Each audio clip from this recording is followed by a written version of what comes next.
Alright, I'll be right back.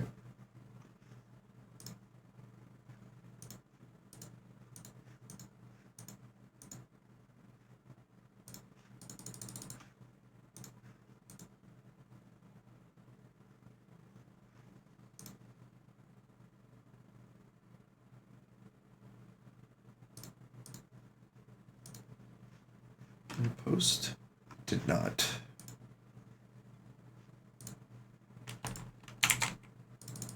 God damn it.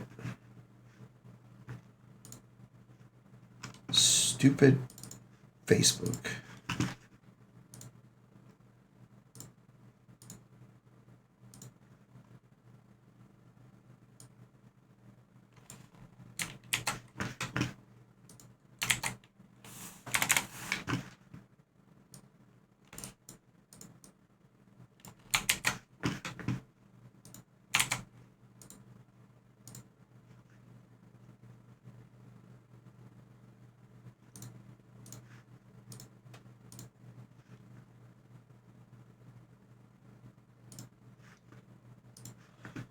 All right. Once again, give me a second.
Okay. I'll be right back. Right when I sat down and hit stream or hit start stream, I had to use the bathroom, so I'll be right back.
All right. Chat, we got new cards.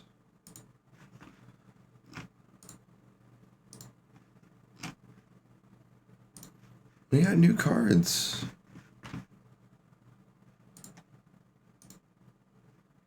New cards.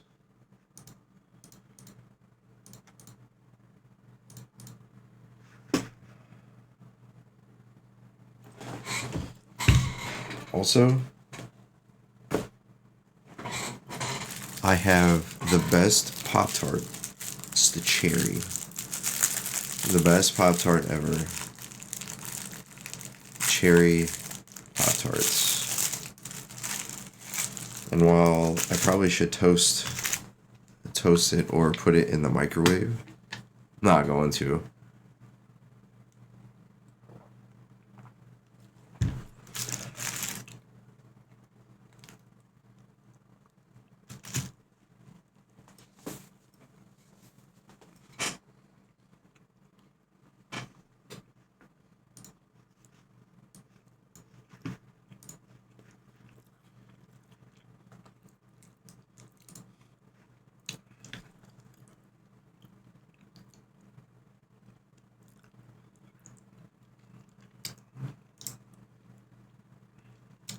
I already been live for 7 minutes. That's crazy.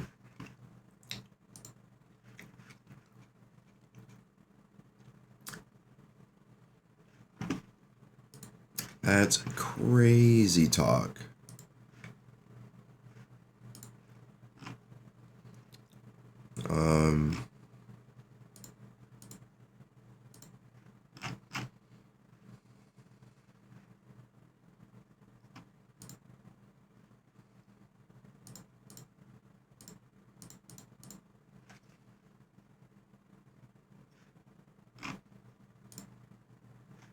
There we go.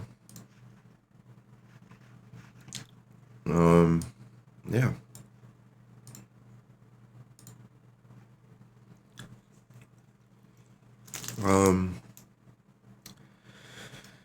Yeah.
Bro.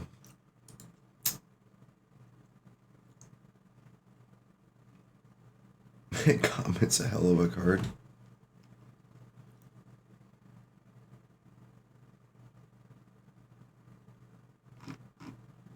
Yeah, I guess. Well, we got new card shit, and let me tell you, these I skimmed through them. There are some colors got a lot of help as opposed to others.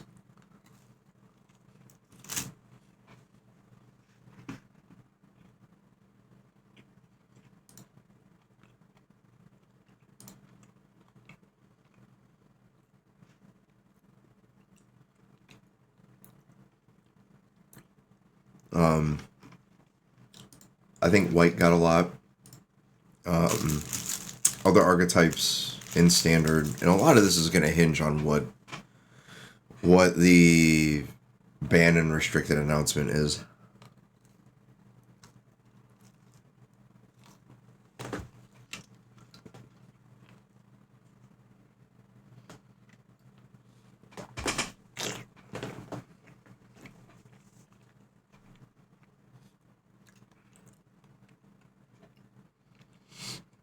We'll give it a couple minutes and we'll start.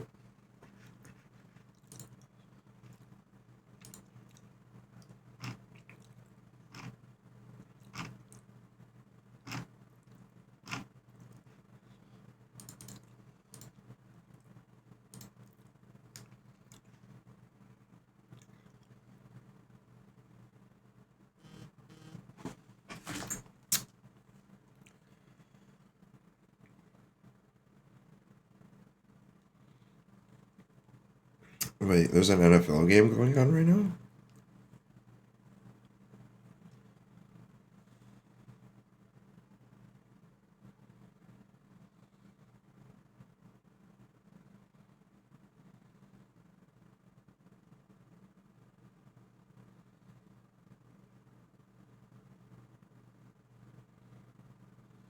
That's kind of wild.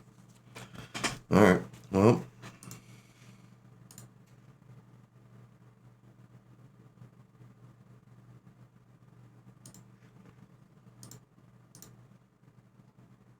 It is absolutely insane.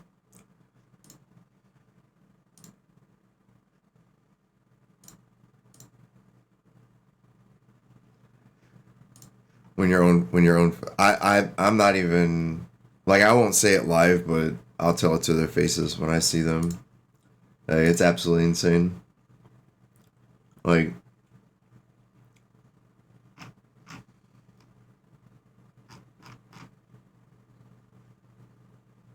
it used to trigger me and get me so fucking pissed.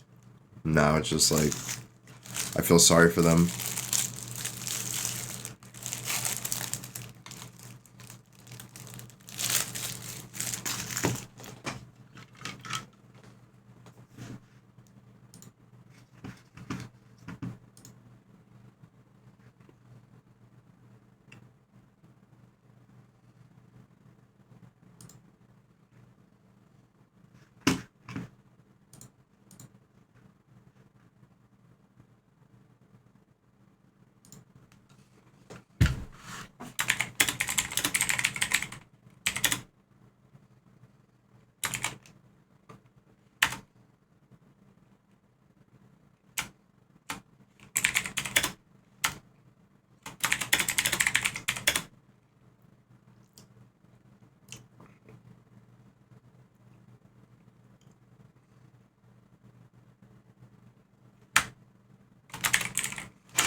I'm responding to something, and I just realized that it's not going to matter what I say.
Okay.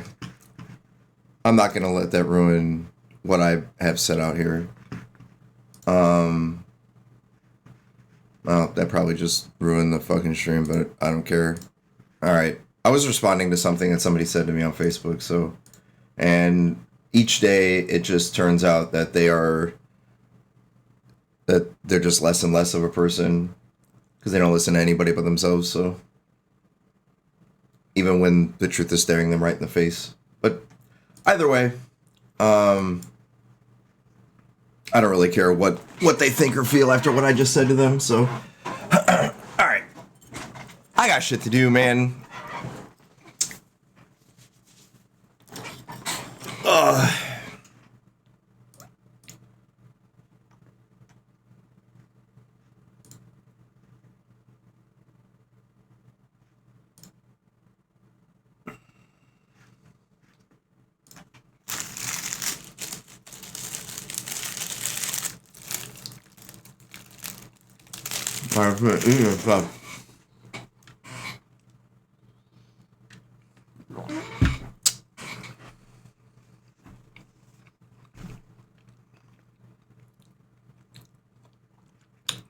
Alright.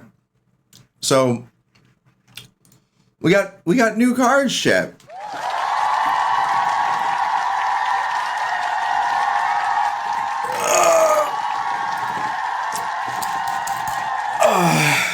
Man, we're getting like 9 billion sets. We're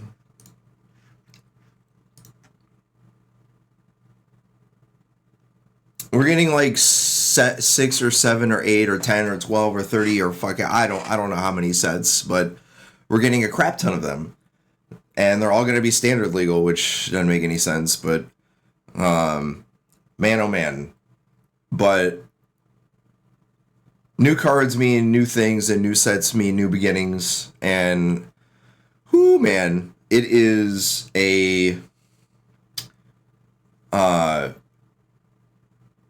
it's gonna be fun. Like, it's gonna be wonderful. So, let's get into it, I guess. Shall we? Wait. That's the same. Hold on. I think I screwed up. Well,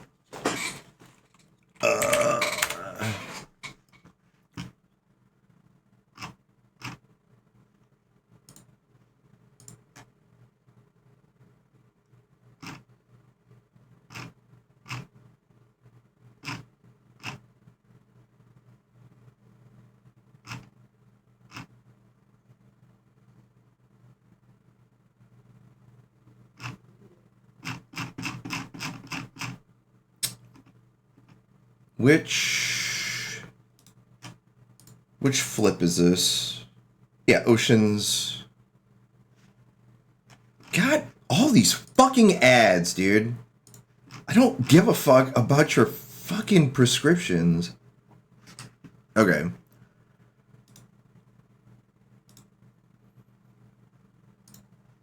Okay, wait.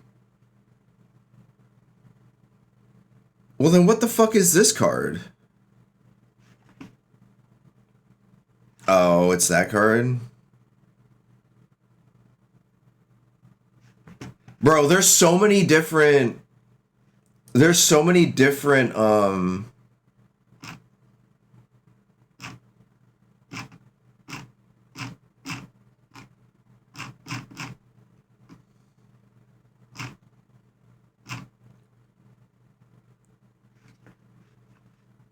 Alright, well...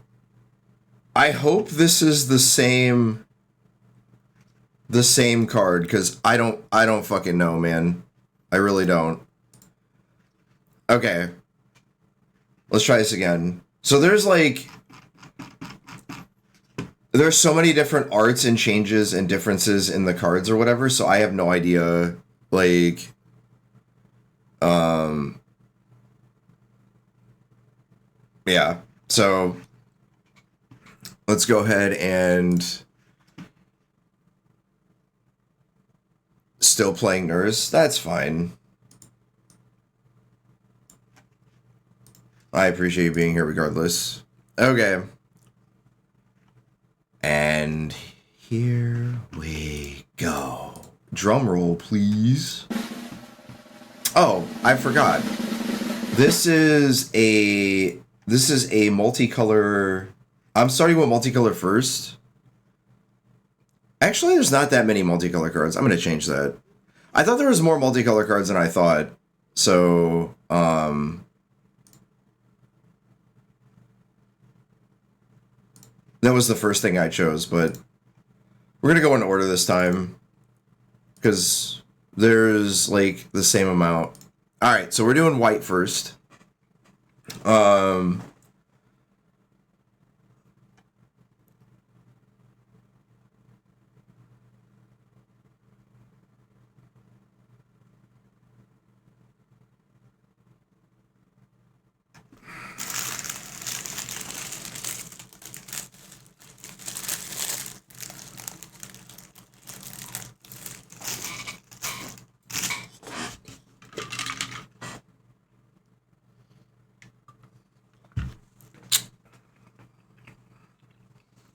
All right.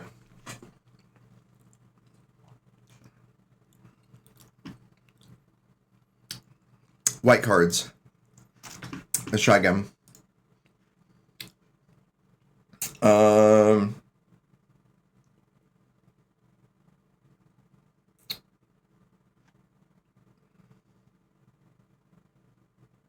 Drum roll, yeah. Grixis Leader.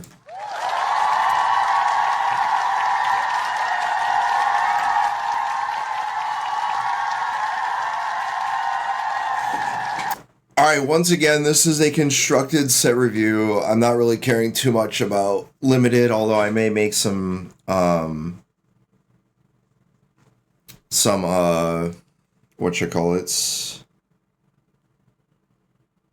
How do I need to just deactivate this shit. How do I deactivate accounts?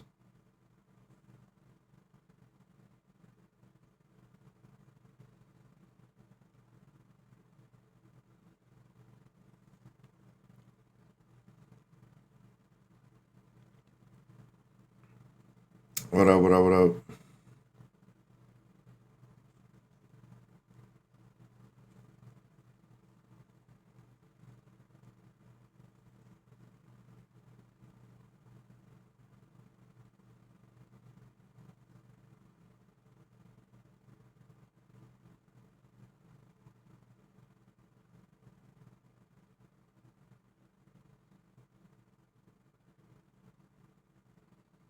Hold on a second. I'm trying to figure out how to...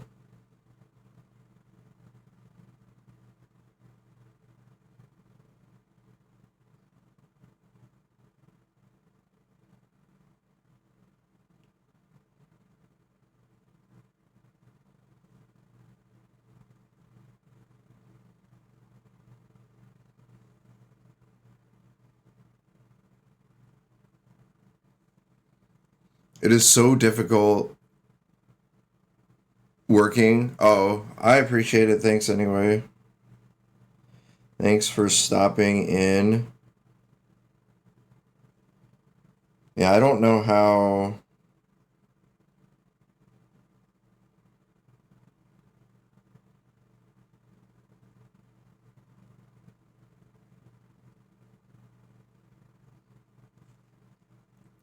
It's literally impossible to fucking just. Man.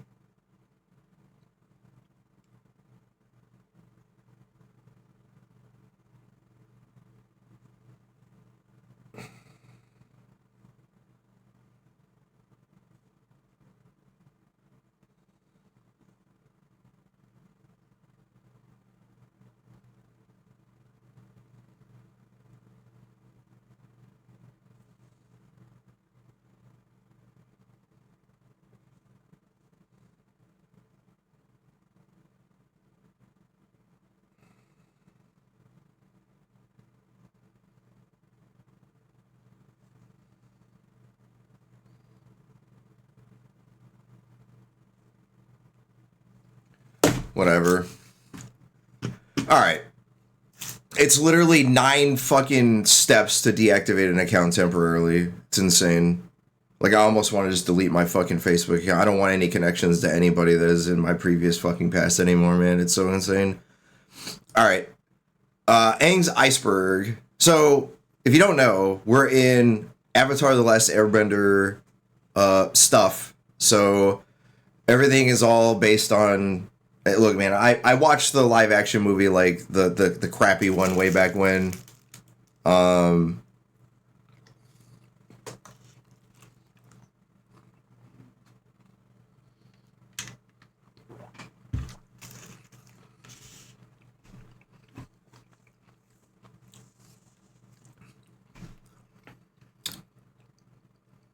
This is insane, man. Like,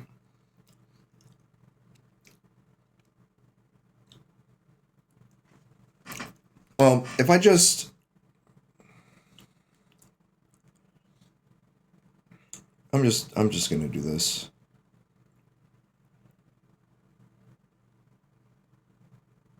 It's not that I don't want to deal with the shit. It's more along the lines of, like, I just don't want to deal with it. As not that I can't handle it, it's just I don't have time for this shit, man. Like, you post stuff, and then the people who have no business making assumptions or accusations, or, like, you can't tell me what my interpretations of what my feelings are, or what my thoughts are, because you're not allowed to in certain places. So I don't. But generally on Facebook, every once in a while I do. It's sort of like my only connection to like my past life or family members or whatever. And it's just like the reason I left was because it's like I have to make my own way, man. And I ain't got time for the stupid shit. And like every once in a while it creeps up and pops back up, and it's just like, y'all got some shit to say, but you know, I'll never say it to my face when I got something to say. And like no one checks anybody, so my job now is just to check people, and like when they make accusations like, well, that should never happen, it's just like, all right, dude, like, all right, no amount of me telling you is going to change that. So like, Kat, can you not? So anyway, Aang's Iceberg, 1 white 2 colorless enchantment flash. When this enchantment enters, well, I'll finish reading it. Exile up to 1 target non-land permanent until this enchantment leaves the battlefield. Waterbend, sacrifice, or Waterbend 3, sacrifice this enchantment if you do Scry 2. So Waterbend, every color has their own bending. Although white's is Waterbend. I forget what airbending, but every color has one. So like white's waterbend, blue's airbending, green's earthbending, red's firebending, and black is, I don't even know what black's is, to be honest. I forget. But essentially, every color has one. White's is waterbending, and waterbending for white is sort of like improvise, except you could tap creatures instead of just artifacts. So whatever the number is, and some of them have X on them, you could tap artifacts or enchantments to pay for the one. And some of them have additional costs and whatnot, but that's what waterbend is. I think that's insane. And I say insane because, like, you can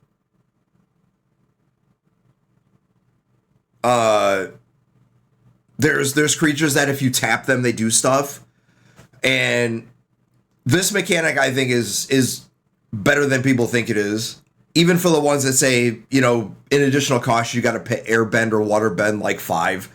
It's like, it doesn't, it seems like a lot, but there's so many creatures like Spyglass Siren and like all these creatures that are like 1 and 2 drops that put just like multiple pieces of cardboard and permanents into play, like clues, foods, other creatures, and like it's way too easy to make this mechanic work. So I'm not saying this one's good. It's just the mechanic itself is good. As for the enchantment itself, we've seen these types of stuff before, and like Banishing Light has seen constructed play before. We've only seen a couple that were basically instants. The last one I think was for 3 anyway. It was like Stasis Snare, and that saw play. Granted, the format was a lot slower back then, so. But for this, maybe like. Obviously, in limited, it's an all-star because it just is just a great removal spell. But in constructed, 3 is a lot of is. If you haven't noticed in 2025 Magic, like 3 mana, you got to do something, and it's got to be a lot of. Cat, can you look, man? You got to do something. Like use my other hand instead of bashing your head against the hand that I'm using for my mouse. Quit, please. When this cat wants love, man, she'll make it known. All right.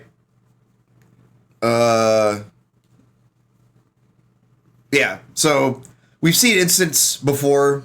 I'm not saying that this one's going to be good. It's just, it's constructed playable. Just, I don't know how many, because like white has a lot of these. But for 3 mana, we're getting to the point now where 3 mana is not even good anymore. Like, 2025 Magic is not what it used to be. Everything's got to cost 1 or 2 mana. Airbender's Ascension, 1 white, 1 colorless enchantment. Whenever this enchantment enters airbend up to 1 target creature. Whenever a creature you control enters, put a quest counter on this enchantment. At the beginning of your end step, if this enchantment has 4 or more quest counters, exile up to 1 target creature you control, then return it. This seems very good for what you're trying to do with it. It effectively is a 4 effectively a cheap option to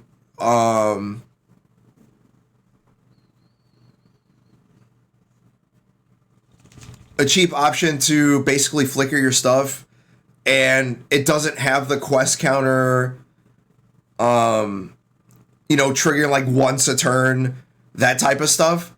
So like it already airbend, and airbend that you know what's funny is they put waterbend, they put reminder text in here, but then they, because of how many fucking words this card is, they didn't put what airbend means.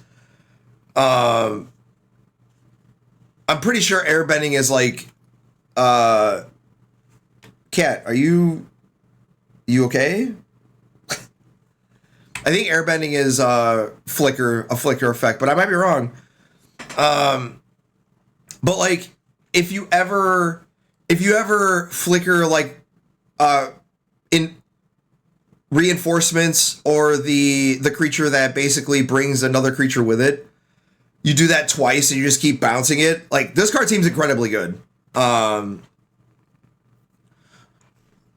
I didn't know this is what it did. I sort of skimmed over it. I didn't know that it was just exile a creature.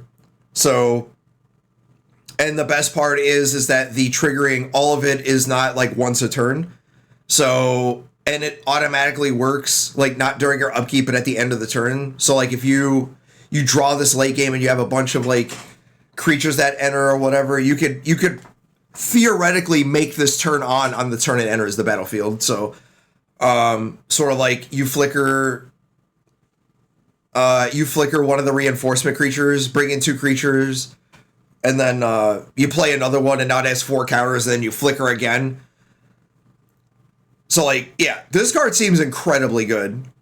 Better than I expected it when I read it on the first thing. Kat, you are just going crazy here. If you can't hear her, she's like, I can hear through my headphones. That's how loud she's purring. I don't know how good this is in older formats, but in standard for 2 mana, like the 2 mana thing, it needs to do something the moment it enters the battlefield, and it does that. So like this is very good. I don't know if it's the best card in the color, but yeah. All right, lessons are back, chat. Airbender's Reversal. One white, 1 colorless instant lesson. Choose 1, destroy target attacking creature, airbend target creature you control, exile it. Yeah, that's what airbending is. So airbending is it exile whatever you target, and then while it's exiled, owner casts it for 2 mana rather than paying its actual casting cost. So sort of like plot, but airbend is just a fancy way of saying. Oh my god, I can't think. A fancy way of saying plot. So like the older creatures from Outlaws where they were like exile this and then you may pay 2 instead of casting. Now they have a key word for it and it's airbending. All right. We get these 2 mana removal spells all the time. I like this more for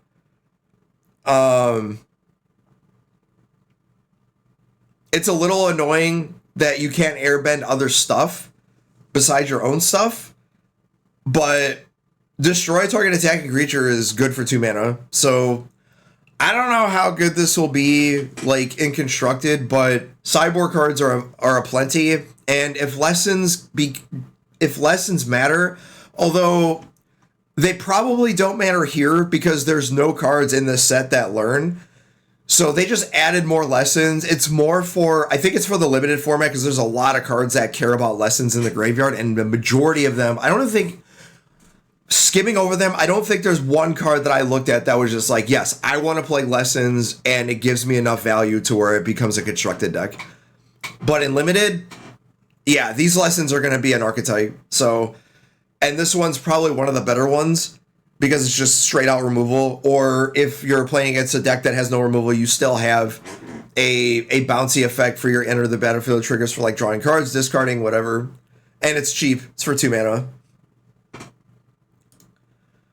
Appa, the Steadfast Guardian, 2 white, 2 colorless legendary creature, Bison ally, 3/4 flash flying. Whenever Appa enters, airbend any number of target other non-land permanents you control. Whenever you cast a spell from exile, create a 1/1 white ally creature token. So there are a bunch of legendary creatures, which makes sense because Avatar is nothing more than just a bunch of that stuff. And yeah, so outside of that,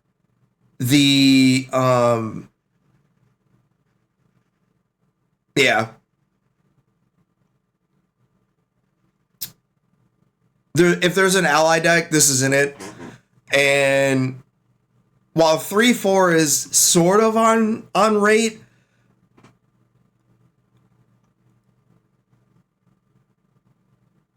like, yeah, it's resto, but not really, because like they just come back automatically, but you have to cast all of them. So effectively, you have to pay 2 for every one of the non-land permanents. Now, what is cool, if there is something, is... Are you trying to leave? Are you not? Okay, you're not leaving. you have to cast them again. So I'm more looking at the on rate thing, which is 4 mana for a 3/4. Like Restoration Angel, it's harder to cast. This card is. It's also legendary. The Bison thing sort of matters because there's a couple of cards that care about the Bison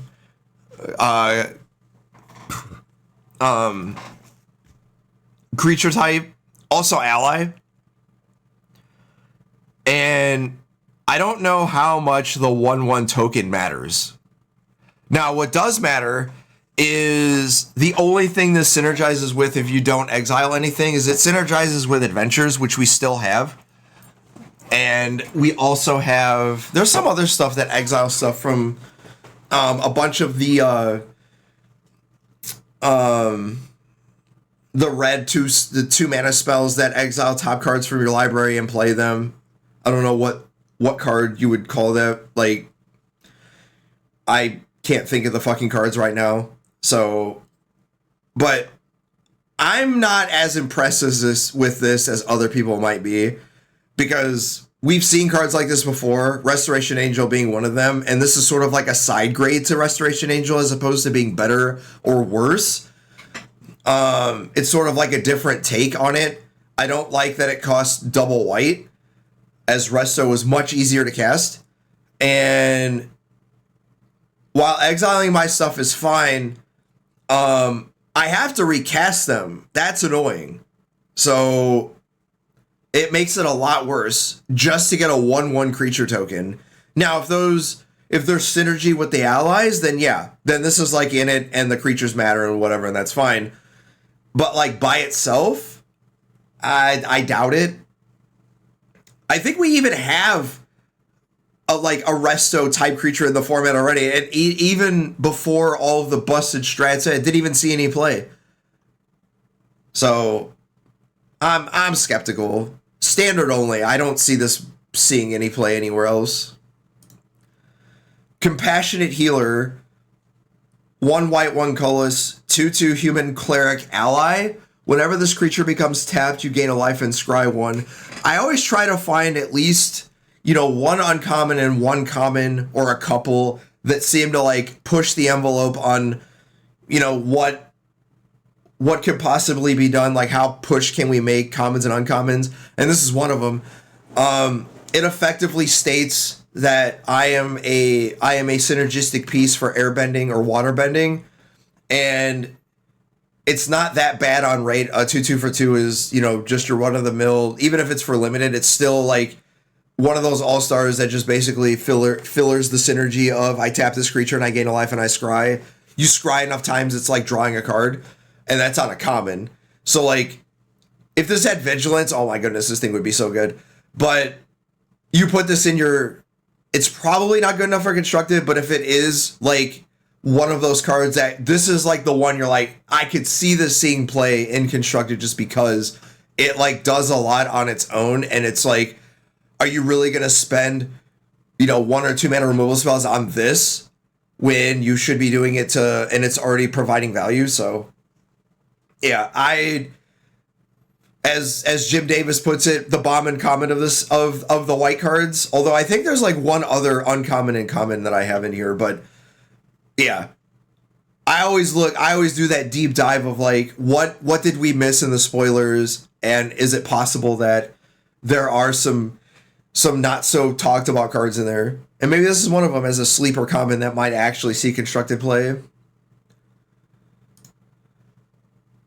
Another one, Curious Farm Animals, 1 white, boar, elk, bird, ox. That's a lot. That's a lot of creature types. 1/1. When this creature dies, you gain 3 life. 2 mana. Sacrifice this creature. Destroy up to 1 target artifact or enchantment. So there's a lot going on here. 1 mana for a 1/1. Yeah, you're like, what are you talking about? This is a common. This is stuff that you filler in your draft decks. Look, man, there are a lot of ways, and we already have something that's better than this in the format, but it's only an artifact, and you have to have green to use it, and that's Haywire Might. But with this, Yeah, it's a white card, but you don't need extra, you don't need a secondary color, or you need to be in green to make this work. And it basically does the same thing where it gains you life. Haywire Might gains you 2, this gains you 3. Incidentally enough, this says destroy up to 1. So even if there's not an artifact or enchantment in play, if it dies, you still gain their 3 life. Or if you sacrifice it and there's nothing in play, you still gain the 3 life. So, like, I'm not saying that that's what makes this card constructed playable. I'm just saying that if there is a sideboard option that white doesn't have, and you want it to be a creature as opposed to a spell, like, yeah, you can use that without having to have another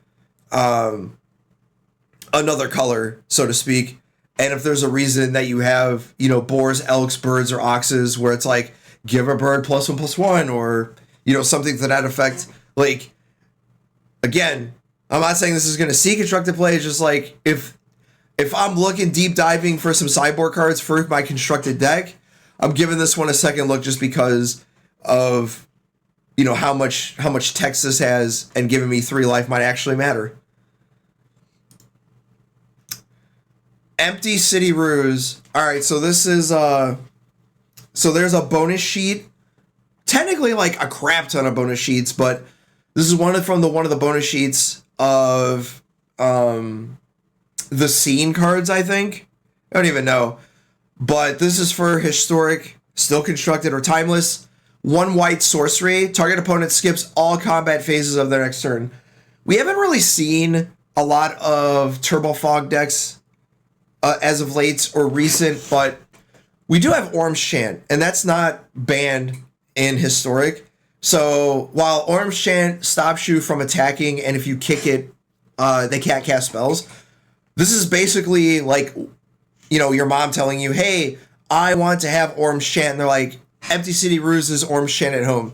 Well, now you have Orange Chant 5 through 8, and skipping combat is sort of like a fog. And you don't have to worry about it. It's sort of like, yeah, I played on my turn and that's it. And if you have, 3 fairy, which is 4 fairy in historic, but 3 fairy in timeless, if we get to that point, you can cast this at instant speed with Teferi. More for, like I said, the fog decks, if there are any.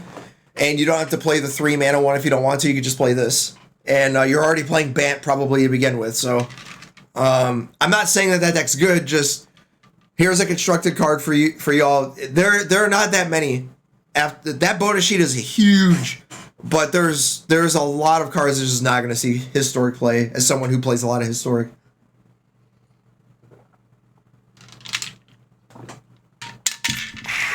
Chocolate milk, good. Enter the Avatar State. 1 white instant lesson. Until end of turn, target creature you control becomes an avatar in addition to their other types. Gains flying, first strike, lifelink, and hexproof. If there's a card that gives you all these flexible ways to do stuff, it's this card, man. Remember that time when people were playing not Angelic Voice, but it was a 3 mana card. And it basically gave all these keywords. It was 7 of them. And it had flashback. It was red, white. It's angelic invocation or some shit like that. And this one sort of does that. Where, the main aspect of this card is it's a 1 mana hexproof, like a 1 mana protection spell. But it also gives you first strike and lifelink. So if somebody attacks you, or you're attacking them, and they try to remove it, it's all right, I give it hexproof, protected from Cat, you're pissing me off. I don't know why your propensity to hit the hand that is on the mouse, and I keep moving you when I'm using my other hand, but can you not? Thank you very much. All right. So this can be used in both ways. Protection spell on the draw, or on the opponent's turn, or you got the hexproof, and then on your turn, before you attack, you give it hexproof, and now it has flying, first strike, and lifelink. I think this is more for the aggro matchups more than the control or anything else. Sort of like this sideboard option you have, when they're like, all right, try to remove your stuff. And all right, now I have hexproof. You can't target it anymore. And now I have lifelink at first strike. And then I don't want you to block it. So, and now it has flying. And now I'm off to the races. A lot better in my opinion than a lot of the white like protection spells. Where it's just like, I don't like Pioneer is the first place I saw this where you're just like, you just want to have that option. Even though the prowess decks are not really white, but they could be. And this gives you another avenue of doing that. Although the majority of those spells that give protection also draw cards, I think, too. So it's just another option. I think this is more for standard than anything else, but like it's different. And it's something that we haven't had. It's usually hexproof and indestructible, hexproof, and like it does something that doesn't matter. This is hexproof and it might actually matter. Hakoda, Selfless Commander, 1 white, 3 colorless legendary creature, human warrior ally, 3/5 with vigilance. You may look at the top card of your library at any time. You may cast allied spells from the top of your library. Sacrifice Hakoda, I think is how you say his name. And creatures you control get +0/+5. Again, indestructible until end of turn. I think this is a commander card. And that's not a jab at the name. But 4 mana is a lot, man, in standard. And we've seen a dime a dozen 4 drops that are 2/4, 2/5, 3/4, 3/5, 4/4, whatever, and they sort of do this. I don't think we've had one that had vigilance that did this effect. But if you're playing the ally deck, because there's a lot of allies and they're all 5 colors, you might be playing this. I don't get the +0/+5 thing. It's just like, where did they come up with this number? But the indestructible is kind of like, yeah, sure, man. I'm kind of glad it's not 3. Like, it didn't cost 3, it was a 2/4, because if it was, that would be kind of busted with, like, Unearth and older formats. Which might actually be needed, I don't know. But in Standard's going to have to change a lot for this card to matter, because 4 mana is a lot, and it doesn't really do anything the moment it enters the battlefield. Like, it does pseudo-type, like, it gives your creatures protection, but I'm pretty sure the majority of the sweepers in the format are all exile effects, right? Like, all the 5 drops, even some of the 4s, even some of those 4s are, like, sacrifice effects, not actually, like, Wrath of God. Like, how many Day of Judgments do you see nowadays? Like, you just don't. So I'm skeptical at this card mattering. I think this is more for Commander than anything else. But again, Commander is constructed format, so have at it. Even though I think Brawl and Commander are probably at its lowest point it's ever been, which isn't saying much because it's like still one of the most popular formats. But here we are. Yeah, it's your run-of-the-mill 4 mana, draw cards and stuff. Invasion Reinforcements, 1 white, 1 colorless, human ally warrior, flash, 1/1 when this creature enters, create a 1/1 ally creature token. Remember when I was talking about reinforcements? The card that was now you have 8 of them. And they all have flash. So this is for the ally waterbending deck where you're just trying to put a bunch of permanents in play and to just put these big ol' other creatures into play or whatnot. So here you go. I don't know if you're going to play all 8 of them, but if you do, I wouldn't be surprised. I also would not be surprised if there's like a token deck in the works, sort of like Convoke is still in the format. So like now you have 8 ways to flash, your Convoke creatures and kind of like have that synergistic turn 1 1-drop that the tap the 1-drop that everybody that is, I can't remember what that creature's called, but basically you tap 3 permanents, 3 creatures, and you get a +1/+1 counter, and mirror, what's going on? And now you have 8 reinforcements type creatures that you can tap and gain stuff, and then you have the Convoke creatures and all that. So yeah, I would not be surprised if this helps that archetype or whatnot. You want out? You want out? All right.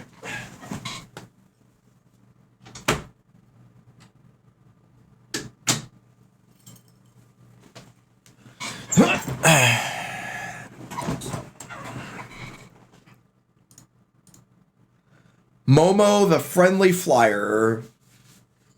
1 white, legendary creature, Lemur Bat Ally. 1/1 with flying. The first non-lemur creature spell with flying you cast during each of your turns costs 1 less to cast. Whenever another creature you control with flying enters, Momo gets +1/+1 until end of turn. I have no idea how to evaluate this due to the fact that I got nothing. Like it's a weird card, and like I'm trying not to say this is one of the best commanders I've ever seen, but like for standard, what do you do with this? I understand it's a 1/1 for 1, and like if you're just playing all flyers, I don't even know if we could do that. Like, are there like very good flyers in this format? Like this is one of those cards that they put in the format and you're just like, oh, all right, I guess I gotta go to Scryfall and type in white blue or mono white or blue white flyers and look for flying and see what rares, mythics, and uncommons there are and how many of them there are. Because this is basically an accelerator for flyers, and now your 3 drops cost 2, which is a big deal. And if you have, like, I'm looking at, not just standard, but like older formats. So like, in Pioneer or Historic, you got Mox Ambers. So like, if you're a 2-drop, you got 2-drop flyers that are very, very good. Then now you got them for 1 mana. So you just go, 1-drop or land, Momo, Mox Amber, cast your 2-drop. Or you have 2 Mox Ambers. This is Magical Christmas Land, of course. And now you have, your 3 drops coming in on turn 1. So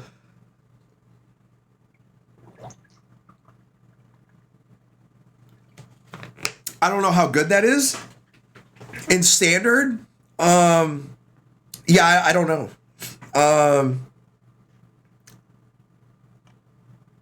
There are some 3-drop bats in the format. There's the black-white bat. There's what other bats are there?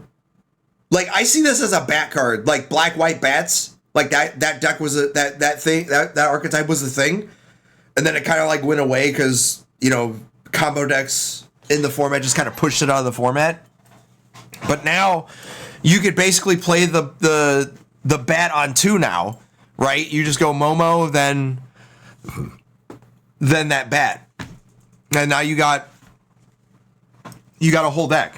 I think this is a build-around card. Like, I'm talking myself into it. And I know there's more flyers. There's another card that we're going to talk about later that makes your flyers bigger. And that might actually also be a deck. But it also replaces itself so you don't feel like a complete idiot to play it. Sort of like the old Ixalan way back when it was a 2-drop enchantment that made all your flyers bigger, but it kind of sucked because it like didn't do anything else. But yeah, I'm like talking myself into liking this more and more the more I'm like looking at it. And then the uncommon version of Momo, Playful Pet, 1 white legendary creature, Lemur Bat Ally, flying, vigilance, 1/1. When Momo leaves the battlefield, choose 1. Create a food token, put a +1/+1 counter on target creature you control, scry 2. Notice this card says when it leaves the battlefield. So like airbending, bouncing, flickering. This card is the ultimate value card. I like both Momos. I don't know how good these are, but like leaving the battlefield is a lot. Like they can't exile. Well, they can exile it, but like, you're going to get a food token. You're going to get a +1/+1 counter. Scrying 2 is almost like drawing a card. Like the effective ratio is scry 3 equals a card. But scry 2 is just as, or not as good, but just as good, if that makes sense. And while it is a legendary creature, still, like playing 2 of these is just like value engines is just, Food tokens are back if you didn't know. Like, all the tokens, man. Everything just creates tokens now. It's so dumb. And now you have, like, all these things that help you with water bending, convoke, improvise, affinity, like, all these keywords. And these creatures just keep giving just extra stuff. And this is why I'm, like, so on the table of, if you're going to create creatures like this, and I'm not saying this creature's busted or anything, but if you're going to keep creating creatures like this where they just, everything just does something when it leaves the battlefield and they cost 1 or 2 mana, brother, you're going to have to give us spells that do the same thing. Destroy target creature, create a food. Destroy this, gain a clue. Like, we can't, 2025 Magic is not about 1-for-1ing anymore. You just can't do it because there's so many creatures that just give you just stuff on the way out. For 1 or 2 mana, it's just like that synergize with everything. And it's, yeah. So, there's going to come a time where you're going to see these removal spells that are 1 or 2 mana. Like, eventually you're going to start giving Fatal Push cards or Shieldred Edict cards that are just like, destroy target creature for 1 mana, create a food. Or destroy target creature or planeswalker and create a clue or a +1/+1 counter or a scry or something. And because we're sort of not there yet, but we're going to get there. But be that as it may, food's back, leaves battlefield. I think this actually might see play if food or any of that matters. Remember that Ascension card, if you're able to like get that going with this, now you're getting +1/+1 counters every turn at the end of the turn. So yeah, or scrying 2 every turn. I'm not saying that that's like mandatory, just this gives you another avenue for that. Razor Rings, 1 white, 1 colorless instant. Razor Rings deals 4 damage to target attacking or blocking creature. You gain life equal to excess damage dealt in this way. So you notice that I've put like a lot of commons and uncommons, and like the reason I'm doing that is not because that I think they're constructed play. You play 4 of these and they're so good. It's more of, I've taken more of the approach of, I love the professional Magic players that are like, we know what the good cards are, we know what the good rares and the good mythics are, but like what separates you from the great to elite players or the good to great and elite player is like what Jerry Thompson used to do, is like, and those types of players, they would go through the entire set and they would find stuff that like increased percentage points in matchups in metagames that were like tournament worthy. And like one of the most famous abstractions of this is when nobody knew what oh my god, I can't remember what the card's called now. Damn it, what is it called?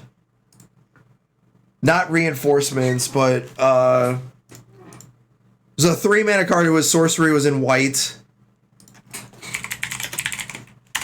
It was like gain 6 life. Not renewed faith. Timely reinforcements. And mono red or aggro was like excruciatingly like the best deck in the format. And then Jerry Thompson played 4 timely reinforcements in his sideboard just for that matchup, just because the card just was like apparently so good, and won a Pro Tour just because of timely reinforcements of just like, yep, gain 6 life, get 3 blockers. And then effectively was like draw 6 cards. So yeah, like, and cards like this where it just says gain life. So like Razor Rings, you don't care about it dealing 4 damage. What you care about is dealing 2 damage to a 2-drop and gaining 2 life. That's effectively what this says. Or you deal 3, or you deal 4, or whatever, but you don't feel as bad when you hit a 1-drop or a 2-drop or something that has like 1 or 2 toughness, and you're like, well, I gained the 2 life, so I'm good. But I like this a lot for sideboards against like aggro and mono red and red white and stuff like that. Especially for burn. Not that good against Screaming Nemesis, but I mean, what is? Southern Air Temple. 1 white, 3 colorless, legendary enchantment shrines. Shrines are back. Had to showcase them. Whenever Southern Air Temple enters, put X +1/+1 counters on each creature you control, where X is the number of shrines you control. Whenever another shrine you control enters, put a +1/+1 counter on each creature you control. Shrines are getting better, chat. And each color got a shrine. So this is the white one. I already know which one's the best one, and it's not close, but this is not it. I do like that the shrines now do something the moment they enter the battlefield, and they do stuff when other shrines. So it's sort of like a, I don't want to say like a creature type, but it's an enchantment type. And you don't have to play a bunch of them. You sort of like just play one of each shrine and you're fine, because it like gets something on the way in and synergizes with other shrines. I don't like this one just because you don't really have a lot of creatures in shrines. And if you do, it's sort of like they give you like 1/1 creatures. So I think this is one of the worst ones, but that's not saying a lot, because a lot of the shrines are bad, but I wouldn't be surprised if Historic especially like saw a shrine deck, because we have seen those before, and while they're still kind of like tier 3 memes, you still see them from time to time. And the shrines in this set, I think, in my opinion, are way better than the other shrines, just because I think they're cheaply costed and they do something when other shrines enters. Not when you cast them, no, when they enter. So you can bounce them, you can reanimate them, and still get value, which I like. South Pole Voyager. 1 white, 1 colorless, human scout ally, 2/2. When this creature or another ally you control enters, you gain a life. If this is the second time this ability resolved, draw a card. This card, I think, started off as it like gain a life, draw a card, and then they're like, that's probably too good. So, which honestly, I wish they would push cards like that, because like we already have those cards. Dusk Legion Zealot is one of them.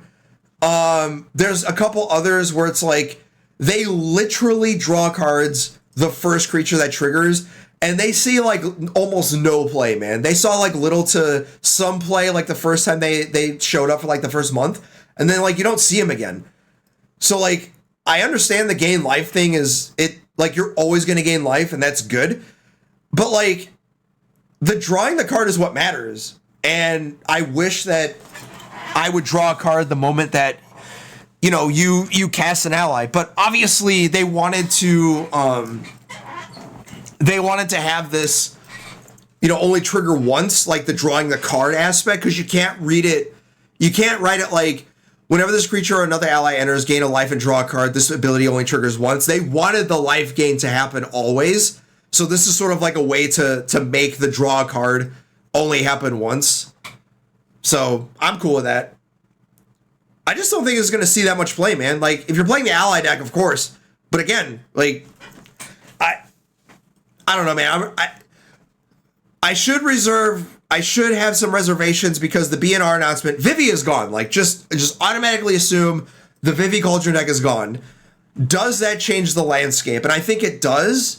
I think they're going to have to get rid of more than just Vivi for the format, because I can't stand the turn 4 format aspect of it. It's just like, it has to end on turn 4. Like, why? Like, cards like this, where they're just mid-range value piles, like, those decks should exist, and some of them do, but they have to, like, bend their decks so hard to the best decks, it's almost, like, unplayable. Suki, Courageous Rescuer, 2 white, 1 colorless, legendary human warrior ally, 2/4. Other creatures you control get +1/+0. Whenever another permanent you control leaves the battlefield during your turn, create a 1/1 white ally creature token. This ability only triggers once each turn.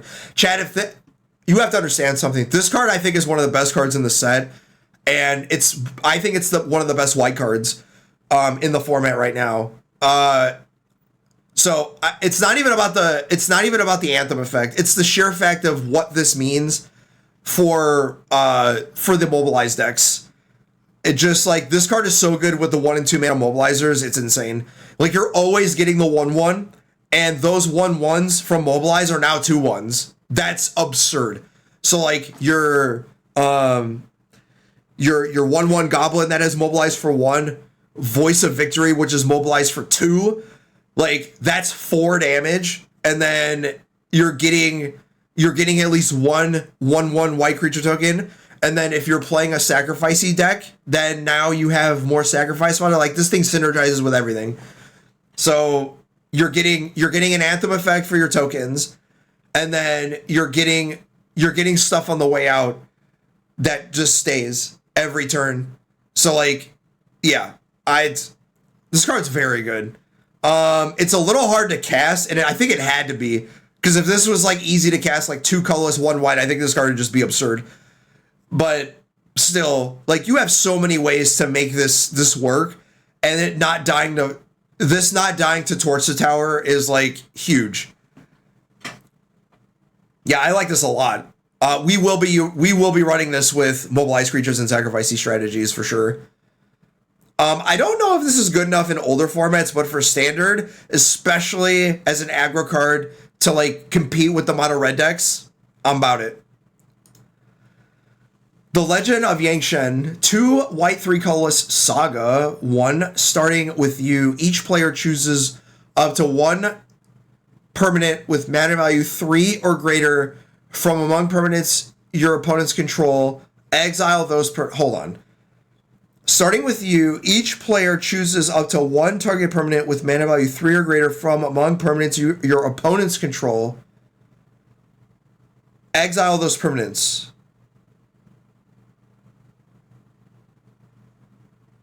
Okay, I had to read that like 3 times. You may have target opponent draw 3 cards. If you do draw 3 cards, Chapter 3, exile this saga, then return it to the battlefield, transform under your control, and it transforms into Avatar Yangshen, which is a 4/5 flying creature. Whenever you cast your second spell each turn, airbend up to 1 other target permanent. Yeah, just earthbend under 1 target permanent. Every color got one of these, and I'm not sure how good these are. So, like, I think this one is, like, I don't want to say it's the best one, but I don't think it's the worst one. Everybody remembers Elspeth Conquers Death, and that card was like supremely underrated when it showed up, and then when people started playing with it, it was sort of like, all right, yeah, it's kind of good. And then then people started to figure out like, oh man, I could bounce this, I can Yori on it, I can do a bunch of stuff, right? This one's a 2-for-1, so you exile 2 permanents, or up to, because your opponent can choose the same one, right? So, because you choose it first and then they choose another permanent. I think that's how that reads, and I might be wrong, but it's sort of like how Council's Judgment works. Like you only get one choice or whatnot. We still have Children in this format, I think, don't we? I don't even know.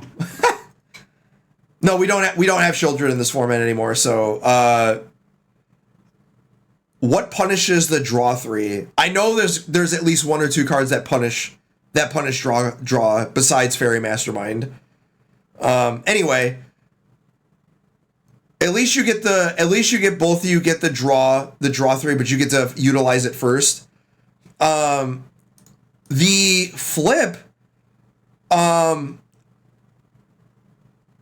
expected a little more out of this. Like a 4 or 5 for 5 is, I mean, it's all right, and it flies, but that's about it. The airbending, you only get 1 of those. I mean, I guess like it automatically, it's like constant, right? But like airbending doesn't stop it from being cast. It doesn't say like you. It's not like Plot where you only get to cast it as a sorcery. So like I don't know how good the airbending thing is. Generally, airbending is sort of like it's more for you than your opponents. So I don't know. It's really gonna depend on how good this mechanic is. If this mechanic's too slow, then this doesn't matter. But if this mechanic's fast enough and the 2 mana is not really that much of a cost, then yeah, this card's like really good. So I doubt it, but I would probably play this over some of the other ones for sure. United Front, 2 white, X sorcery, create X 1/1 white ally creature tokens, then put +1/+1 counter on each creature you control. So initially when I read this, I was like, oh, I just put the +1/+1 counters on the ally tokens and, you know, whatever. That's not how this works, all right? You can cast this for 2 mana and 0 and still get an Anthem effect. So just the ally creatures are just a bonus. So this is good early, this is good late. The only issue is that it's a sorcery, which kind of sucks. But it's sort of like an Anthem that doesn't stick into the battlefield, but is good in the late game, if that makes sense. Again, it's not an instant. So we have like virtual Decree of Justice in the format. We have like other token generators, but none of them give like +1/+1 counters or Anthem effects or whatever. And there's no way that they could have made this an instant because the synergy with the mobilized creatures would probably be just like too good. But I mean, still, for 4 mana, you get 2/2/2 creatures while also pumping your team. Like, is that not good? I don't know. What does chat think about this? I think this card's actually good. How good is it? Who knows? Because format context matters. Like, I don't think this is good enough in any other format but standard, but cards like this, you're just like, this is so good. Like, imagine if you read this like 5 or 10 years ago and you're like, this could see play in older formats too, but today, like, nah, man, it's just your run-of-the-mill spell now.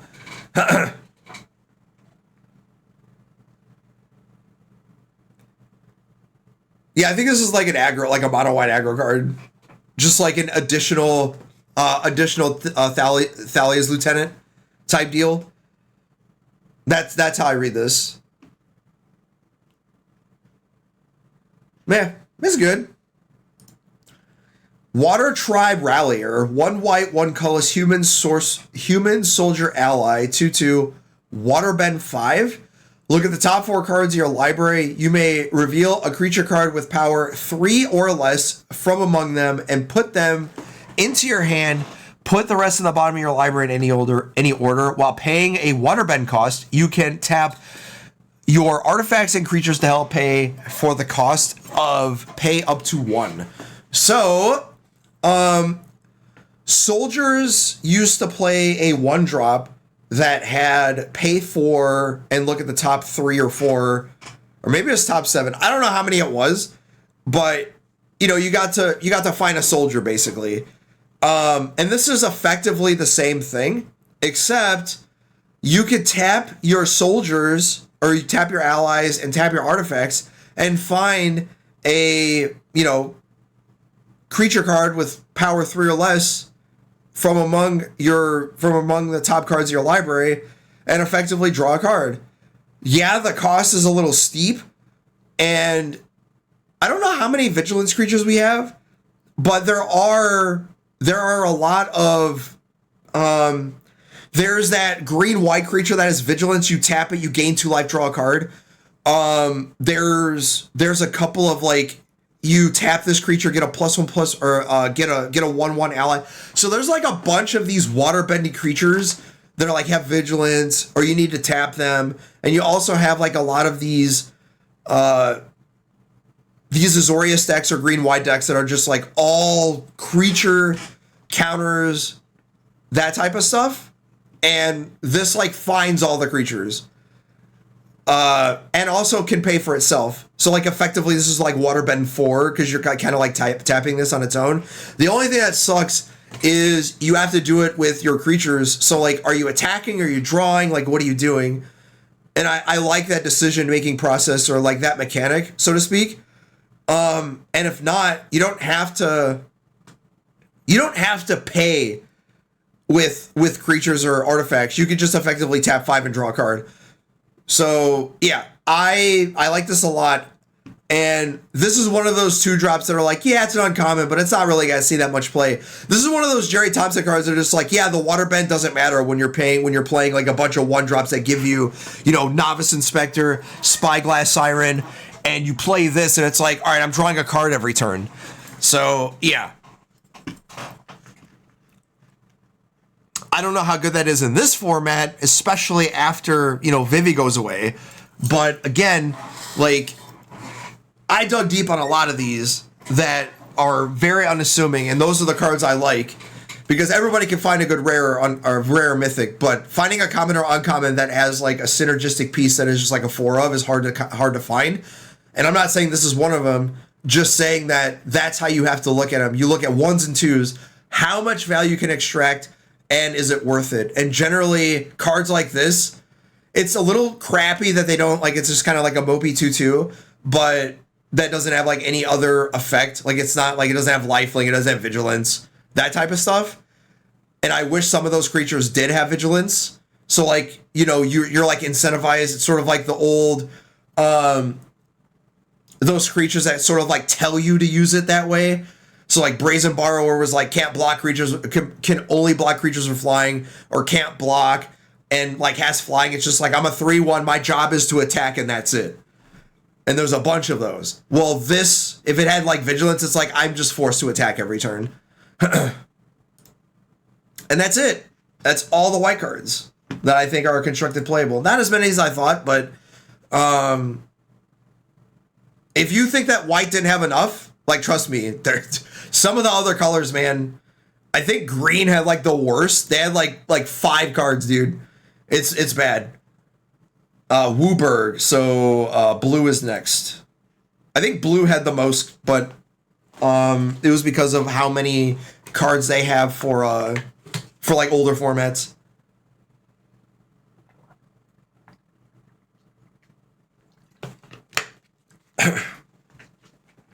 Was there any white cards that you saw, that chat saw, that I didn't talk about, that was just like, you thought that they were actually good?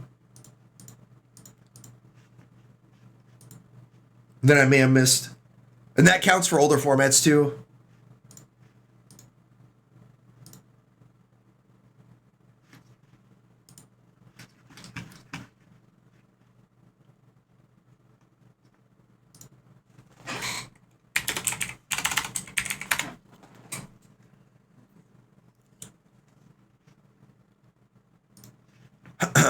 None? All right. All right, we're going with the blue cards now.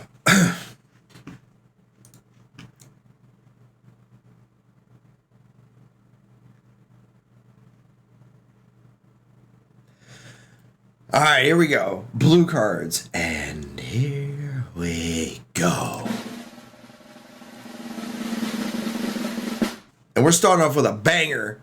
Benevolent River Spirit. 2 blue. Spirit. 4/5. As an additional cost to cast this spell, Waterbend 5. Remember, waterbending, mostly for blue, but sometimes can be for white cards. But waterbending, while paying a waterbend cost, you can tap artifacts and creatures to help pay. And each time you tap, pays for 1. 1 colorless. Flying, Ward 2. Whenever this creature enters, scry 2, 4/5. Okay, so most of you are probably like, but streamer, this is like, you gotta have basically 7 pieces of permanence to cast this. You are correct, and I am not talking about this for, say, well, I don't know. I'm not talking about this for standard. I'm talking about this for older formats. So, in Pioneer, we have Claim to Fame, which is a double-sided card that you put a mana value 2 or less onto the battlefield from your graveyard. That's the black side. And then Fame is the 2-drop, 1 red, 1 color sorcery, give +1 or +2. I think it's +2, +0, and haste. And River Spirit is a 2-drop. So I saw this and people were like, yeah, it's a 4/5, but you got to tap a bunch of stuff. No, man. You're not trying to cast this card. You are trying to unearth it. You are trying to claim it. You are trying to cheat this into play however you can. And you can even break through this card where, again, it's a 2-drop. So in 4/5 on turn 2, it's like, imagine this, instead of it saying Waterbend 5, it just says you cannot cast this on the first 2 or 3 turns of the game. And you, in order for you to do this, you instead it's just casting from the graveyard. So I'm trying to unearth this. I'm trying to claim this. Like, sure, yeah, you could definitely put, 2, Waterbend 5 for this, but like this is basically a 3-drop then. And a 4/5 for 3 that is flying in Ward 2 is still good. But like, imagine playing this on turn 2, like just for free, and you didn't have to Waterbend it, right? In Pioneer or Historic. Early turns, Chad, a 4/5 flyer is not easy to deal with, especially when it has Ward 2. Like, yeah, of course you got Abrupt Decay and stuff like that, but Historic ain't about that stuff. Historic is about fatal pushes and 1-drops and 1-drop interaction. And that means that you got to pay 3 mana to get rid of this. And if you do, this is also lurissable, so I could still cast it if I want to. But I'm trying to put this into play for free with any means necessary. Claim, unearth, Snapcaster Mage, claim, or unearth. This to me is like one of the best Luris cards I've seen in a long time. And like, that's saying a lot. Cause like most people are gonna look at this and go, it's whatever. And like, I guarantee you, I'm gonna do this today. After this is over, I'm gonna go watch Jim Davis's review of this card, and he's probably gonna be like, this card sucks. And he might be right. But boy, oh boy, in Pioneer chat, when this comes in, I'm playing a Pioneer deck with Claim to Fames with this card. Just like a blue-black control, like, Reanimator, Lurisy type deck, where all I care about is claiming it and putting it back onto the battlefield. Because, like, that 5 toughness is not easy to deal with. At least in my opinion, it's not. All right, I'm over this. And still, even for standard, like, a 4/5 for 3 is not bad. Like, how many 4/5 for 3 flyers do you see in the format today? Like, not very many, right? So I'm like talking, like saying this is like the top 5 card in the set. I'm not saying that. It's one of the best uncommons I've seen in a long time. Because it's like got a bunch of keywords and it's huge. And it's like, yeah, we had to make sure that this costs a lot. It's just like, no, man. Bribery, 3 colorless, 2 blue sorcery. Search target opponent's library for a creature card and put that card onto the battlefield under your control shuffle. So this is another scene card for whatever it's legal in. I'm pretty sure this is not on Arena. I'm pretty sure this will not be pre-banned in Historic, just because the format is so fast. And like, what do you even get with this? But I remember this is mostly for I think this is for Cube. For the powered cube, and even the chromatic cube for that matter. The bribery used to be one of the most pivotal like blue cards in cube, and now it's just kind of like this nostalgic card that nobody plays anymore. But in older formats like Historic, like imagine for a moment that people just start playing like Reanimator, and we get Archon eventually, and there's like all these big creature decks, and you're just like blue's just like, all right, I'm gonna play like an early bribery and just take your stuff. So bribery is like one of the best Historic, like when I think of Historic specifically, I think of cards from Magic's past that kind of like fell out of favor just because like Modern Horizons cards made everything cheaper and more efficient, and like the decks of yesteryear can't compete with those just because the game just ends so fast, or just there's not enough value for this. And Historic is like the perfect place for that. And this is one of the best cards for that. It's sort of like those cards that like nobody plays anymore, forgotten, but it was from like pre-modern. This is one of them. And I'm happy for this card to see the light of day, but I don't think it's going to see Historic play though, even if it's there, because the format is so fucking fast, man. And like, what are you going to get? I guess you could get Emrakul, but like, Yeah, you have to cast it, right? So I don't know, man. Like it's kind of weird.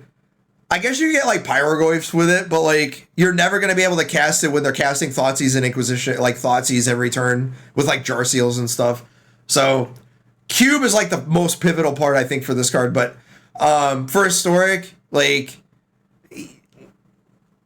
the format has to slow down a little bit. Where like we gotta nerf some cards, we gotta ban some stuff, or you know, make removal great again and stuff like that. So it's cool nostalgia, but it's kind of been passed by, sort of like how Liliana has. And we follow up with one and another clone, 1 blue, 3 colorless creature shapeshifter. You may have this creature enter as a copy of any creature on the battlefield, 0/0. So clone, there's actually some history with this card. So a little history lesson. Let's go back in time. Let's go back in time, right? And we'll remember way back when. If for some of you that have never played this game before or haven't been around for way back when, clone was the way you dealt with in standard when it came back to standard, how you dealt with legendary creatures. This card literally changed how we understand and deal with legendary creatures. Yo, fears none. What's up? Oh, you want to leave? You want out, kitty? Go ahead.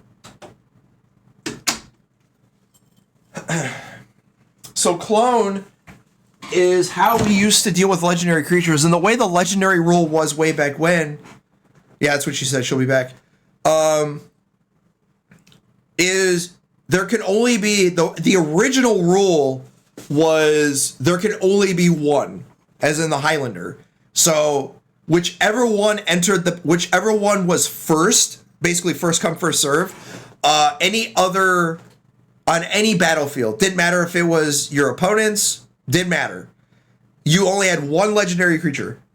So if I had an Urza, if I had a Ragavan, whatever, whoever played it first, those are the ones who kept it. Meaning, if I play it on my side of the battlefield, then I have to sacrifice it. Or state-based effects, it enters the battlefield, of course, but it doesn't do anything, right? Then it was, well, then that changed to, well, if there's both, then they both die.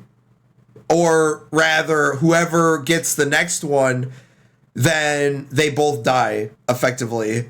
That's how clone worked. That was what made this change. Is effectively what people were doing was people were using planeswalkers and clones for legendaries to deal with old for legendary creatures or legendary planeswalkers. And one of the most famous ones was when Jace the Mind Sculptor was around. We would use Jace Beleren from the sideboard to literally have that as a turn on the draw to get back the play, or to have to be on parity on the draw to deal with Jace the Mind Sculptor, because you could only have one Jace, but they both died back then. Q and clone. So then WotC got smart and changed the entire legendary rule. Now it's the way it was now, which is both sides can have one, and it's by the name on the card that has the legendary attached to it. So Jace the Mind Sculptor is the one Jace, but it's Jace the Mind Sculptor. That's the one card, right? So if I have Jace Beleren, hey, you can have as many Jaces as you want, but you cannot have more than one of the same name. And that's the way it is today. And Clone was one of the pivotal cards to change that, because we were using clones as 4 mana removal spells, essentially. So there's your little history lesson for way back when, for old rules that make no sense, but that's how we played back then, man. Clone is so good. Like, it's a little bit of a nostalgia card. It's only going to be legal in the formats that it's legal in. I think it's only historic and timeless on Arena, because I don't think it's Pioneer legal. I might be wrong. But I think Clone is standard playable, like standard. If it was legal and standard, it would see play. Just because, like, one of the things Clone was so good at was it would be like, all right, the best creatures in the format, blue doesn't have those, but we can. And Clone was like, oh, I don't have a Shieldred, but I want a Shieldred.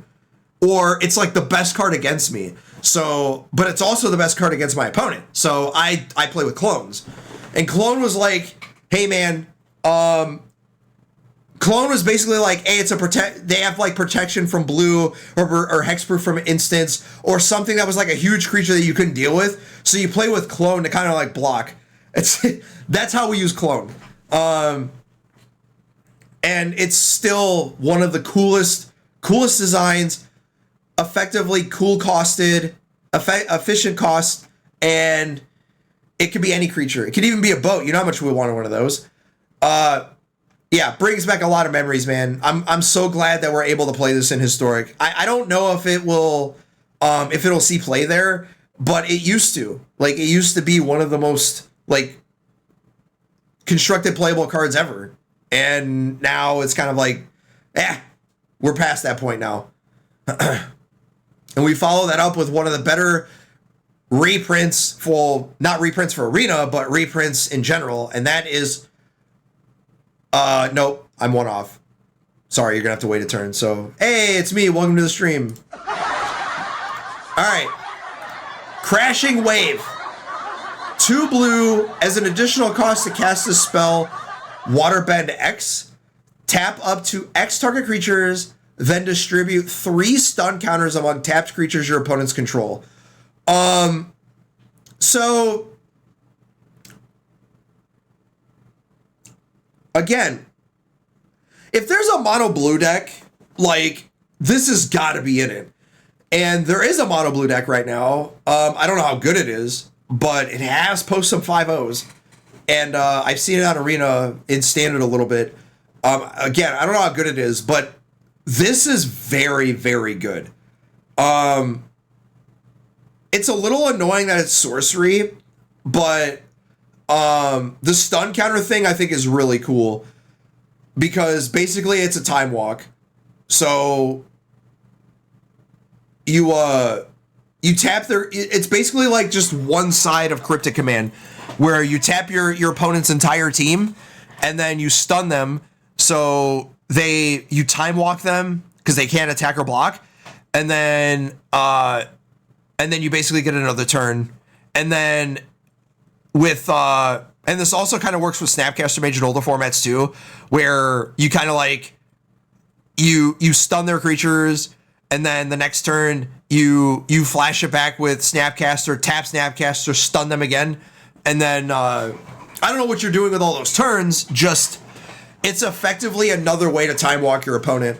It's heavily costed double blue, so you're incentivized to be mostly blue, or because you're not splashing this, of course, but if there's a mono blue deck, and I think there is, this is going in it just because of how well it deals with, big dumb creatures or big dumb idiots. Obviously it doesn't, again, man, that card needs to go, man. Like, Vivi is so annoying because it's just like every card or every archetype, you're like, man, I would love to try this. Oh, wait, I'm going to get Vivi'd out of existence, and this card literally does nothing against Vivi because, oh, wait, you don't have to tap it. Oh, my God, that card is so annoying. So, yeah, I see cards like this, and I'm just like, could this be a card to see play? Maybe. Oh, wait, you can't. Only for Standard, though. I don't know if it would be possible to play this in any other format just because of how fast those formats are, and a lot of those creatures have haste and stuff.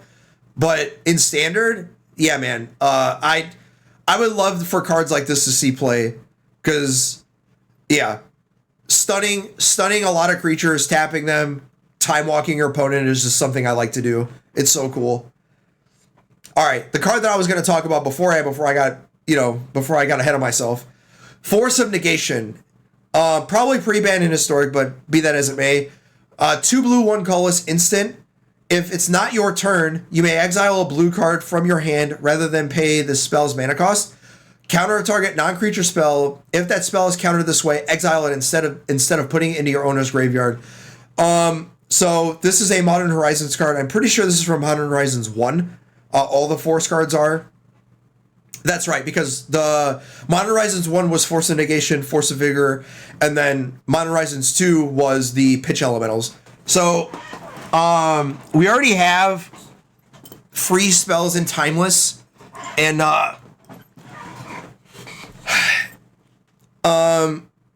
I'm pretty sure that this is going to be pre-banned in Historic just because they're not allowing free spells. But again, that's not true because Snuff Out is legal in Historic also. So I think we're past the point now of like what Historic is, and like you can't.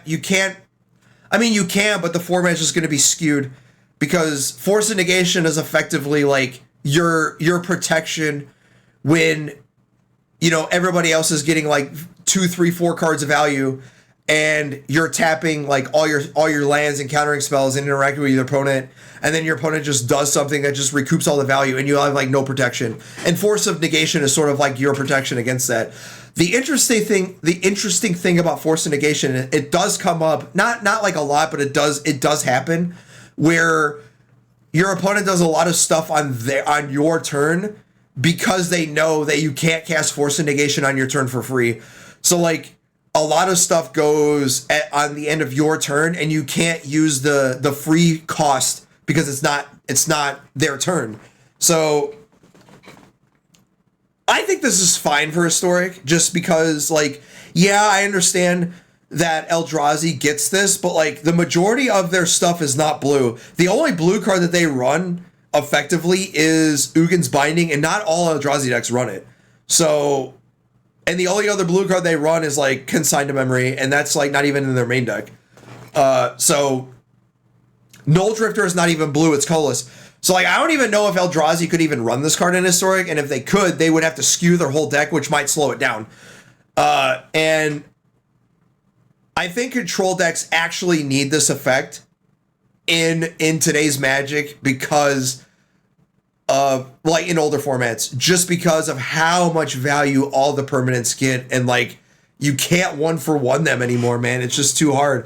This is one of the reasons why control is just not played in Timeless, or especially in Historic, because the permanents are so good. Frantic Search. There is a Jumpstart set inside the Avatar set, and every color has a bunch of Jumpstart reprints, and this is one of them. Frantic Search. 1 blue, 2 colorless instant. Draw 2 cards, then discard 2 cards. Untap up to 3 lands. Man, look, man. If this card's not pre-banned in Historic, they might as well just open the floodgates, bro. Because, like, Breach is already a problem in Historic. It's not played a lot. It's not popular. Not because it's not good, but because the deck is hard to pilot, and it's really cumbersome to play the deck on Arena because comboing, and I've heard this from people who played in the qualifier, it's actually, there are times where you actually time out. Like you get roped and you just fizzle. So if they don't pre-ban this, I'm of the opinion they have to ban Breach. Like we're past, like that card should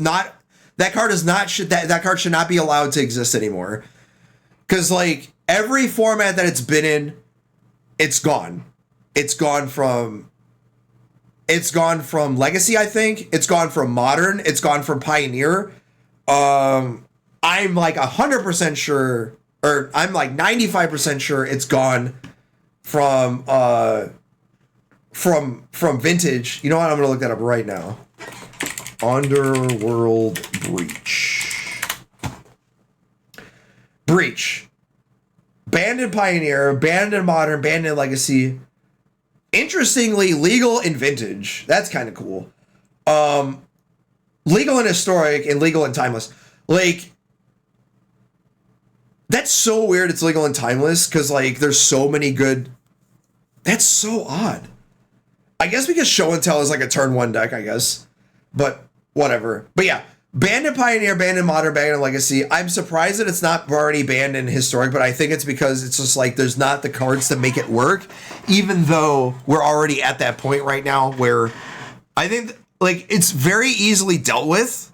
Like you could skew your deck to like stop the breach, like the breach combo, and the way you do it is with Dampening Sphere. Like the deck just like completely fizzles out, man.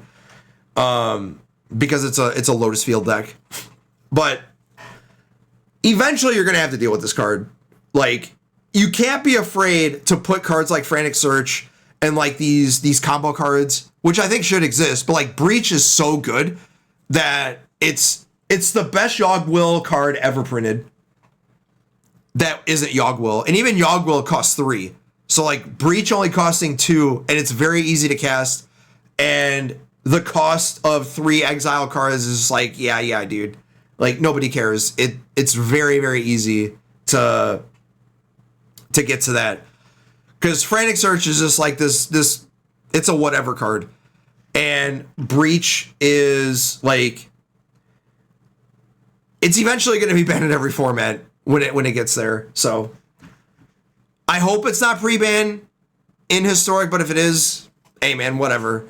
And that's another thing about WotC too. I'm tired of this, like them spoiling cards, and then I have to wait until the release to find out what cards are legal or not. Like, just tell me up front, man. Just let me know, hey, this is spoiled, or have like a graphic, like after it's been spoiled by the card, like whoever they gave the card to spoil it, and like have a graphic on the gallery, like in bold print across the card, pre-banned in Historic or something to that effect.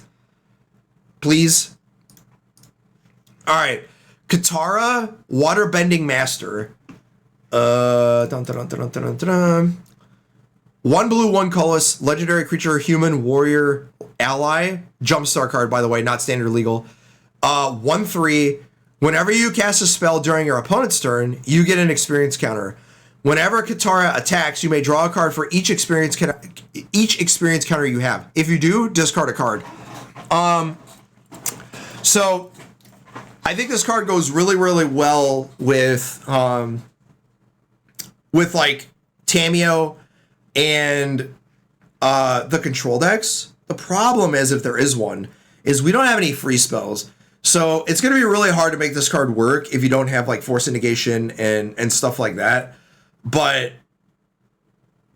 this card seems unassuming, and like you play it on 2 and it's sort of like, yeah, whatever. But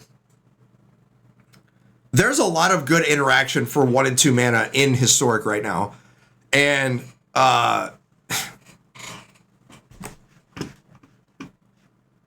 what was I going to say? And if you ever get 2 counters on this, like, yo, this also works like with Reanimator too. Cause like, it's an easy discard outlet. You don't even have to have experience counters. You can just discard a card, right? But like, yeah.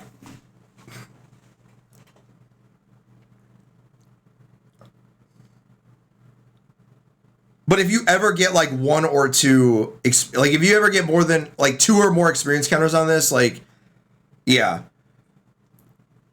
because you're like drawing a bunch of cards with this. This seems like the perfect card for the Lurrus control decks, like the frog Oculus decks. Like just a perfect card for that deck. Because it basically does what you want to do. You want to fill your graveyard, you want to play stuff on your opponent's turn, and you're already drawing a lot of cards with like Tamiyo, with Frog, Psychic Frog, with this card, and like you got Oculuses and Unearths and stuff like that. So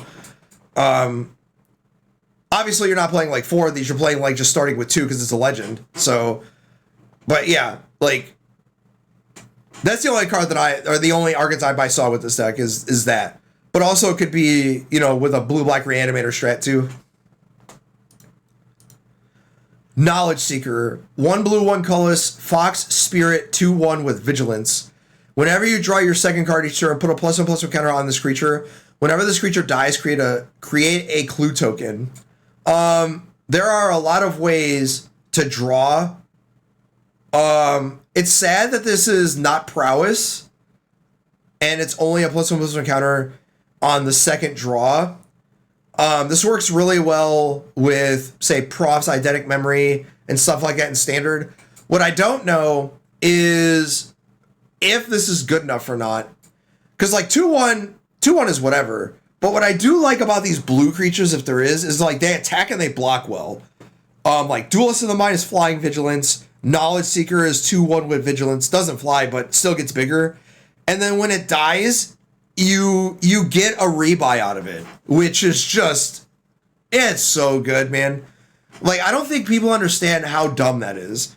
Like, it's not this, like, okay. So what I mean by that is, remember about 5 or 10 years ago, you saw cards like this all the time, where they had like a bunch of keywords and they got bigger, but like that was it. So like when you dealt with them, that was it, right? Today, it's not like that anymore, man. Like they do all these things, and then when it dies, I get to draw a card. Like, this is why I said Magic is not about one-for-oneing people anymore, because this card could just turn into another threat. Or your clue token becomes a threat. Or your clue token becomes another like removal spell that like wins you the game. And creatures are allowed to do that, but like spells aren't, and I don't understand why. So like every card that does something, because this effectively does something the turn it comes out. It pseudo does. If you deal with it, it didn't do anything, but because they killed it, like they not necessarily torch the tower, but like they shock it or they fatal push it, which is not in Standard, but like they have a 1 mana, you know, whatever the tragic arrogance or tragic indulgence or whatever the black sorcery is, or stabbed it or whatever, and it dies. Well, I get to draw a card off it because I got a clue token. And if this is a part of the airbending thing, well, I get something to airbend with. So like, these 2-drop uncommons, all of them are like secretly good. Like, I'm not saying you're gonna play 4 of these. I'm just saying like permanents today get so much cardboard. It's insane. Like, you have to, now it's like I'm forced to play exile effects because like if I don't, I'm just gonna get buried in card advantage. Because effectively my fatal push is I have a card because I got to draw a card off of this Knowledge Seeker. Like, so dumb, man. So dumb. Mystic Remora, 1 blue enchantment, cumulative upkeep. Whenever an opponent casts a non-creature spell, you may draw a card unless that player pays 4. Mystic Remora is an old. I want to say it's from Legends. That got reprinted. Stitchy. First time chatter, everybody give a nice shout out to Stitch. Also appreciate the follow. Show the love to the first time chatter. How are you? Appreciate you stopping by and hanging out. I was gonna look something up. Oh yeah, Mystic Remora.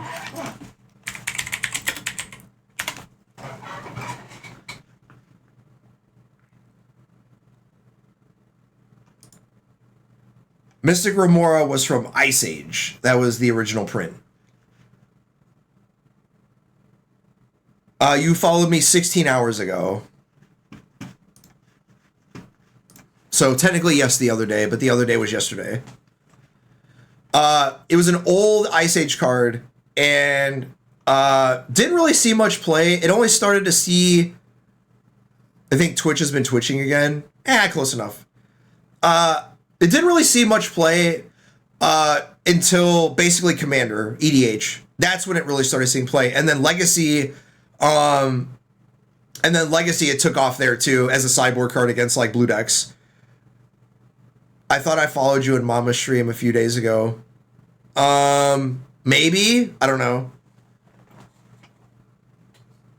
I don't really follows that much. So like, if you followed me, great. If not, there was a time I literally like looked at my follow list and it was like 350, and then like a year later I was like, oh shit, I'm up to 500. So I don't care. Thanks anyway. You could have followed me 3 fucking times. It doesn't matter.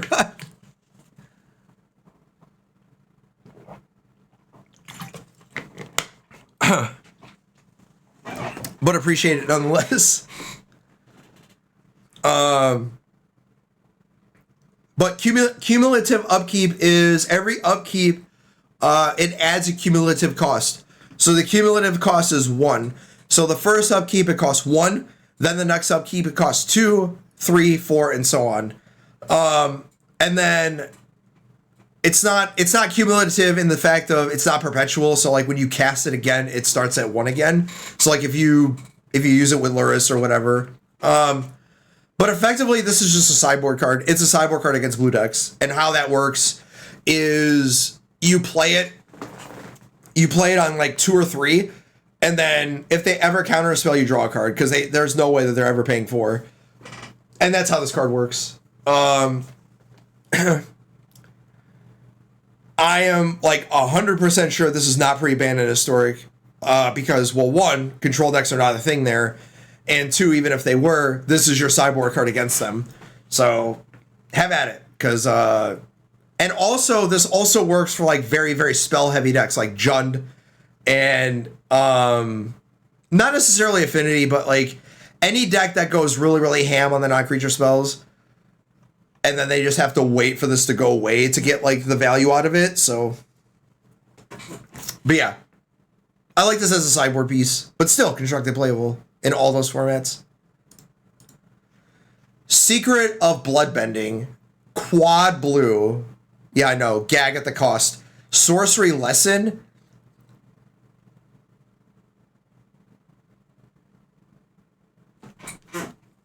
I appreciated it. Is way cooler. Avatar looks cool so far. The art. Hey, look, man, it's sort of like I use the same description of Elden Ring as I do with MTG, and it's one of the reasons why I started playing the game, really, is the art used in the cards is just, man, it's so cool. And I love all the alternate arts, and I love just the artistic expression, and it's the same in Elden Ring too. It's one of the reasons why I play the game still, is just how graphically aesthetic everything is. Secret of the Bloodbending, quad blue, sorcery lesson. As an additional cost to cast a spell, you may waterbend 10. You control target opponent during their next combat phase. If the spell's additional cost was paid, you control that player during their next turn instead. Exile Secret of Bloodbending. So this is the spell variant of Emrakul, the Promised End. I don't know if this is playable or not, but what I do know is Waterbend 10 is a lot. And also quad blue is a lot.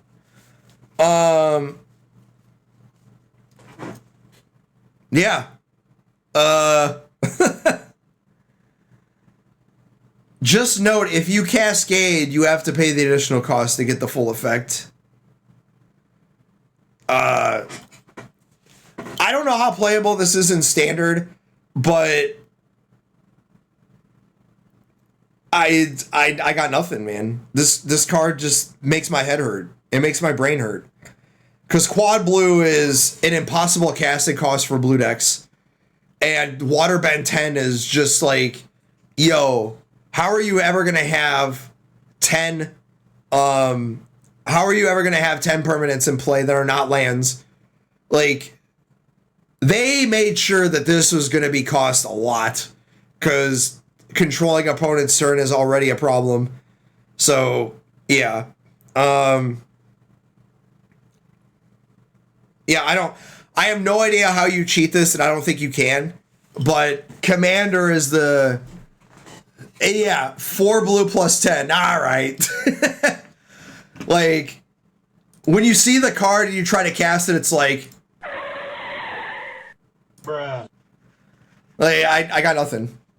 Yeah, have fun, because I don't think you're casting this ever. But if you do, controlling it the next combat phase is sort of fine, because it's sort of like a time walk effect, because you're just like, yeah, I control you during combat. All right? Which might actually not be that bad, Because, like, all right, just hear me out. I'm not saying that this is playable just because of this, but like, imagine for a moment you're in mono blue, or you're playing like mostly blue, but you got some creatures, and like your aggro opponents, like they don't have really good profitable attacks, but like now you control their attacks, right? You control them during the combat phase.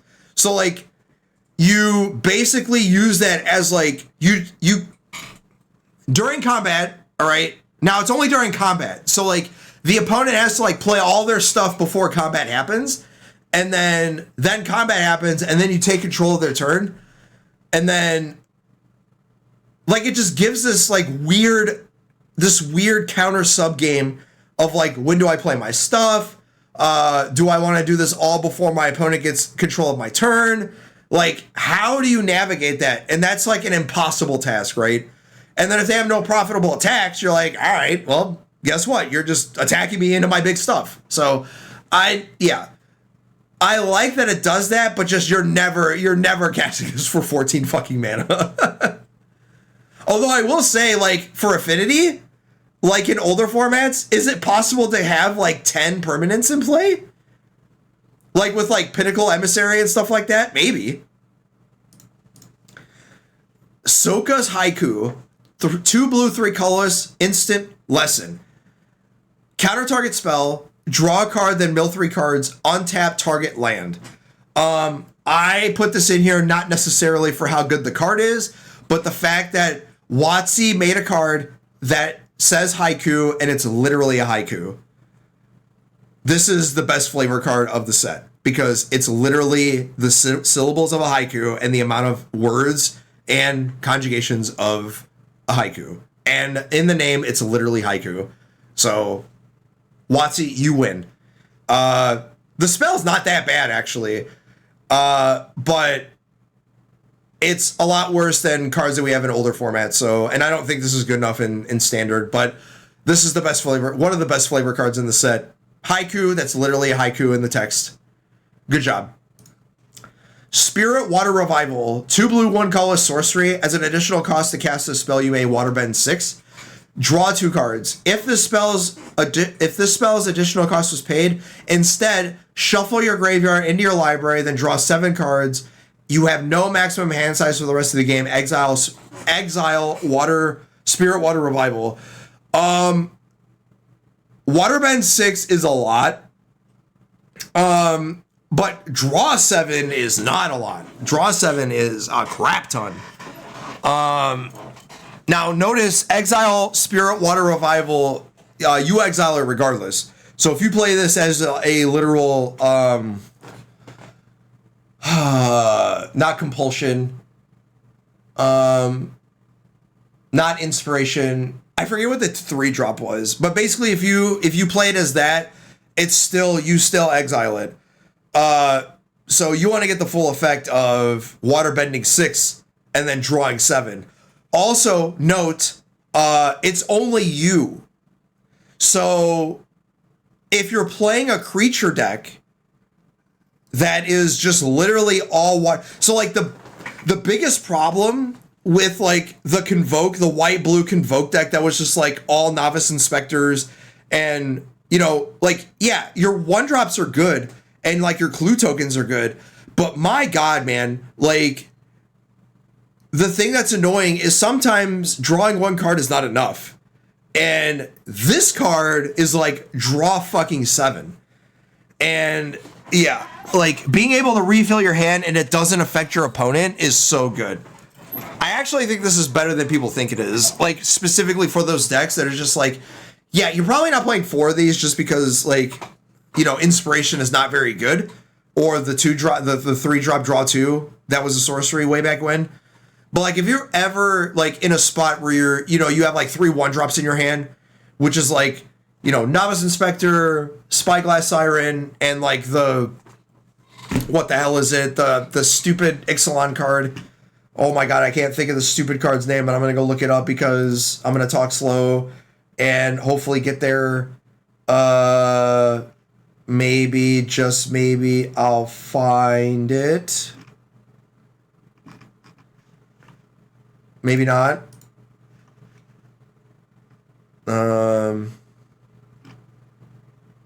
No. I don't remember what the card's called. Hold on.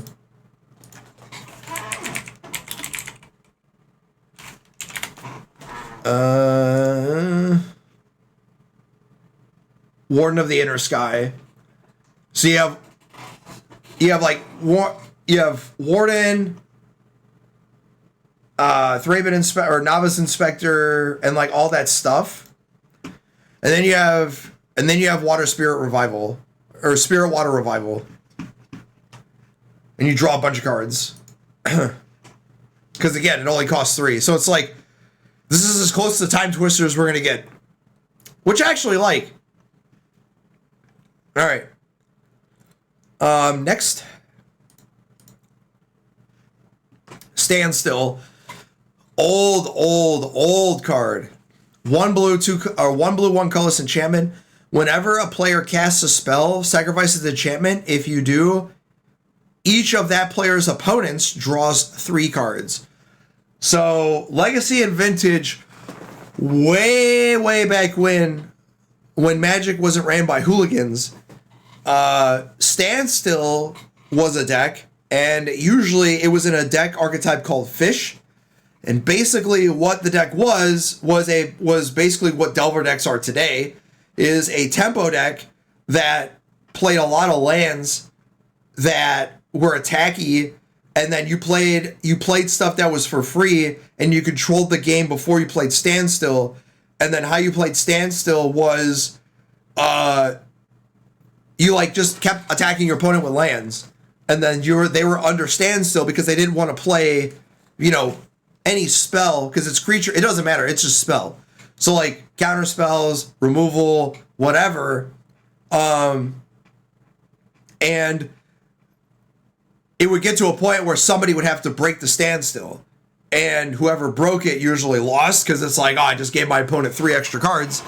And how you did it was, with Standstill decks, was you had like, Blinkmon Nexus or Mutavault, Strip Mines, Wastelands, and like you just played this like really tempo-y like deck, and then you had Standstills to kind of like recoup the cost. Because all you did was just kept on attack you for 3, attack you for 2, attack you for 1, attack you for 2 flying. And it was all with lands. And there were even lands that like dealt damage, and yeah. And Standstill was sort of like the pinnacle of that format way back when. Today you don't see that as much, just because like permanents on their own draw cards. So like Standstill is not really used anymore. But in Historic specifically, the majority of those cards are not like in the format. So like, or they've been nerfed, like Ocelot Pride or Ragavan, stuff like that. And maybe Standstill is possible. I think it's more for Timeless than anything else, just because Wasteland, or not Wasteland, but Strip Mine's literally in that format. And if you ever get down a Standstill, like it's kind of hard for them to beat, because like drawing 3 cards. But also you had Force of Will, and like a lot of these free counterspells, which we don't have in Timeless. So like we're going to now with Force of Negation, but we literally do not have Force of Will. So it might actually not be good. Who knows?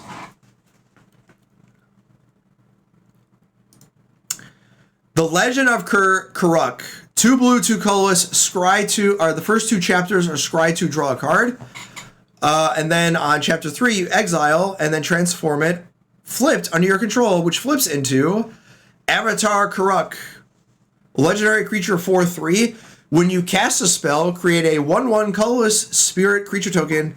With this token can't block or be blocked by non-spirit creatures. Exhaust, waterbend 20.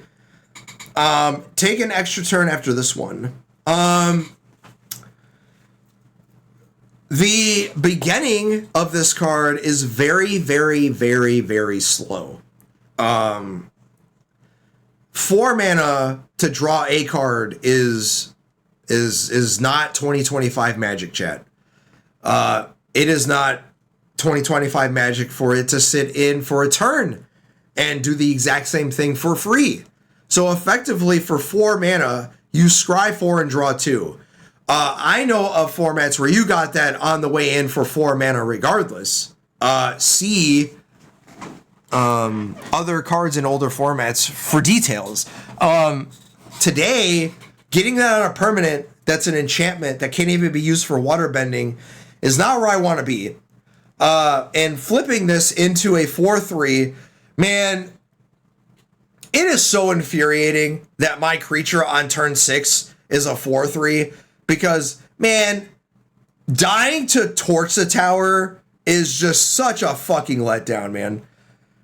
This should not be a 4/3. Like, if I spent this amount of time to get a 4-3, like, I understand every spell I cast gets me a 1/1, but, like, brother, I still die to a fucking 1 mana removal spell. Like, oh my god, so annoying. Like, I understand, like, how many spells are you gonna get out of this? 2? 3 at the most? Like, a bunch of 2s and 1s? And by the time you're able to take an extra turn, like, the game should already be over. This is sort of like a win more. So this card seems a little bit lackluster to me. Yeah, I understand.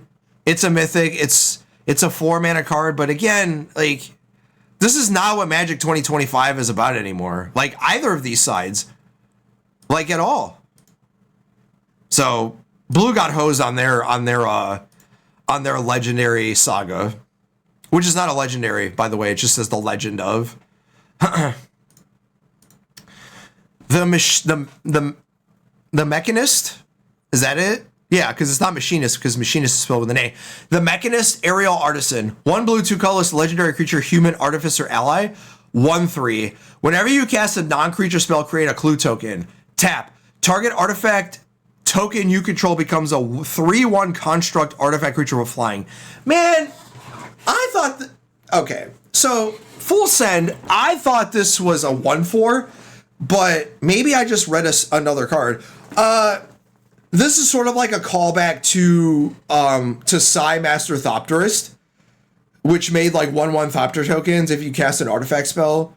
Non-creature spell, getting a clue token is not nothing. I think we already have this effect, like actually drawing cards, but like making clue tokens is like, yeah, sure, but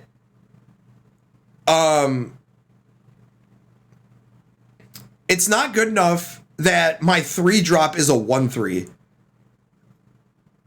Like, yeah, I get a clue token, but if I was going to play, like, in standard, if I was going to play this, right, I would want to play it with, like, a bunch of 0s or 1s or whatever, because this is not a 3-drop, it's a 4. And in older formats where, do you want to play Psy or do you want to play this? I think Psy is better just because it's a 1/4. And I think Thopters are better than clue tokens. But what I will say, though, is that making a 3/1 flying is not nothing. And getting clues is sort of better than 1/1s, just because drawing cards is better than getting 1/1 flyers. But again,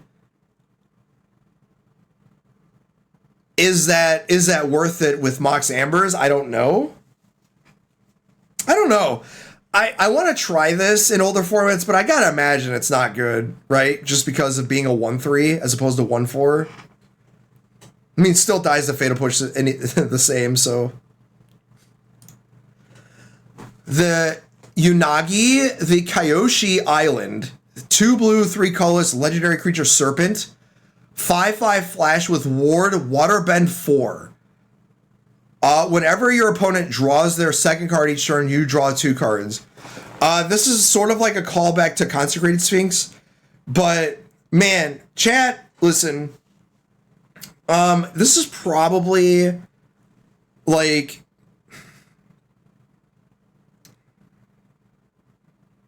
Ward 4 is a lot, man.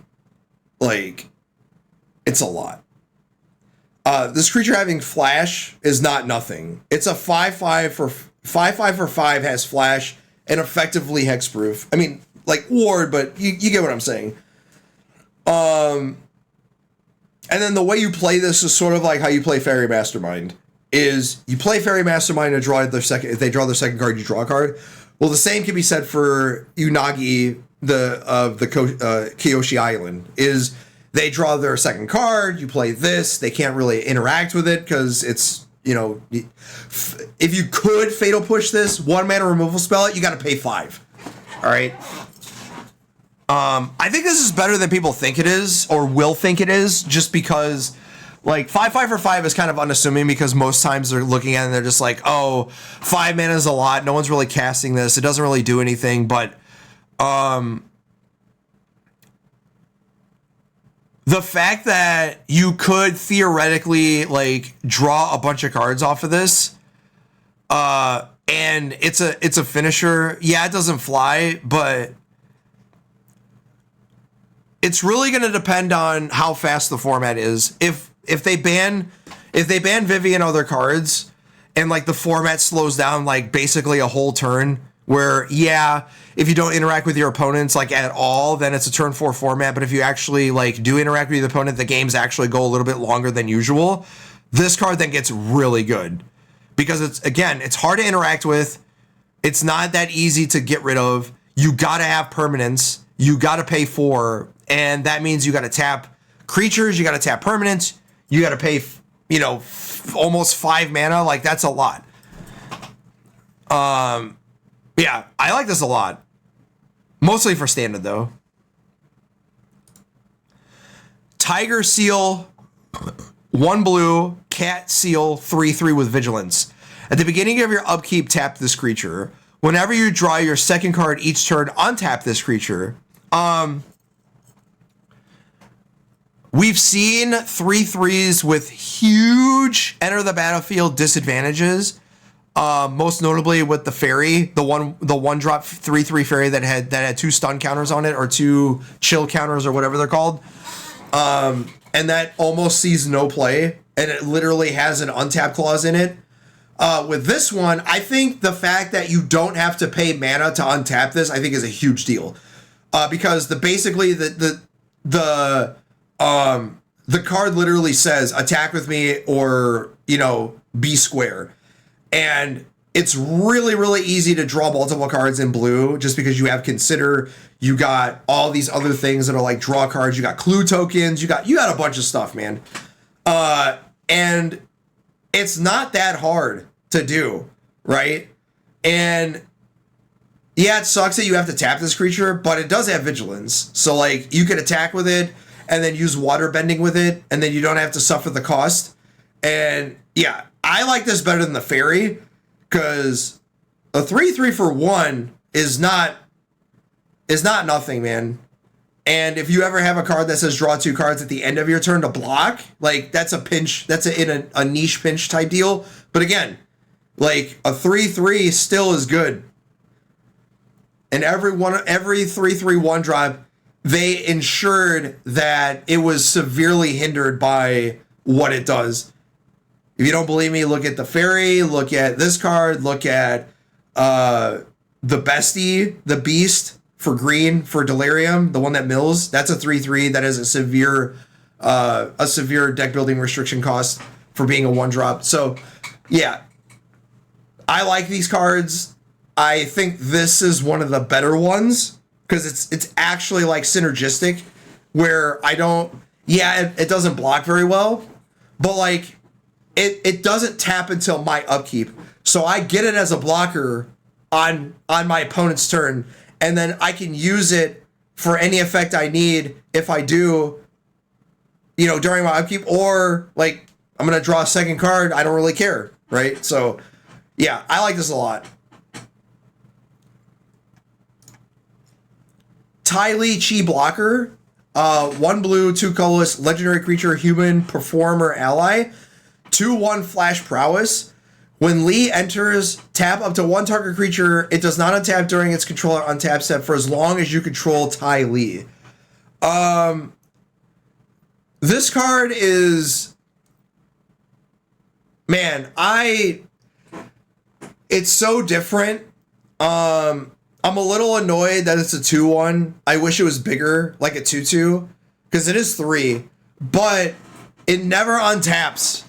So as long as I control, like basically this is Blue's version of a different take on Tashana's Tidebinder, where, or a better effect instead of Tidebinder is, you know, like White's Banishing Light or Stasis Snare, where they don't get to use their creature at all, but it doesn't lose its abilities, it just doesn't untap.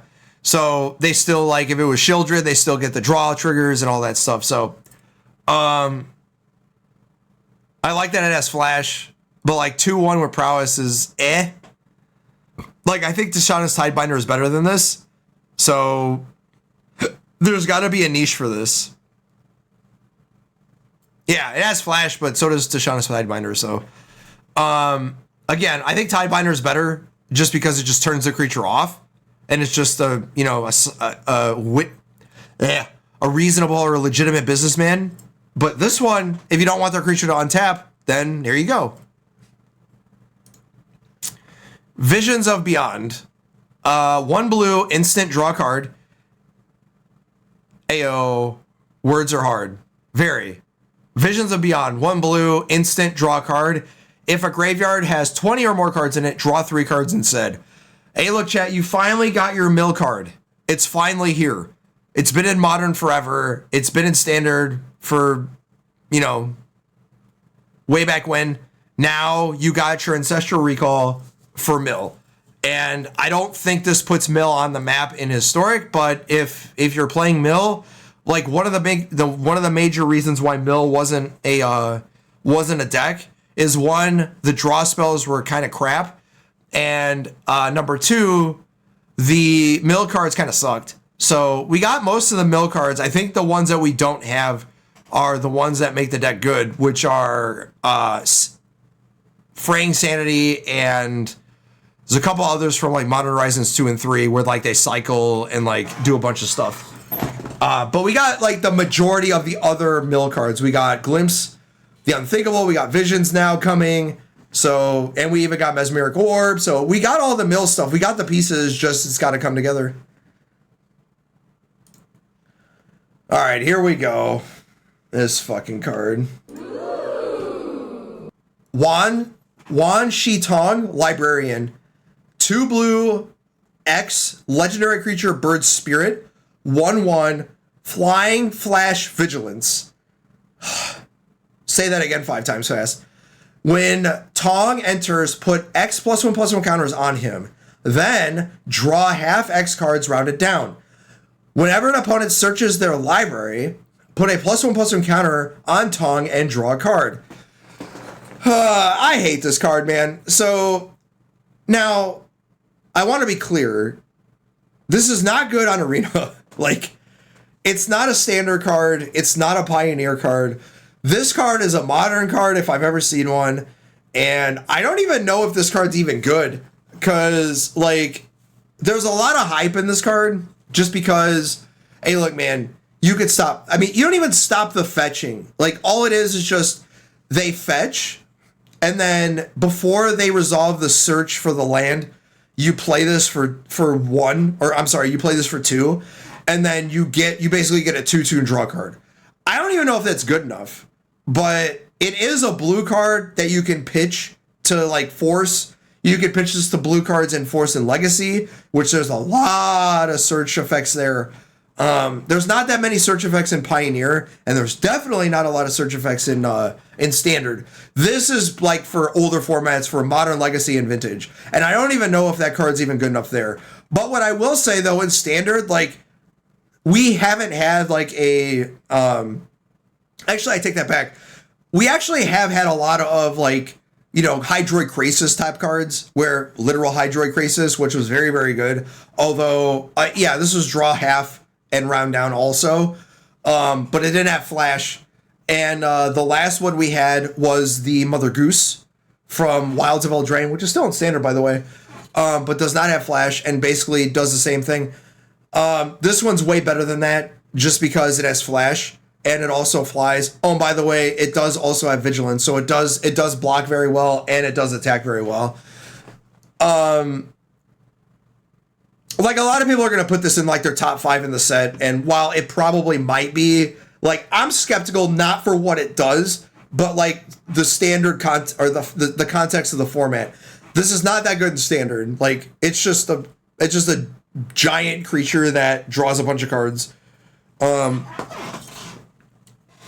So like for 4 mana, right? Here's the thing. So like it's a 3/3. It's a 3/3 for 4 draw card. Is that good? Like I don't think it is. So yeah, I'm over this card. Like it's fine. It's not busted. It's not terrible. It's good. It's what a mythic should look like. I think they push this card and they know they can just because like it's not even that good. And in older formats, it's just like you can put as many tokens as you want on, man. I'll fatal push it. So it still has that dies to removal thing. All right. Next, Waterbender's Ascension. 1 blue, 1 colorless enchantment. Whenever a creature you control deals combat damage to a player, put a quest counter on this enchantment. Then if it has 4 or more counters on a draw card, Waterbend 4, target creature can't be blocked this turn. I think this is the worst of them, of all the Ascension cards, just because you don't draw the card until you have 4 or more quest counters. And while you do, it's easy to get to the draw stuff if you have a lot of cheap creatures like, Spyglass Iron or whatever, but I still think Enduring Curiosity is the best of these. Because, like, Waterbend 4 making stuff unblockable is, like, fine, but the decks that are playing a bunch of permanents for Waterbend to be a thing, they're not really playing that many big creatures to begin with. So like, I don't know why the unblock thing is why does that matter? Unless there's like, like a 1 or 2 drop that like gets a lot of value if it connects. That would be the only reason I would play this. And even then, like, I'm skeptical at the Waterbend. Like, I'm skeptical of the whole synergistic piece of what this card does. I would much rather play the white one if I was gonna have permanence and do that stuff. But if you need this effect, you have it, and it's sort of like when Enduring Curiosity leaves, you have this card. So,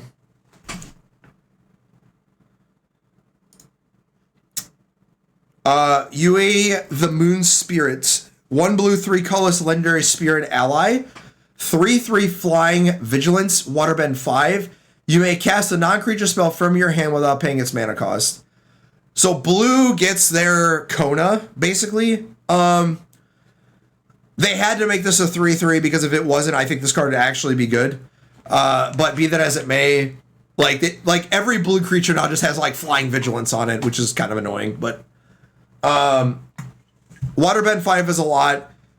Being able to untap with this is a lot, and having it not die to anything is already a lot for 4 mana just because it's a 3/3. If it was a 3/4 or anything, like basically it has to die to Torch the Tower, because if it didn't, you would have a problem. So,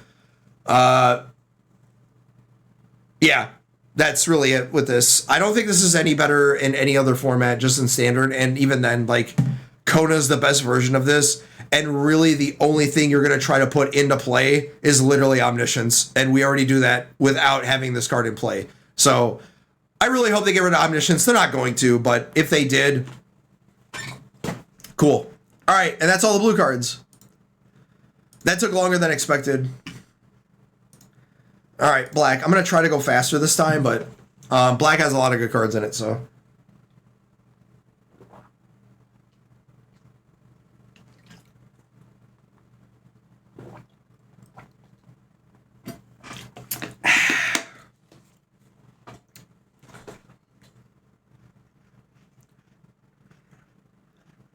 Hey Q, did you watch any of the Avatar stuff? I watched one of the movies. I never watched any of the anime.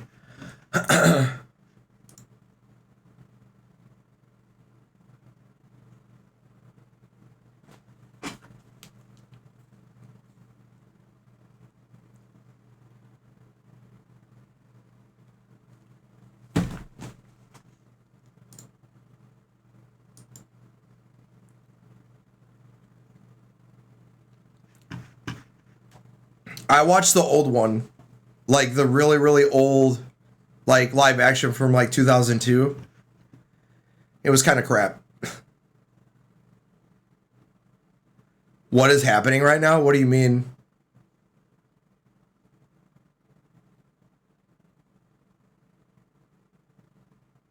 I mean, I've seen the show, but I didn't watch it. Like, I've seen like a couple episodes. I mean, I've seen it, but not like, I didn't watch the show.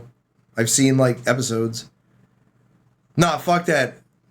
I'm not doing that.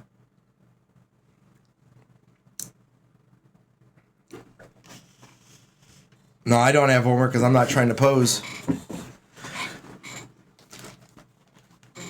I'm not trying to pose as like this anime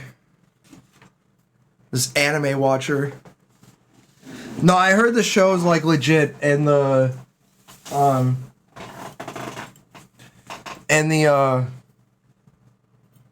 and like the live action stuff is like really bad. Especially the first live action they did. Because I don't want to get hooked, that's not even close to what it is.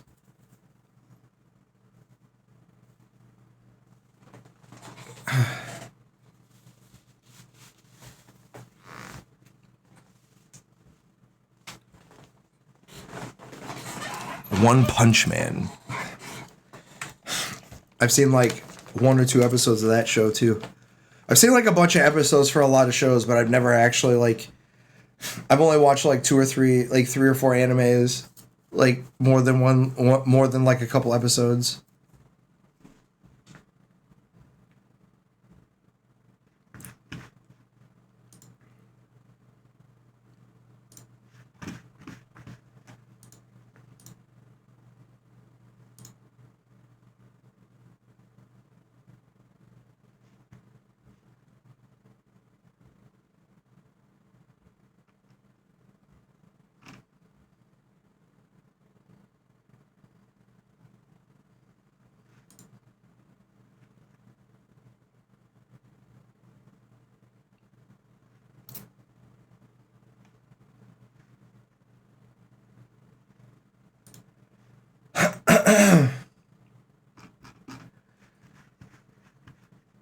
New episode today.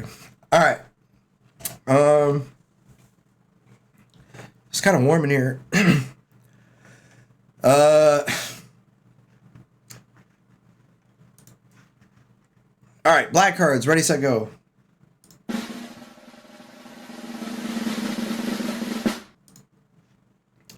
Bowling Rock Rioter, 1 black, 2 colorless, human rogue ally, 3/3, firebending 1. Firebending is mostly a red, but now some of the black cards have them. Firebending is another mechanic. Whenever this creature attacks, add 1 red mana. This mana lasts until the end of combat. Tap and untap ally you control. Exile target card from a graveyard. Whenever this creature attacks, you may cast an ally spell from 1 cards you own in exile with this creature. So there's a lot going on here. But this has a lot of words for not doing anything. So like firebending is a lot. That's not nothing. Firebending I think is a busted mechanic in my opinion, but whatever. The tapping and untap ally I control, if this had vigilance, then that would be kind of funny.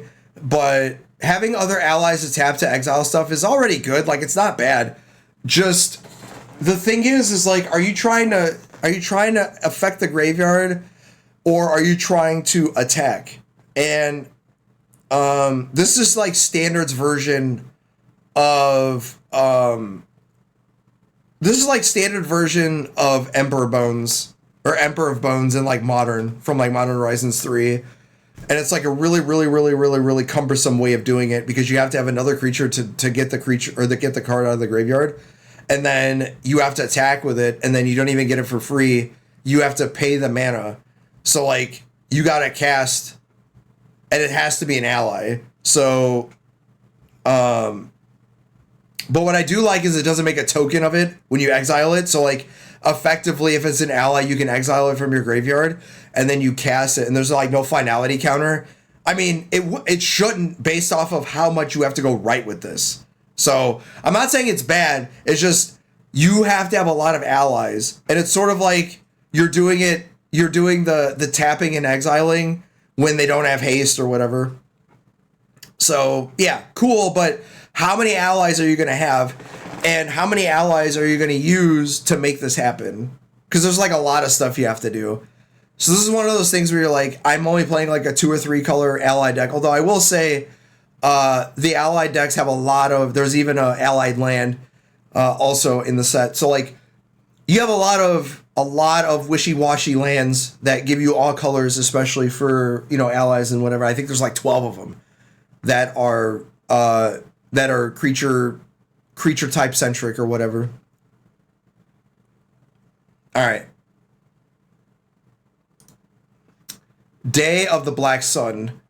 2 black colorless, or 2 black X sorcery. Each creature with mana value X or less loses all abilities until end of turn and destroy those creatures. I think this card's really good. Like, you could do it for 0, which counts for token creatures or whatever, for just 2 mana. This is like Black's version of Wrath of the Skies in Modern Horizons 3. And you got, then if you do it for 1, this is like a sideboard card against like the Boggles people, where you pay this for 4 and you deal with all the aura creatures and all the can't be the target, hexproof, ward, that type of stuff. Very niche, because like you're not 3 mana or 5 mana to get rid of 3 mana value or less is a lot, just because 5 mana is yeah. So I think it's more for that in older formats than standard, because standard is all about scaling. And like if I'm paying 5 mana, I should be able to get rid of all the creatures. But I like this a lot as a I don't want to say like split up, but Black's version of I need to deal with little stupid weenie creatures from like, the white and the red and the blue decks that are just like all 1s and 2s. This is like a really good like anti-Lurrus card. And like anti-Boggles, where you don't have to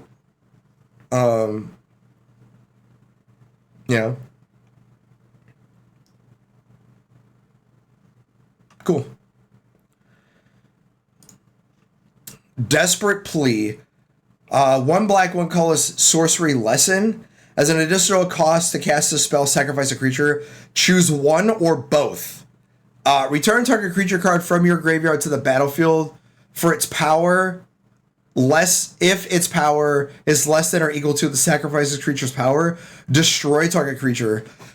This is a jumpstart card, and the jumpstart card of this is, I don't know how good this will be in historic, but man, this is a really, really, really good, like, I don't want to say recurring nightmare because it does it all the time, but this is really, really good for like the creature combo decks where they're like the Sam Cat decks, or any of the decks that are combo creature centric, where they destroy a creature, they sacrifice like a 3, 4, 5 power creature, and this works really, really well. I think if this works right, I'm pretty sure it does, because star equals 0 until the creature comes back from the graveyard. So like, I'm pretty sure that's how that works. So like this card's really, really dumb with, in my opinion, with if it works like I think it does, with the Goyfs. So like, you sacrifice your stupid creature, your like noble hierarchs and your like Llanowar elves, your dorks, and then you get like a Pyrogoyf or a Barogoyf out of the graveyard because the star is equal to 0. And this also works with like other creatures that are like star or X or star or 0 or whatever. Like with Tarmogoyf and Death Shadow and like all that stuff. So it's basically like a 2 or 3 for 1, and it's very unassuming, and it's cheap enough to where you can cast off a Jar Seal. I think this card's really, really good. one of the better cards in the set for historic. Just because they're not going to nerf anything from the Goyf deck. And it might actually push me to play the Goyf deck. Incidentally enough, though, unfortunately, it's a sorcery, but it has to be, because if it was an instant, this card would be busted.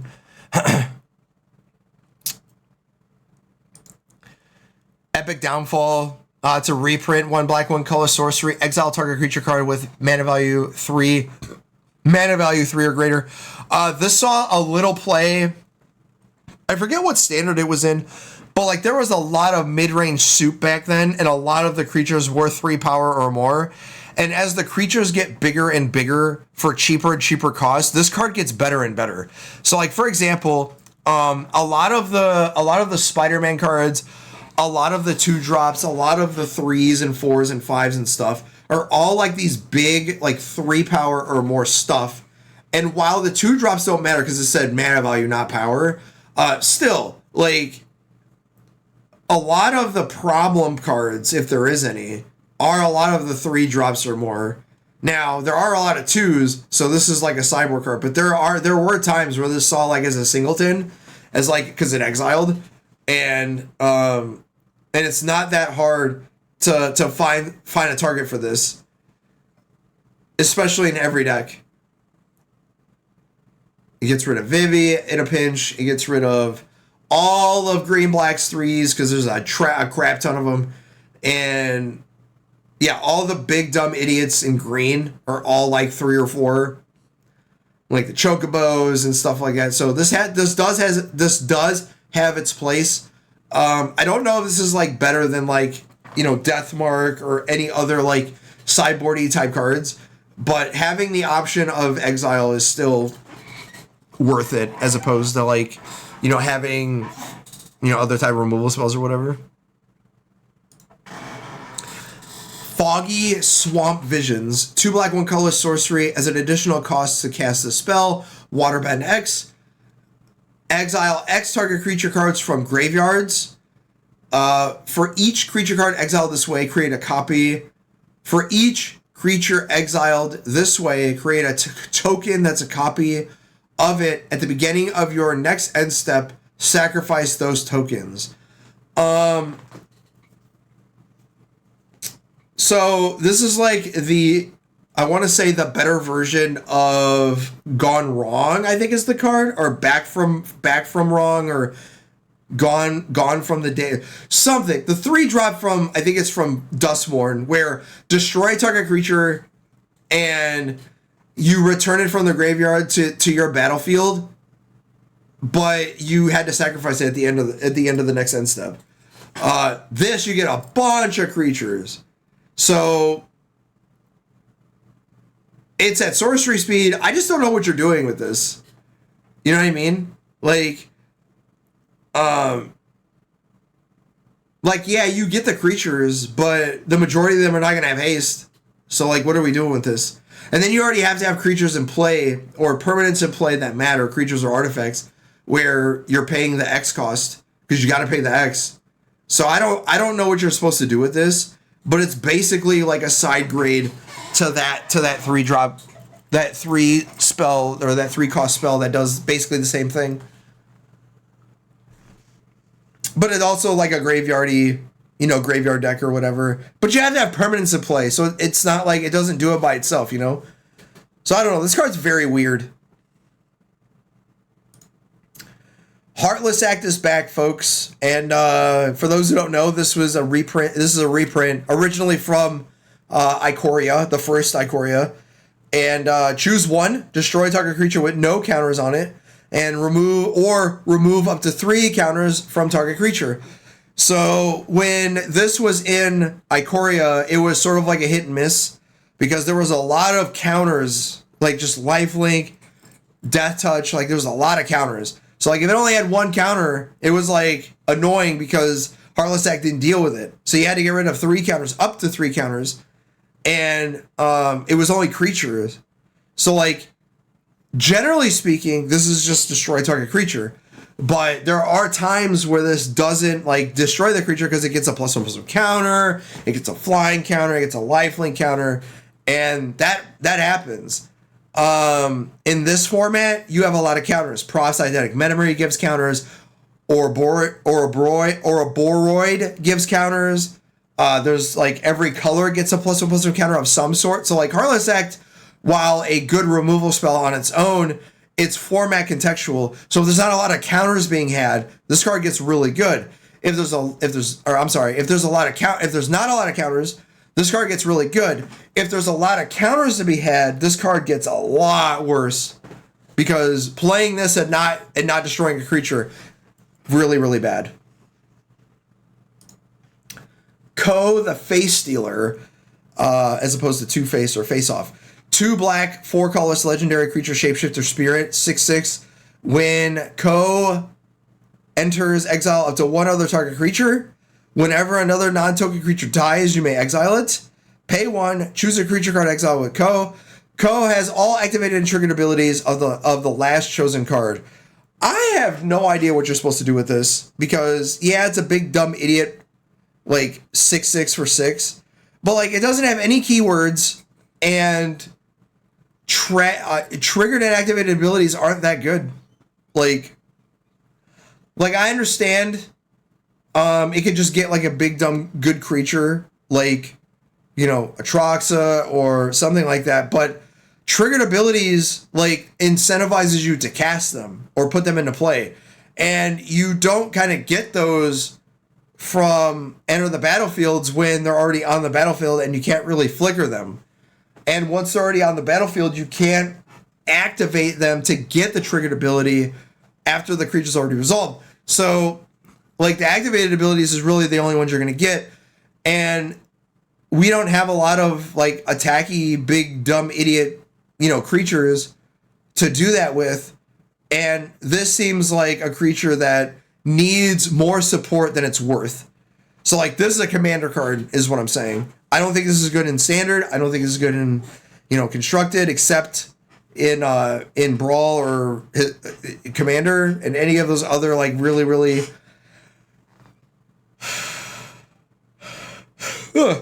excuse me, in those niche, you know, formats.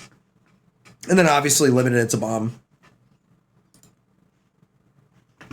A card that I think is really good in standard though is my Scornful Striker. 1 black, 1 colorless legendary creature, human noble ally. 2/2 at first strike. Whenever a creature casts a non-creature spell, they lose 2 life. So there's like a polarizing thing on Twitter right now and on Discords, whether or not this card's good or not. And I'm of the opinion that this card is incredibly good. Not like, oh my god, it's the top card in the set, but it's pretty good, man. Like in the top 10 at least, because at the very least it has Ward 2, as in Ward pay 2 life. Because it says whenever a player casts a spell, this notably affects you too. So if you cast a non-creature spell, you lose 2 life also. So you probably want to play your non-creature spells prior to. But what I will say though is that, you know, Sui Black decks used to exist way back when. They kind of fell out of favor, especially in modern. Like you don't really see Death Shadow too often, which is like the updated archetypes. Like instead of Sui Black, it's now just called Death Shadow because that's like the best version of them. And technically, Standard has that in Last Ride as the vehicle, but it's a legendary, so But you also have a lot of legendary, you know, creatures that sort of benefit from the damage, as in you got Cecil that wants you to get to 10 life. You got Last Ride that wants you to get to like 8 life or 5 life or whatever. And then there are some creatures that synergize off of that. She's a badass bitch. She looks like it. Like, look at her. She's giving everybody the business. So, and I'm pretty sure she is the business. Yeah, I think this is one of the better cards of the set, and she's gonna make some decks cry, man, because her sister's Latha. I don't think Latha's black, so lethal. All right, next. But yeah, I think this has more than just standard. I think this could be playable in like Pioneer and stuff where they have like a lot of non-creature stuff like Phoenix and other decks like that. Northern Air Temple, 1 black, legendary enchantment shrine. Whenever Air Temple enters, each opponent loses X life and you gain X life, where X is the number of shrines you control. Whenever another shrine you control enters, each opponent loses 1 life and you gain 1 life. I think this is one of the better shrines just because it costs 1. So even if it enters for 1, you lose 1 life, or the opponent loses 1 life and you gain 1 life. And then every other shrine after that. Matter of fact, let me look up type shrine.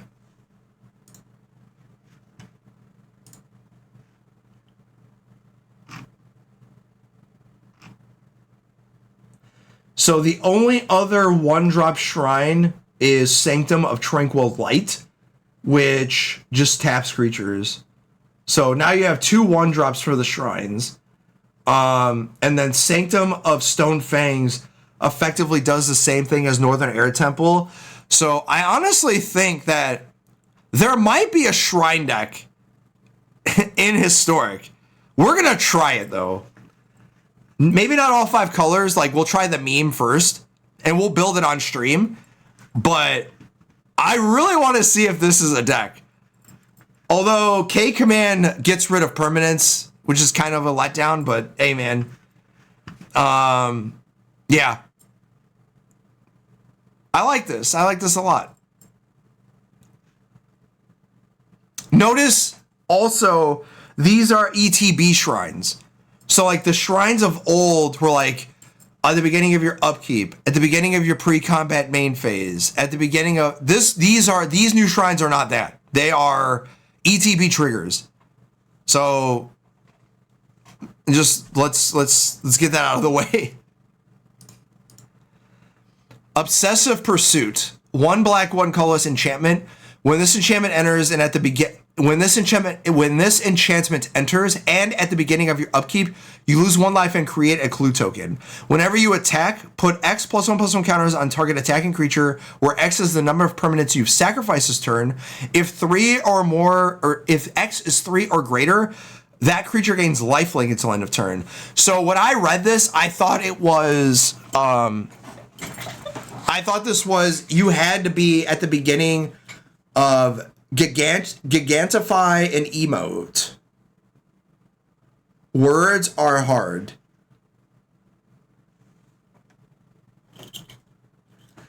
I thought that this was one or the other for some ungodly reason.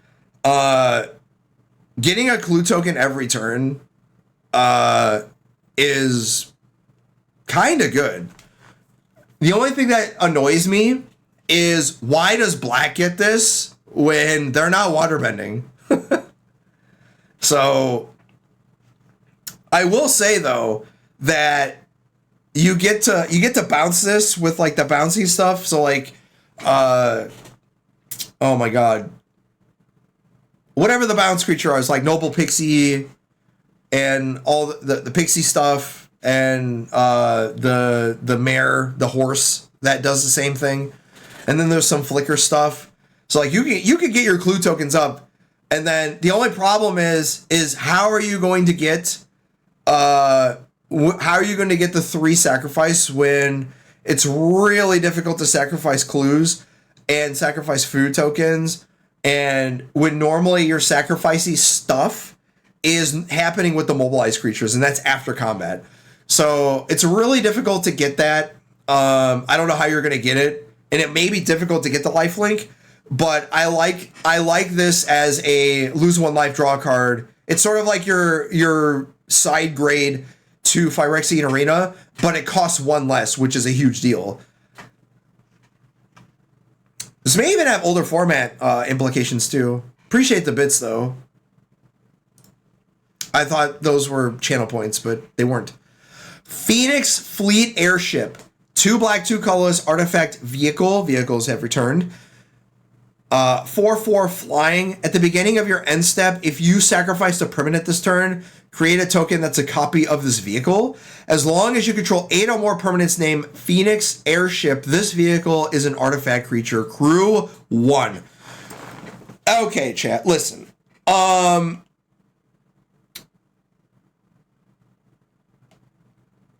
people are going to try this. They're going to try to sacrifice stuff. They're going to try to get to 8 fleet airships. I'm here to tell you,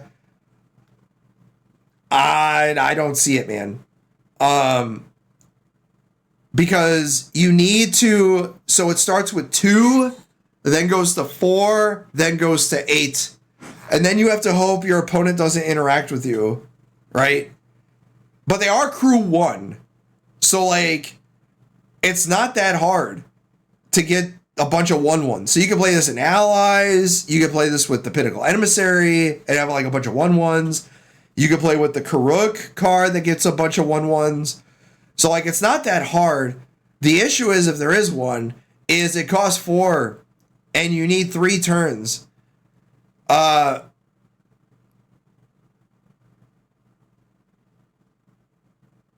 And it automatically turns into a 4/4 creature when you have 8 or more flagships. So like it automatically checks like all the time. So it's always a 4/4. I think this is a meme card, if there is.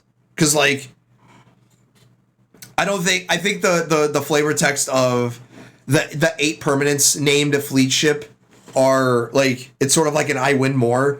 Because if you already have like 4 of these, it's sort of like if I have any creature at all, I'm going to be able to attack for like, 4, 8, or 12. And that may be just good enough, right? Like you sacrifice, something to put this into play. Like, I don't want to say like an Eldrazi token, but like you sacrifice something like a treasure or whatever, and you put this into play, you automatically get 2 on the first go. And then next turn, you're able to attack for 8. If you ever sacrifice another one of those, then you get 16. So, like, it's possible, but I don't know. I'm skeptical. I don't know if this is good enough in older formats, though, just in standard in general. Raven Eagle. 1 black, 2 colorless, bird assassin. 2/3 flying. Whenever this creature enters or attacks, exile up to 1 card from a graveyard. If it's a creature card exiled this way, create a clue token.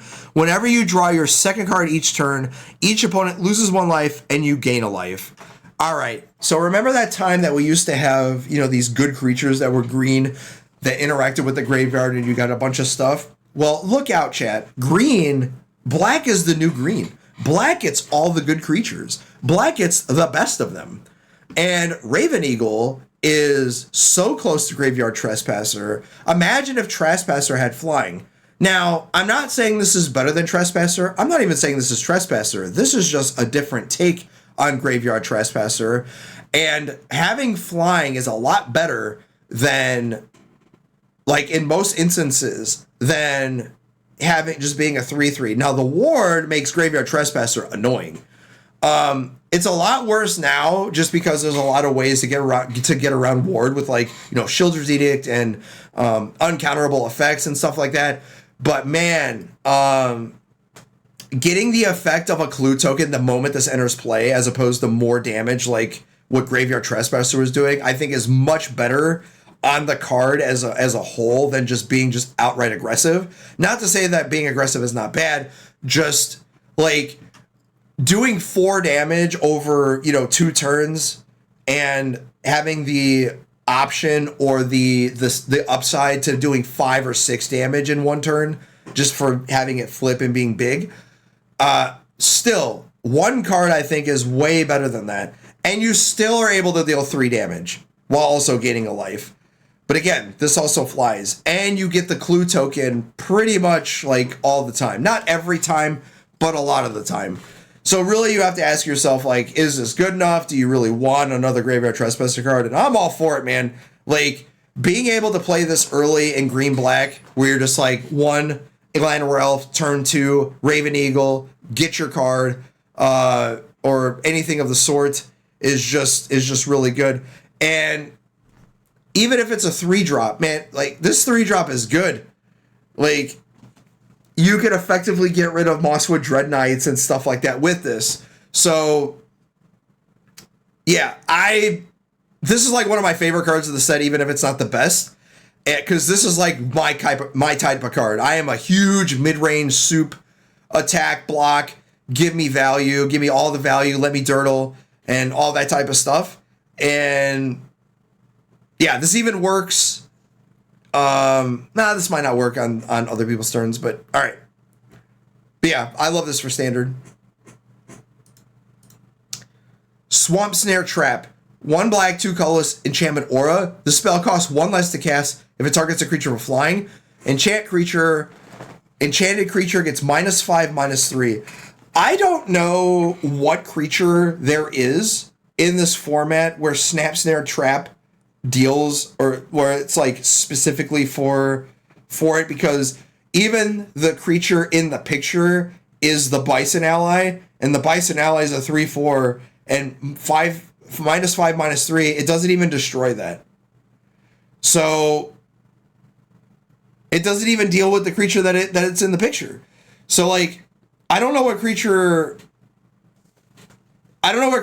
you're supposed to deal with this, or if it's even good enough. But being able to deal with flyers that your 1 mana stuff just doesn't is kind of a huge deal, because if it's a flyer, it only costs 2. And on the draw, where you might have a 2 or 3 drop flyer that's like a 2/3 or a 3/3 or whatever, and it's just like, I'm fine. I have this this aura where I can get, and it's not that big a deal. Sort of like the old creatures that only target creatures with flying and stuff like that. So don't be surprised if you see this being played as like a sideboard card for flyers, where it's just like, I have a 2 mana thing that just deals with your stuff, that doesn't necessarily try to destroy, and even if it had indestructible or whatever, it's -3. The Fire Nation Drill. 2 black, 2 colorless, legendary artifact vehicle, 6/3 with trample. When the drill enters, you may tap it. If you do, or when you do, destroy a target creature with power 4 or less. 1 permanent your opponent's control, lose hexproof and indestructible until end of turn. Crew 3. Why this looks like a life form sexual object, I have no idea.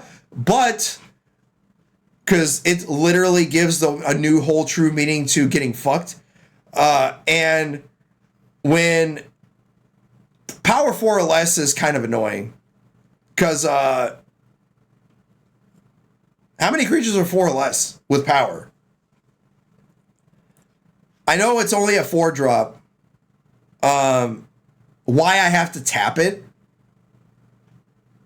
I don't understand, but whatever, because it doesn't even have haste. So I don't understand why I have to tap it, but whatever.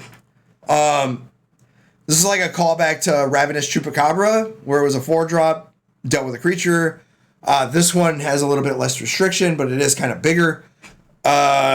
It's just your run-of-the-mill artifact, man. I don't know what else to tell you. Like, power 4 or less is power.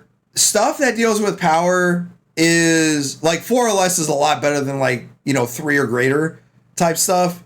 But again, like, there are going to be niche cases where it's like, the creature I used to deal with is a 4, now it's a 5, and it's like, crap. The Rise of Sozin. 2 black, 4 colorless. Chapter 1, destroy all creatures. Chapter 2, choose a card name. Search target opponent's graveyard, hand, and library for up to 4 cards of that name and exile them. That player shuffles. Then, Chapter 3, exile, return, transformed. And it turns into Fire Lord Sozin, a 5/5 menace firebending 3. So when this creature attacks, add 3 red mana that you lose or will only last until end of combat. Whenever Sozin deals combat damage to a player, you may pay X. When you do, put any number of target creatures with total mana value X or less from that player's graveyard onto the battlefield under your control. I think this is one of the better ones of the set, just because it's a sweeper. deals with all their stuff. I then get to deal with, you know, a permanent that I don't want to see for the rest of the game. And then I get to attack. It is a little slow just because it doesn't have haste, meaning that when it flips, it's not going to be able to attack. So it's kind of annoying in that aspect because you have to exile it and then bring it back. Yeah, you have to exile it. It comes back as a new thing. So you have to wait a whole other turn to attack with it, which is kind of annoying. But if you ever get to connect with this, whew, that's a lot of mana. Only for standard. Can't see this being anything else. And that's all the black cards.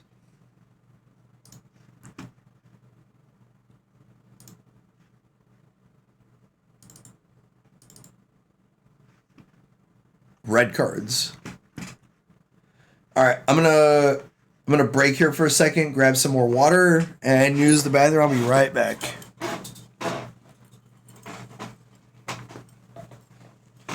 Chat, let me know what your favorite color and cards are in the chat.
Oh, okay.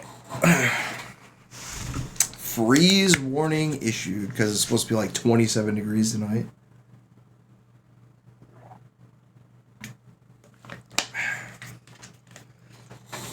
In Georgia, make that make sense?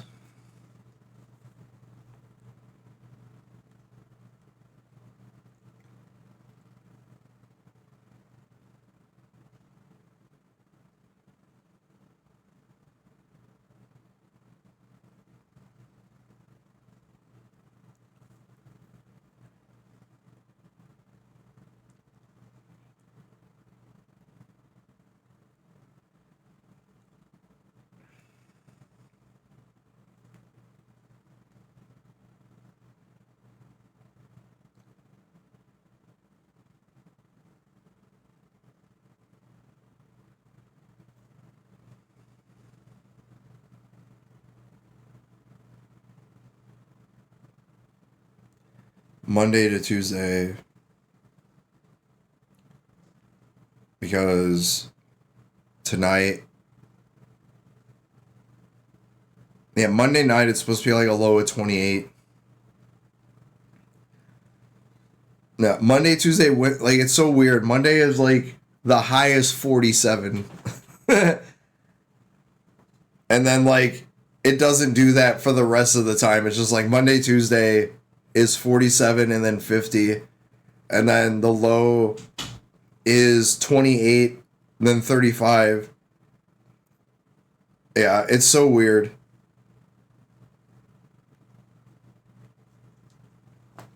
Let me get my silks and waffles out. Yeah, I know, right? Like, make it make sense, man.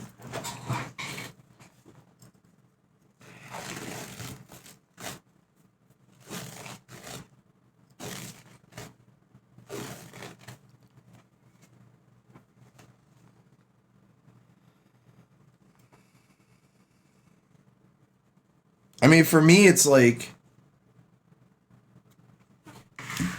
whatever. All right.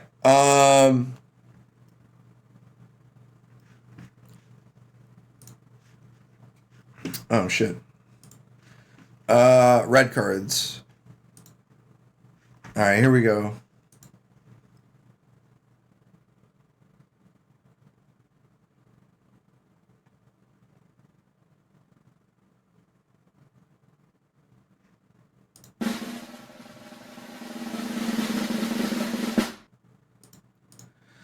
And we start off with a historic card. I don't remember if Blasphemous Act was in the last.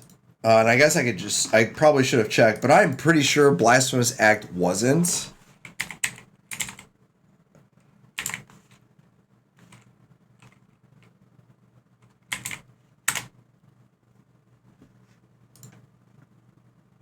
Yeah, it's not an historic, so it will be here when it releases, so it's not on. Well, it is a Storm Breath Dragon.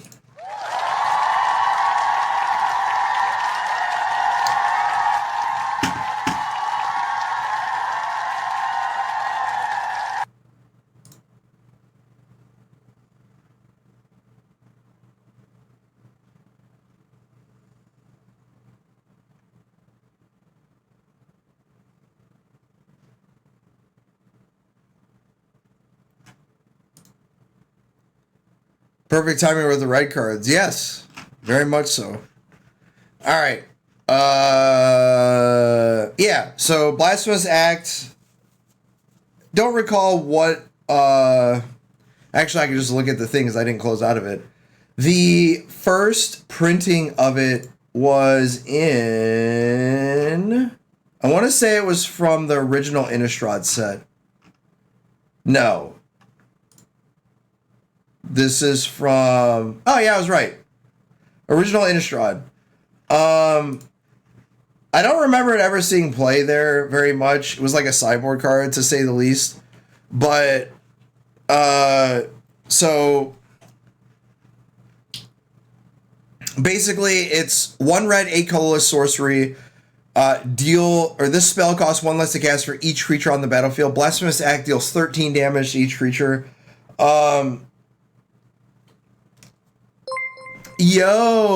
And come up with a resub. The only thing better than a sub is a resub. Let's go with the 26 months. Appreciate it. Thank you for continuously being a part of the faith. What was I saying? There's something to that effect. Anyway. Keep going. 5+ sub points. All right, cool shit. Yeah, I don't think this was played that much in Standard, if at all. And in Historic, we have like 9 billion sweepers that don't see any play. I will say though that 13 damage is not like the end of the world, or it's not that bad. And playing it for 1 mana is also not that bad, but like the best decks in the format do not play a lot of creatures, and the ones that do Like you may see like 4 or 5, like 3 or 4 creatures at best, and that's like the Pyrogoyf deck, the Jun Goyf deck. Like you're not gonna see that many creatures from like the auras or the wizards or those type of aggro decks. You're just not gonna see them. Gone are the days are the aggro decks of old of like, you know, the Convoke tokeny style strats where it's just like, you know, 10 1/1s or whatever, and then Blasphemous Act cleans all them up. And even then, we already have like stuff that deals with that. So to get this now seems a little odd, but hey, man, we have Blasphemous Act, and now if you want to play that, you know, like Stuffy Doll package or whatever, where you're doing damage from the indestructible creatures and they deal damage to your opponent, sort of like what we did with Star of Extinction way back when. It's still a meme deck, but hey, man, people love their memes, so let them have them. Faded Firepower, 3 red X enchantment, flash. This enchantment enters with X fire counters on it. If a source you control would deal damage to an opponent or a permanent an opponent controls, it deals that much damage plus an amount of damage equal to the number of fire counters on this enchantment instead. So most of the time, like people would look at this and go, man, we've seen cards like this before, blah, blah, blah. Like, it's not that good. You know, yeah, it has flash, but, you know, you're not really doing that at the end of turns with an aggro deck because you're, like, spending all your mana. You know, name all of the excuses you want. But, chat, I'm letting you know now. This is a pushed Magic card. And if the only reason it's pushed is because of this little thing called firebending. And we've already talked about firebending on a couple of black cards already. But you're going to see some of these red cards, chat, where their firebending is like 3, 4, and 5 shit. Where you attack, you get 4 red mana, and you're just like, play Faded Firepower on the same turn. Like, this card is not to be played with your mana. You're playing this card with your firebending mana. And that's why I said firebending is a busted mechanic. Because, yeah, you can only play stuff during combat at instant speed. But, man, look, the majority of the good cards are already being played then. So, like, I don't know, man. I think I'm so tired of, like, being able to cheat on mana. It's so annoying. Like, because basically red gets the cheating mana stuff, and if red aggro is already good, you're going to see a problem already with some cards that I have an issue with. Now, obviously, like, there's, you know, not every creature has firebending, but, like, imagine attacking with a firebender of 3 and a firebender of 2 or a firebender of 1. That's 4 extra mana, man. Like, that's like, I don't want to invoke its name, but that's you're running close to like Wilderness Reclamation type shit. So I'm not saying that's what this is. It's just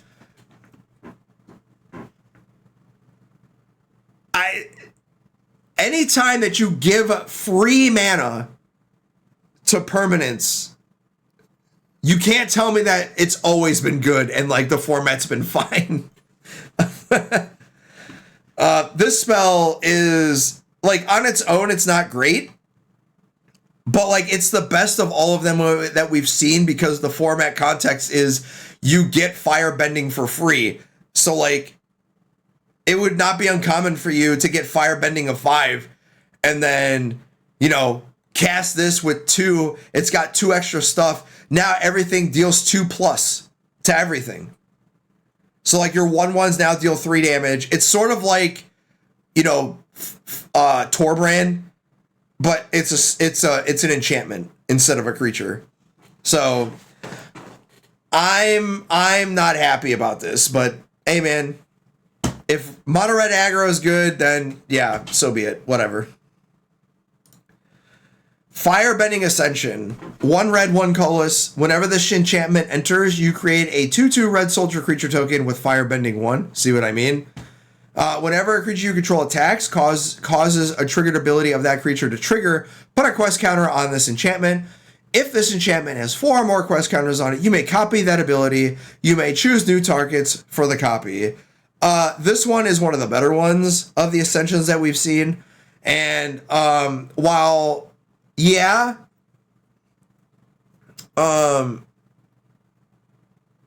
It's not if one or more trigger. It's whenever a creature triggers. So like, it's not just firebending. It's not just any. It's whenever an ability triggers. So you effectively can get firebending. Oh, and by the way, the Firebender's Ascension gives you a creature that gets a triggered ability. So like, oh my god, this card irritates. Like, a lot of the red cards are stupid good, man. At least to me, they're good. Because like, you get something that triggers the ability. You probably have 1-drops that have triggered abilities. And then like every red 3-drop has triggered abilities. And it doesn't mean yeah, and it has to be attacking triggers, which, I mean, red's already doing that.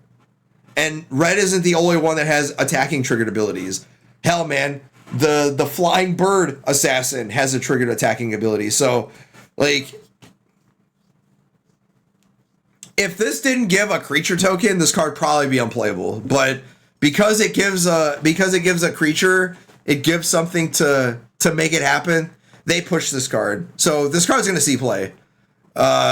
In probably mono red, to be honest. So this game's too hard, man.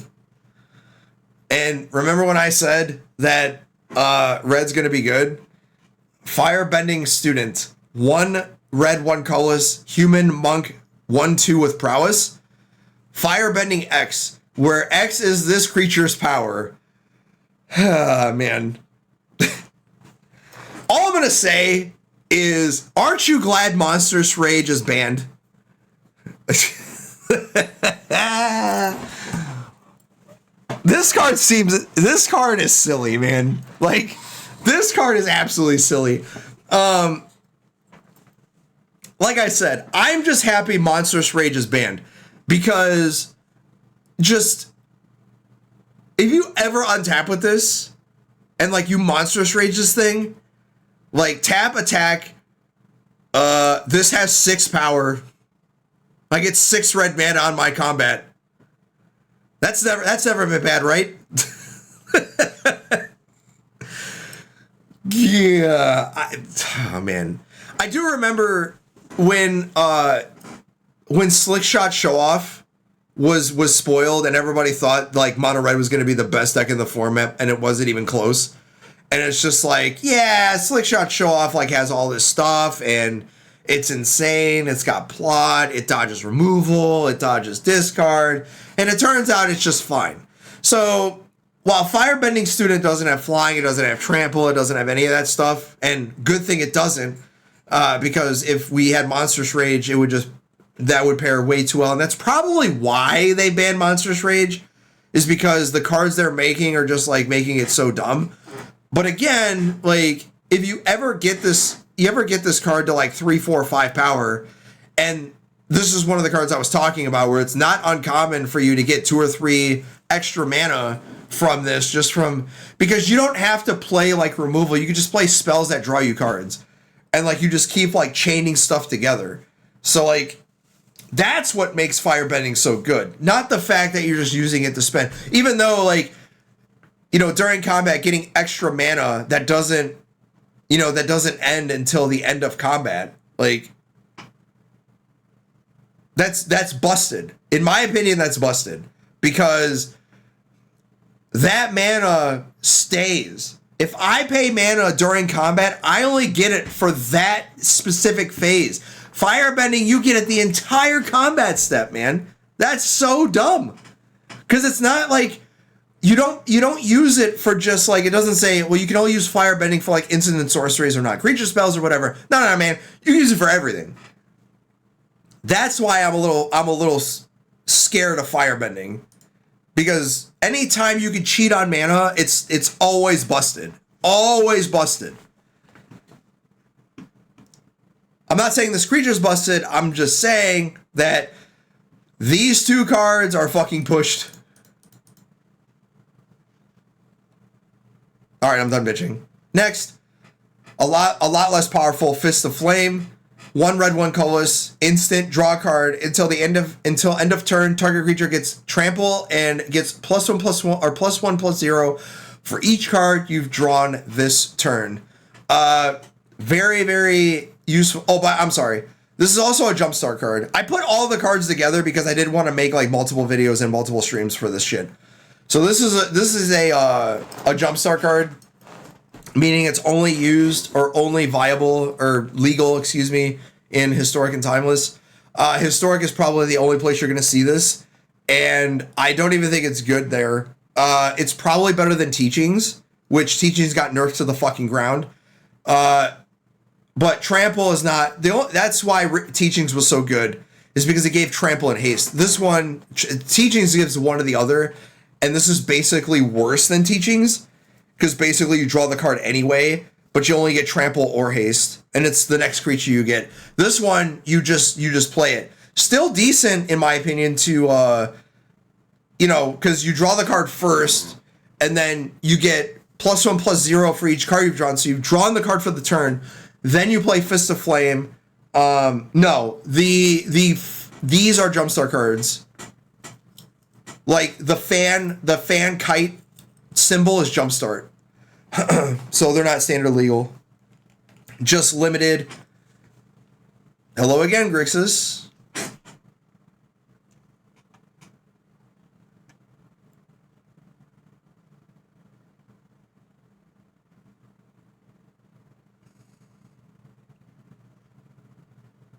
But yeah.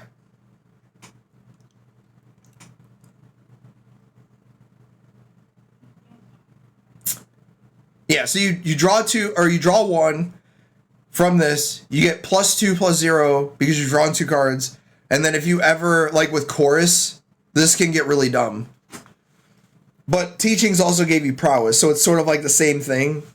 So either you want it on the way in, or do you want it on the way out, effectively. And I think Teachings is just better than this, but hey man, maybe this is better than Teachings now because it only gives one or the other. Iroh's Demonstration. 1 red, 1 colorless sorcery lesson. Choose one. Demonstration deals 1 damage to each creature your opponents control, or it deals 4 damage to target creature. I don't remember what 4 or 5 damage spells we have in Standard, and there's probably a lot of them. But Demonstration, the reason I would play it is not necessarily because it's a deal 4, but there are a lot of X1s in this format. So it's not uncommon to be like, there's a lot of 2/1s and a lot of 1/1s and whatnot.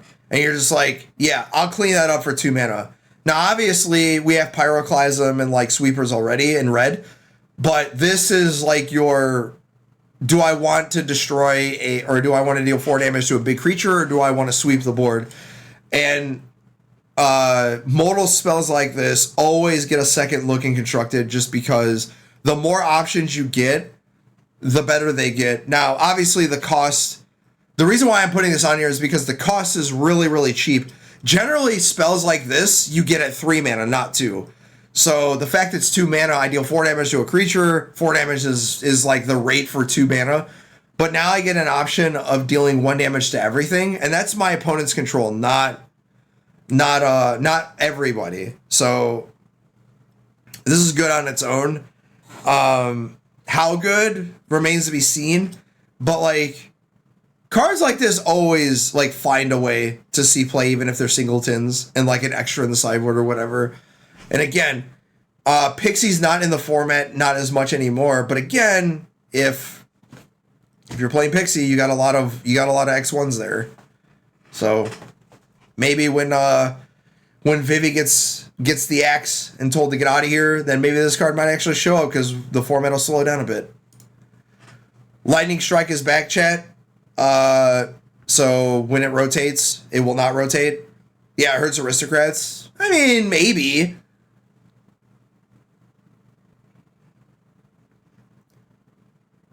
I don't know what card that is. I know what Final Fantasy, but I don't remember what the battle was. Lost in Memories. 1 red, 1 colorless, enchantment aura, jumpstart, so not for standard. Flash, enchant creature you control. Enchanted creature gets +1/+1, and as whenever this creature deals damage to a player, target Target instant or sorcery in your graveyard gains flashback until end of turn. The flashback cost is equal to the mana cost. We've seen cards like this before in Historic. This one specifically in Aura. I don't know how good that makes it because, like, generally when you're playing Auras, there's not a lot of spells to be played. And instant and sorcery specifically, there's not a lot of those in Auras. And if you're playing this, like, how many instant and sorceries are you playing? So this seems to me more of a commander-based card for, like, for Brawl or, you know, not for Auras, but, like, you're playing Auras, obviously, with, like, Lipos and stuff. But you're also playing a lot of instant and sorceries. I can't imagine what you would play this in Historic, like specifically that constructed format, because Auras wants extra enchantments. They're not trying to cast, you know, instant and sorceries from the graveyard. And I understand this is Red's version of Snapcaster Mage, but again, Snapcaster Mage is a lot better than a card that needs a creature on the battlefield for it to be good. And also you have to connect with it. So I saw this. I don't know if I've seen people talk about it on Twitter, but just to give, like, an aspect of opinion, like, I don't see it. My Jaded Edge, 1 red, 1 colorless, legendary creature, human noble, 1/3, prowess, exhaust 3, put a double strike counter on my. Whew, man. A lot of these legendary 2-drops are very, very scary. And, they also are now getting the ability to just automatically get double strike. Good thing it's prowess and not, hey, whenever you cast a non-creature spell, you get a +1/+1 counter, because that would be insane. But good thing it doesn't have, like, trample or vigilance or, you know, menace or whatever to make double strike just annoying. But again, like, aren't you glad that Monstrous Rage is gone? Like, Monstrous Rage with all these creatures just scares me. So good thing it's gone. And I retract my previous statement of unbanning it. Because there's a lot of prowessy creatures. And for good measure too, man. Like, I much rather would have, you know, creatures like this in Vivi, and, like, there's a straightforward plan. We're playing prowess. We're playing creatures and spells. So not this combo-y centric deck where it's just like, oh, I have nothing on the battlefield, and then 2 seconds later I just killed you. I mean, that's sort of like how prowess is, but at least you don't feel bad because you're like, well, I'm playing removal, so obviously I'm going to deal with the creatures. This might actually see play in older formats too. I'm not sure if it's good enough there or not, but usually when you see cards like this, generally they're 3-drops. So now we're getting them at 2. Yeah, they're legendary, but still, a legendary 1/3, not getting shocked that it has prowess, and I can turn it into a big creature in the end. Like, and the reason why I think this actually might see play is because firebending is a thing. So, like, if you ever get the student to 3 mana and you attack with both of these cards, it's like, all right, both my creatures are like 5 or 6 power, and then my firebending, I get a crap ton of other mana, and then I use that mana to do more stuff. And then I have mana left over, and then I exhaust, and now my creature has double strike. It's just like, yo, can we slow the format down, man? This is so dumb. Like, Jesus. Good thing these don't have haste, man, like I said. I don't know if this card sees play in older formats, but standard, geez, man. Like, all these big dumb idiots that look small on the outside, but have big hearts. Ran and Shaw. 2 red, 3 colorless, legendary dragon, 4/4 firebending 2 with flying. When this enters, if you cast them and there are 3 or more dragons and or lessons in your graveyard, create a token that's a copy of Ran and Shaw, except it isn't legendary. 1 red, 3 colorless, dragons you control get +2/+0 until end of turn. This reads mythic-y, but it's not. There are 1 billion dragons in this format, and how many dragons see play? Precisely. And I will remain skeptical of dragons until otherwise. The best 5-drop dragon right now, in my opinion, that's in specifically red, not necessarily multicolor, is probably the one from Edge of Eternities, the Nova that has warp, that when you attack it deals 1 damage. So Dragon Hellkite Nova or whatever the hell it's called. And this sort of competes with that, but it doesn't have warp. So you're gonna have to have, you know, lessons that make it to the main and dragons. And I don't even know if there are, you know, dragons that start at cost like 3 or more, because, you know, you got the what's it called? You got the Mox Jasper and like other stuff to kind of accelerate you, but there aren't very many dragons at like under 3 mana. So I'm skeptical of this card just because it's a 4/4 for 5 and it doesn't have haste. Yeah, you can get, you know, 2 of these, and we've seen cards like this before where they cost 4 or they cost 7 with kicker or whatever, and you get, you know, 2 5/5s or 2 4/4s or whatever, and it's just kind of like, all right, I guess. And they just don't do anything because they just die to removal or sweepers or whatever. Because again, it doesn't have haste. That's why I like the Nova card, just because it has haste and attacks the turn it enters the battlefield, whereas this one doesn't. Redirect Lightning, 1 red, instant. As an additional cost to the spell, pay 5 life or pay 2. Change the target spell or ability with a single target. We've seen cards like this before, and normally they don't see play, but generally they're not 1 mana. Generally they're like 3 to 4, which the additional cost makes sense. 5 life is a lot of life. In standard, it's not as much, but like in older formats where if you try to use this, it's like, I pay 5 life for a Thoughtseize. Now I'm at 13. Like, and maybe if, and I emphasize if you know, fetch land for a shock, now you're at 10 or 12 or 11 or whatever. And if I Thoughtseize, I'm at 10. So these are generally for standard just because, you know, they're very 2, 3, 4, and you're changing the targets there. But hey, maybe you find some extra places for in older formats. I doubt it, but there are a lot of ways to gain life there. You know, with you know, Guide of Souls and, you know, Soul Warden and some of the other decks that have like 1 or 2 drops that gain you life. But it's not uncommon for it to have like as a singleton against like Fatal Push and, you know, those type of cards, just to be able to redirect them, and 5 life for 3 mana is not a lot. And again, Fire Breathe or Fire Bending also helps cast this card. So like, yeah, I'm sorry, man, like Fire Bending just makes all these cards just like, you have to give them a second look. Shattering Spree, this is a Seeing card. This is for Historic and Timeless. I think this competes with Meltdown. Shattering Spree is 1 red, sorcery, replicate 1 red, destroy target artifact. Replicate means every time you pay the replicate cost, it copies the spell.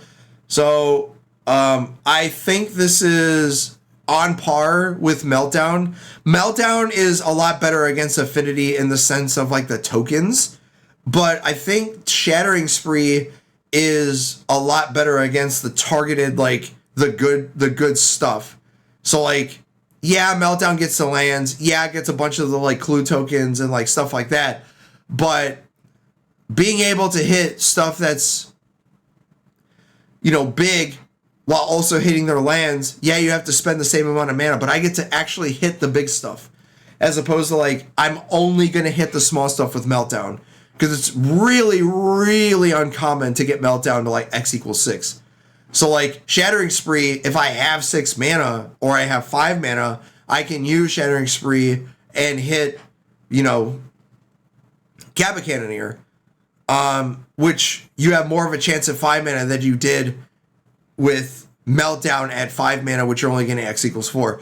So yeah, I like this. I don't know if I like it better than Meltdown, because Meltdown is a lot better than seeing Kappa Cannoneer, but having access to this not just for historic or timeless, but also cube.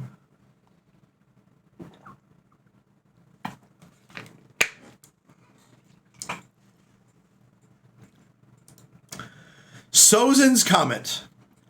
Red, or 2 red, 3 colorless sorcery. Each creature you control gains firebending 5 until end of turn.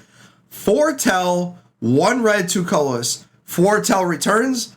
Foretell says during your turn, for those who did not play during that set, I can't remember what the set's called. Not Kaladesh, but it had the axe as the set symbol. I can't remember what it was called. But Foretell is you may pay 2. Kaldheim, yes. Thank you. You may pay 2 during your turn, and then you exile it into the exile zone face down, and then later on a turn, not the same turn that you foretold it, you get to pay the foretell cost. So the foretell cost is 1 red, 2 colorless. So you pay 2 up front, exile it face down into the exile zone, and then later, 2 turns later, 3 turns later, you get to pay the foretell cost, and you get the effect. And the effect is each creature gets firebending 5, and you're off to the races. Foretell was a crappy mechanic in my opinion. It was fine, but it was very, very slow. Yeah, it reduced the cost of stuff, and yeah, you got some very, very busted mechanics with it. But the fact that it's not an activated ability, it's a special ability, meaning that you can't use, Omen Hawker, even though that's not in the format anymore, but you can't use stuff like that. The gem, those cards that give you, like, activated ability, extra mana, because foretelling is not an activated ability, it's a special ability that is not an activated ability. So, at 5 mana, like, if you haven't killed them yet, and giving all of your creatures firebending 5 is kind of like, if you couldn't do it with 5 mana, I don't know what, 10 or 15 mana is going to do for you. So, I'm skeptical of this card. This seems like a fucking commander card if I've ever seen one. But hey, man, you got your commander players got like 2 or 3 cards here.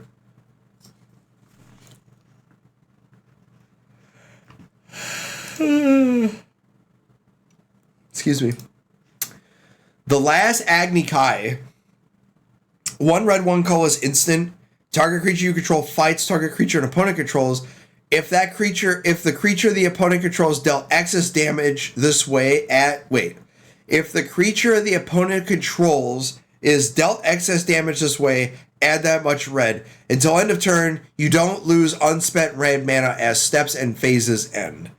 So, I had to read that like 3 times to understand how it works.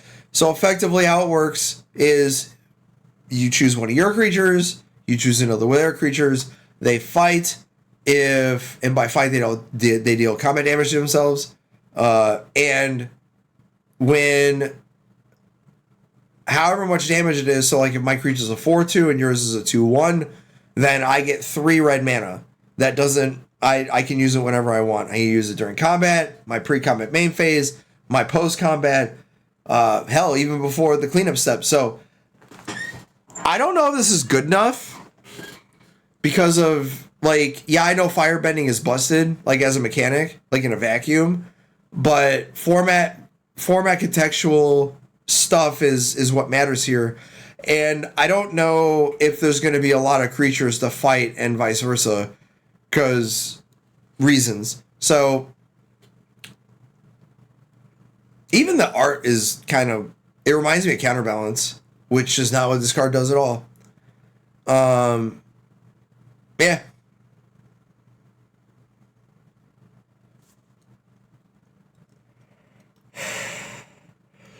So tired, I don't know why. All right. Next. The Legend of Roku. 2 red, 2 colorless Enchantment Saga. It's the red version. Exile the top 3 cards of your library until the end of your next turn. You may play those cards. Add 1 mana of any color is the second chapter.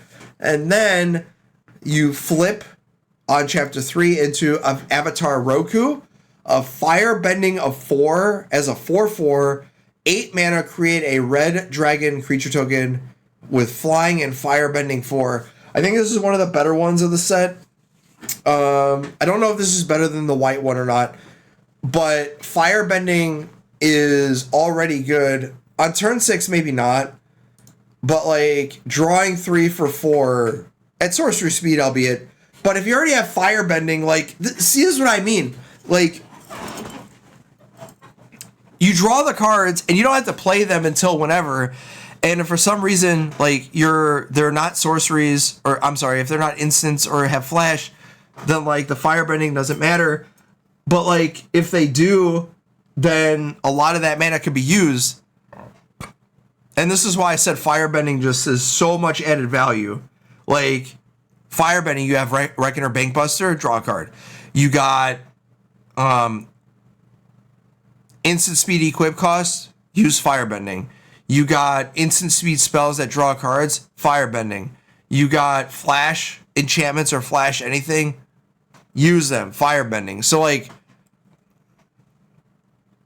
yeah, I think firebending is going to get out of control. Like, maybe not right now, because you know Vivi kind of holds the fort down for everybody. But once Vivi's banned, and depending on what other changes they make to the format, man, whew, if they even do, like, WotC's at this point, like, I know they made the case that, look, we should have did it, but we're kind of too far gone, so we're just gonna wait until the 10th. When even they even said, they're like, yeah, we probably should do something, but they waited the extra 2 months, which, I mean, whatever, but you kind of made a deadpan format for 2 months, which is not cool, and like the attendance is like 2 to 3 times less than it used to be, so everybody's playing Powered Cube, Historic, like all these other formats, and they're just like, why am I playing Standard? So, but yeah, this card, it's fine, like it's not busted, it's not whatever, but if you have a lot of firebending, it's really good. Wartime Protesters. 1 red, 3 colorless human rebel ally for 4. A 4/4 for 4 with haste. Whenever another ally you control enters, put a +1/+1 counter on that creature, and it gains haste until end of turn. So we've had cards like this already in Standard. Enduring Courage is one of them. And there's a couple others that do the same thing where another creature enters, they get +2/+0, and they do everything. And I've basically tried to make Enduring Courage a card, and never made it happen. So I'm skeptical of this card doing the same thing, because yeah, it has haste, but it doesn't do anything the moment it enters the battlefield. It's just a 4/4 for haste. So,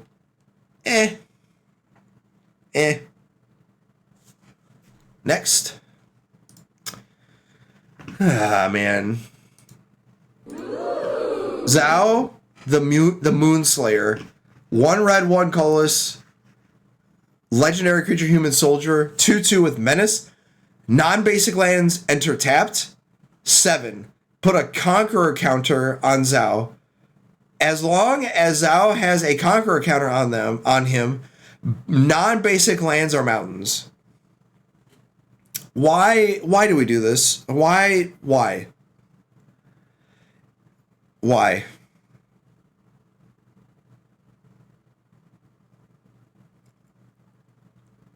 What's going on, Rachel Meta? The War Protesters either works with 4th Ear Lingus card they printed in white, or it doesn't do anything. Oh yeah, you mean United Front? Yeah, but again, as I said, like, it's a 4/4. It's a 4/4 for 4 with haste. That's it. So like, unless you're making ally tokens prior to that, it doesn't do anything.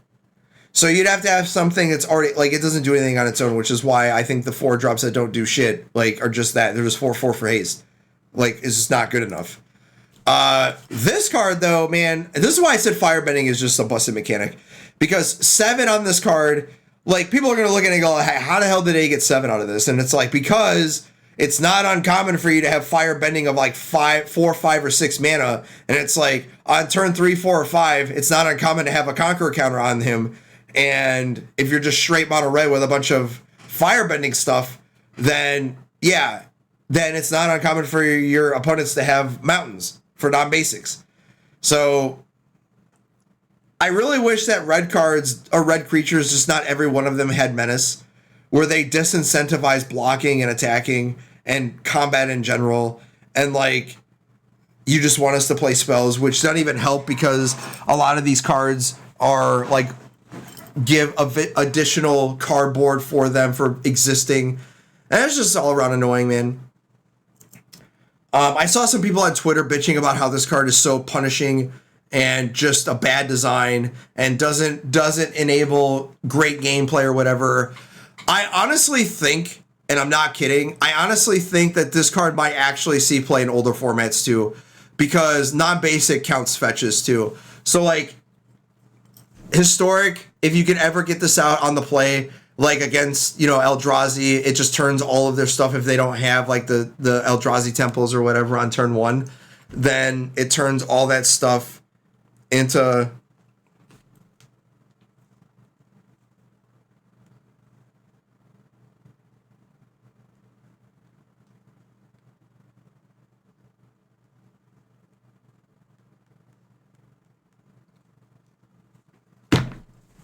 you're getting ignored.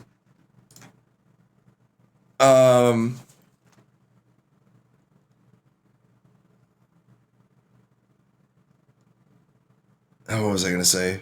Yeah, so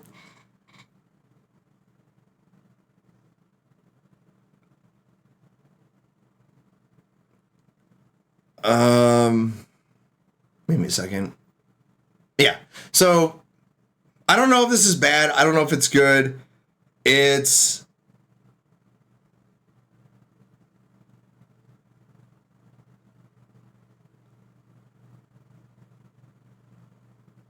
mono red, whatever. That's all I got. Like, it's your push mono red card. That's it. And last but not least, Zuko Firebending Master. 1 red, 1 colorless, legendary, human noble ally. First strike, 2/2, Firebending X, where X is the number of experience counters you have. Whenever you cast a spell during combat, you gain an experience counter.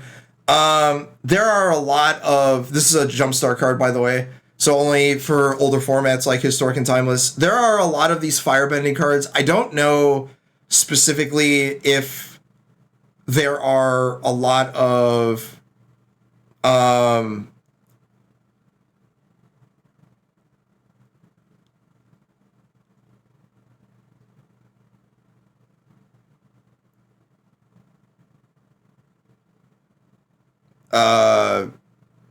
yeah, like there's gonna be a lot of these firebending cards, and all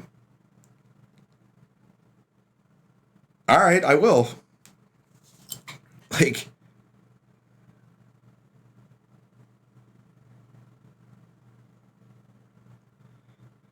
too easy. Fucking hell, man. All right, so if you see me like, do some, this is totally off the topic. Whenever I have like my mind is going in different places, it's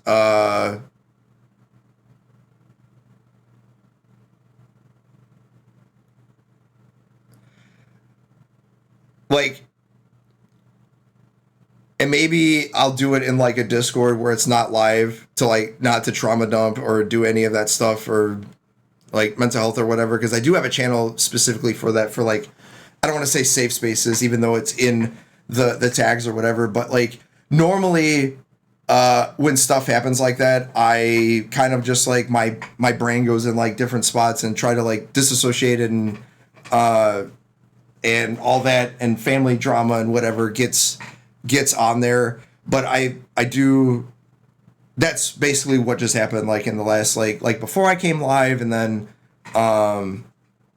like and then just like happened in the last like 5 minutes. So like I have nothing to say. So at least per that person, and it's interesting that all I'm gonna say when it comes to that is you have a choice in the matter, and when more often than not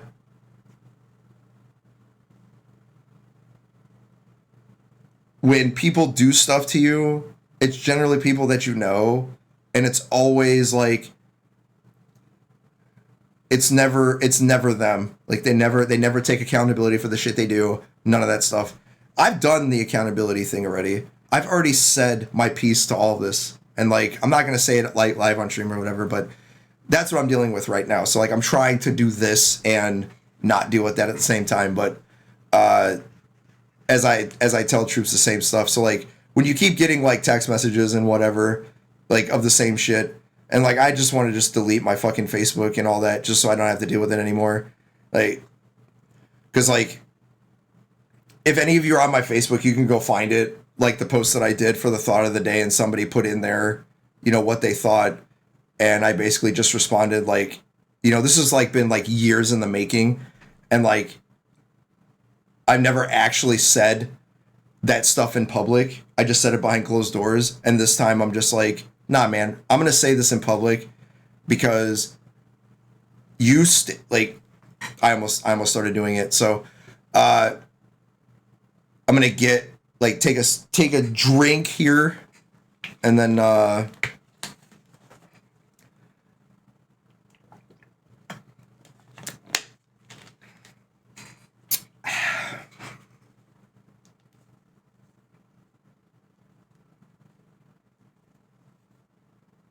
right.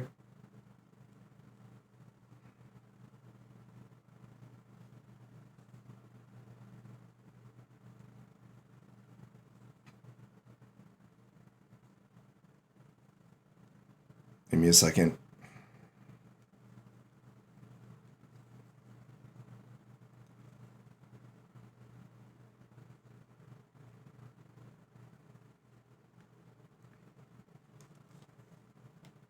All right.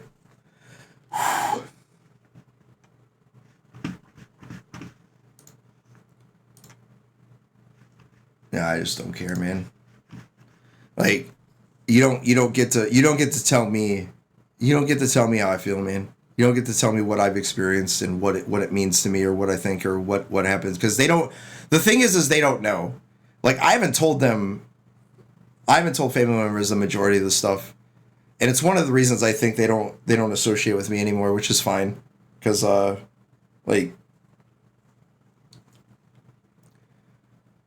I got nothing, man. And the thing is, I don't even hate them. I just feel sorry for them. That's all. All right. Per Zuko, in historic, there's a lot of legendaries, man. Like, I don't know if you're gonna be able to utilize the combat aspect, but the thing that's cool about firebending is maybe mono red like comes back because of firebending, where you're able to generate a bunch of mana and then use it to like cast like Ember Cleaves and stuff. I don't know if that's worth it or not, but like being able to just have extra mana in combat, being able to cast like a bunch of like double striking trample stuff in older formats might actually matter.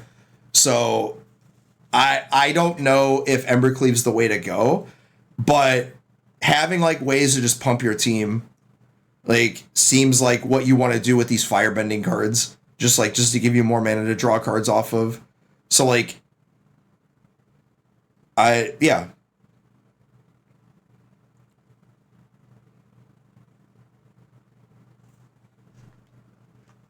And that's all the red cards.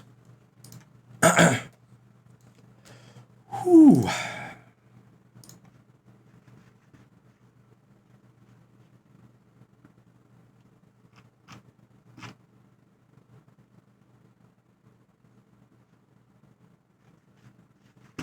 All right, we got green cards. I was hoping to be done by now, but the blue or the white cards took like forever.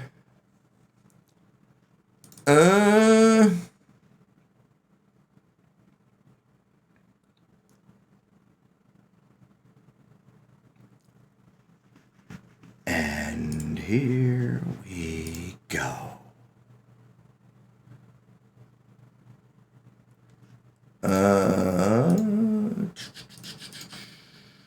Close.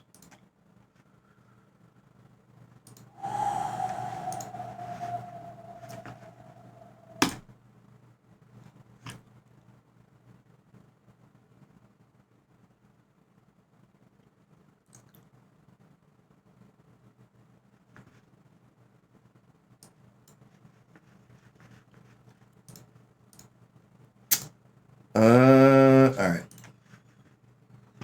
Whew. Green cards.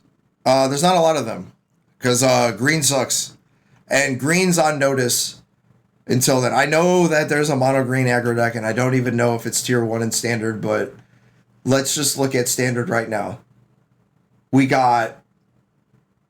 Oh, wait a minute. So I'm looking at the metagame share right now. There is no mono green deck, and the nearest green deck in the format right now is Simic Omniscience, and that's 2% of the format. The next best deck, or the next deck that is even close to that, is Battle Crier and Simic Midrange with the Ouroboros, which is not even 1% of the format. So green sucks, bro. All right. Avatar Destiny. 2 green, 2 colorless.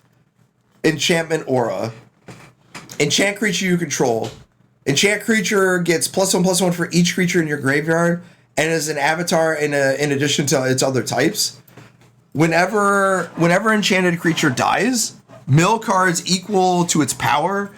Return this card to its owner's hand, and return up to 1 creature card milled this rate to the battlefield under your control. Let me read this again because I sort of like had like a fucking out-of-body experience when I was reading this. 2 green, 2 colorless. Enchant creature you control. Enchanted creature gets +1/+1 for each creature card in your graveyard, and as an avatar. All right. I read that right. When enchanted creature dies, mill cards equal to its power. Return this card to its owner's hand, and then up to 1 creature card milled this way to the battlefield under your control. That's a mouthful. Okay, so how this card works is like every other aura I've used, or every other aura that's tried to do this,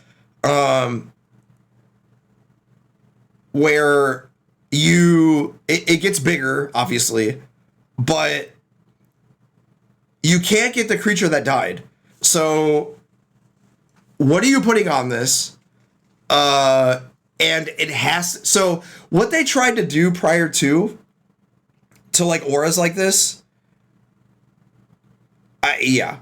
And what they tried to do with these was they would try to use like, hey, if this aura went to the graveyard and went to the graveyard, they would draw a card and they would do something. Well, this one doesn't do that. So the creature has to die. And then you don't even get the creature that died. You have to get a creature that milled. So I think this is a mono green card, like through and through, or like a green black, like it's just all creatures. The issue I have with this is that you can get blown out so hard with this. But I guess it has to be that way, because if this did the same thing regardless, like if the aura ended up going to the graveyard, or like, you know, you targeted or something to that effect, like then you have to tone it down, but it's already good because it gives, you know, you're a mono green creature deck. So like you're like giving this to like Tifa or something, where there's like a bunch of creatures and lands in the yard, and then, you know, she dies, and then you mill over like a chocobo, it comes back, you return the aura back, and you just keep doing the same thing over and over again. So Like, all right, seems good, I guess.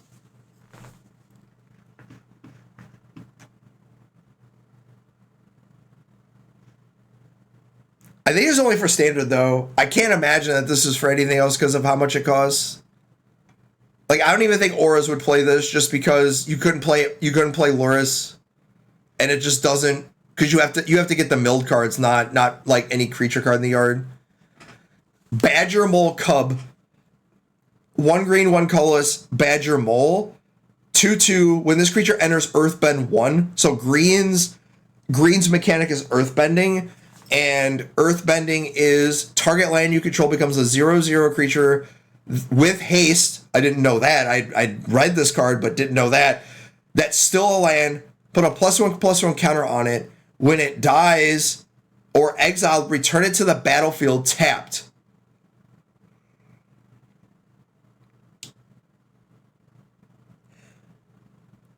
Green's mechanics suck. This mechanic is very good. Earthbending might be busted. So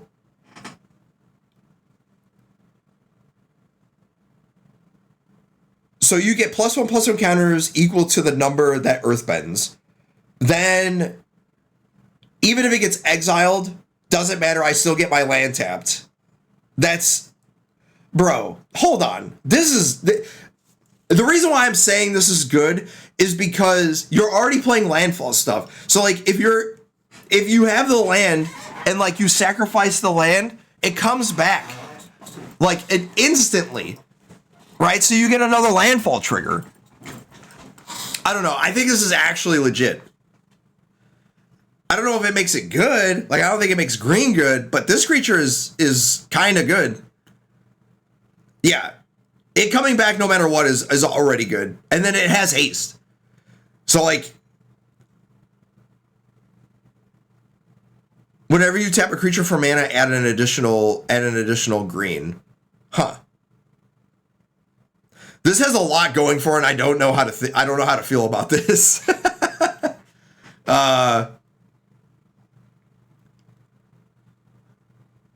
Yeah, I think this card is very good. I just don't know how good. Because like 2/2 is nothing, but like it gets 3 power onto the battlefield, but you're not attacking, right? So I guess. Yeah, this one's the jury's still out until we see how the format shapes up after, you know, the bans and the stuff. So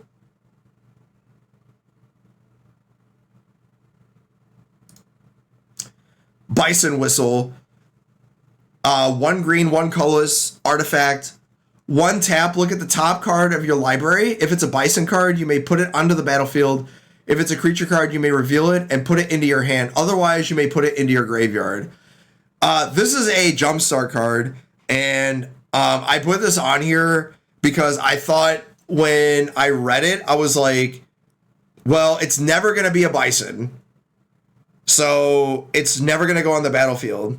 So if it's a creature card, I just put it in my hand, which is only for 1 mana, right? And it's an artifact. But if it's neither of those, right, then I just put it in my yard. Now, there are some Bison cards, and in older formats, you have Bisons, as in not actual Bisons, but you have like Changelings.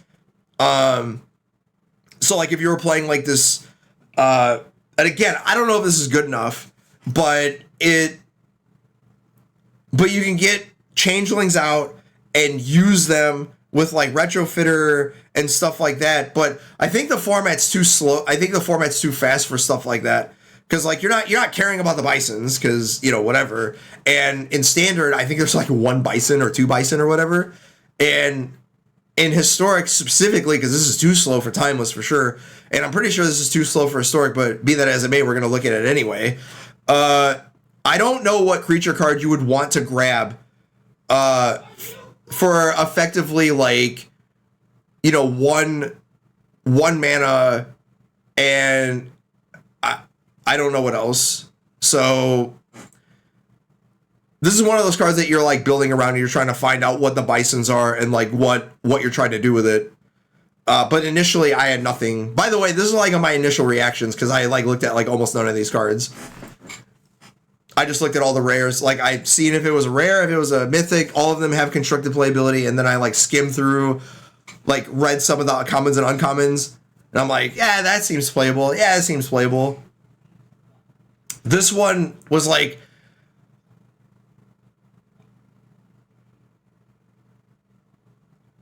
if it's a creature card, I may reveal it and put it in my hand. If I don't, I put it in the graveyard. So this is like a reanimator card.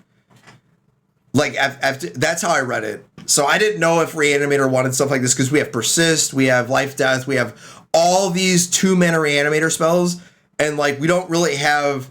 I mean, we have a lot of discard outlets, but this is like a mill way to do it, or just draw cards because you're playing a bunch of creatures. Boomy's Feast Lecture. 1 green, 1 color sorcery, create a food token, then Earthbend X, where X is twice the number of foods you control. This is another Jumpstart card. There are some food decks, like food, like a lot of stuff that makes foods. You have the Samcat deck. You have like Witches Oven and all that historic wise. It's not uncommon to have like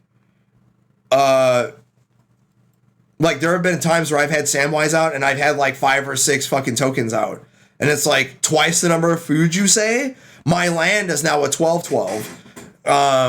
But it really depends on if they pre-ban a card that we're going to talk about later in the colorless section. If they pre-ban that, then this card might see play. If not, this card's not going to see any play. So we'll see. But Earthbending, and I also get the land back, or just try to be a food deck where you're playing like all the food generators and like all the scavenging talent and all that crap, and then like you have the food count, the food combo, and then this is like another way to kill them if you can't kill them with the combos. Like the Samwise combo and the food combo with Cauldron Familiar, with what's that stupid card with Yumi or whatever that stupid cat is for 5 mana, and then I have this where I have like 4 or 5 foods out. All right, cool. My land is a 10/10 attack you. Descendant's Path, another one of these Jumpstart cards. 1 green, 2 colorless enchantment. At the beginning of your upkeep, reveal the top card of your library. If it's a creature card that shares a creature type with a creature you control, you may cast it without paying your mana cost. If you don't cast it, put it at the bottom of your library. So the only deck that I thought about in a lot of the historic decks are the Goyf deck, Cats, what's another? Thopters, because you have like changelings and stuff. And this is only 3 mana. Elves is another one where if you have an elf in play, then you just cast whatever that shares a creature type. And if you have changelings, then it's whatever type. And then you have like a bunch of stuff to like reveal the top of your library. And like it's always the creature, even if it's a fucking MDFC or whatever, you want to maximize all that stuff. I don't know if that's worth it or not, but like historic is the most brewer's paradise there is, and a lot of these cheap 1, 2, 3, 4 cards that have like a build around mechanic around them seem to be used. Like that's what we do, but because of Modern Horizons and like all of the excess power cards that they've added to historic, like a lot of these brew cards have just been put in the museum because you can't play them anymore, man. Like a Johnny put basically a lot of cards in the bin, and then Eldrazi with the double soul lands put them in the bin, and there's just like no way to brew anymore. So I like cards like this where you get to brew with them. But it's getting to the point now where just like, unless you get some of the power cards from Modern or cards that from Legacy that might actually see play. A lot of these cards aren't going to, just because the format's so fast. And like K Command and a bunch of these cards just like deal with permanents just easily. And you need to be able to be very, very fast. So we'll see. But this seemed like a really fun build around for creatures, like just like typal decks where you're like humans, allies, cats, elves, Thopters, changelings, like stuff like that. Dragons. Earthbender Ascension. This is the green Ascension. 1 green, 2 colorless enchantment. When this enchantment enters Earthbend 2, then search your library for a basic land card, put it out of the battlefield, tap, then shuffle. Landfall. When a land you control enters, put a quest counter on this enchantment. When you do, if it has 4 or more quest counters, put a +1/+1 counter on target creature you control. It gains trample until end of turn. So if there's a lands deck in the format, I don't know how good this is. We've seen three mana searcher library for a land, and it's a basic land, so it doesn't have to be forest or whatever. But I do like that you get a 2/2 out of it, and I like the Earthbend mechanic where you the Earthbend just puts the land back in. So like, for example, if they deal with the Earthbend card, like the Earthbended land, the landfall triggers again. So like they get, like you're gonna get another quest counter. That's why I think the Earthbending is actually not that bad, is because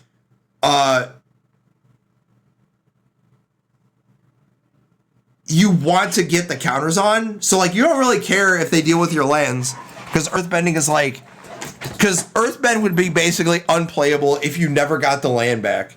Because, like, the main issue with, like, the older, like, put counters on lands, they become creatures, was, yeah, you don't want to do that, because if they ever fatal push a land, it's like, oh my god, I'm so far behind now.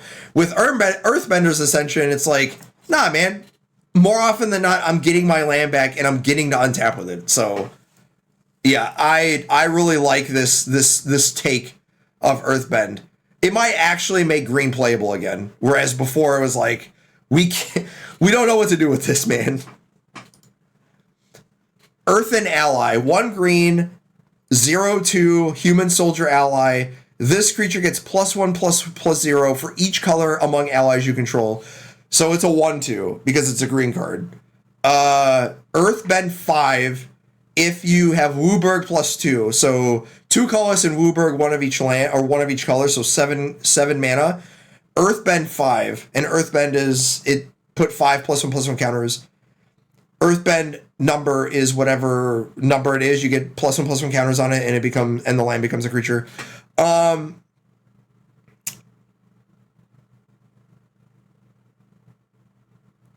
So there's a lot of allies that are legends. And Earthen Ally, interesting, is not a legend.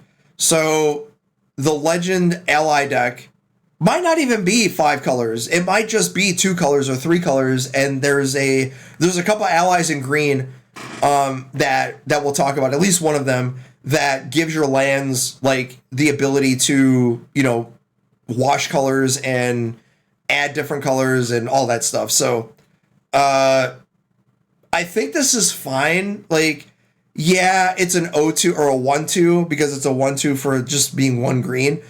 But like it only will become a 5/2, which I guess is fine for a 1-drop, I suppose. It like scales into the game, becomes a 1/2, then a 2/2 or a 3/2. So maybe, but like it never becomes. I think it should have been an 0/1, and if it got +1/+1, but whatever. But yeah, it's probably fine. I don't know about older formats, though. Maybe. Because, like, there are allies in Pioneer, like, more than just here.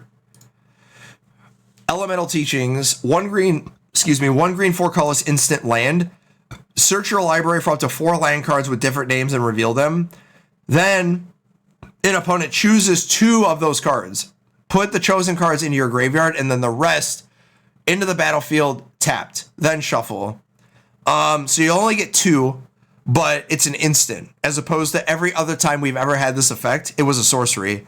So like the 5 mana one from Amonkhet, and every other one that we've ever seen has always been a sorcery. Now it's an instant. I don't think that makes the card more playable. Like, I think just 5 mana is a lot. So, and while you get to get different lands, as in they don't have to be, you know, it was sort of like getting deserts, but like you can get deserts or lands, but basic lands. This one is any land. So like you can get Lotus Fields, you can get anything. So I don't know if that's good enough, because 5 mana is a lot, like I said, especially in standard. Older formats, again, is just way too much.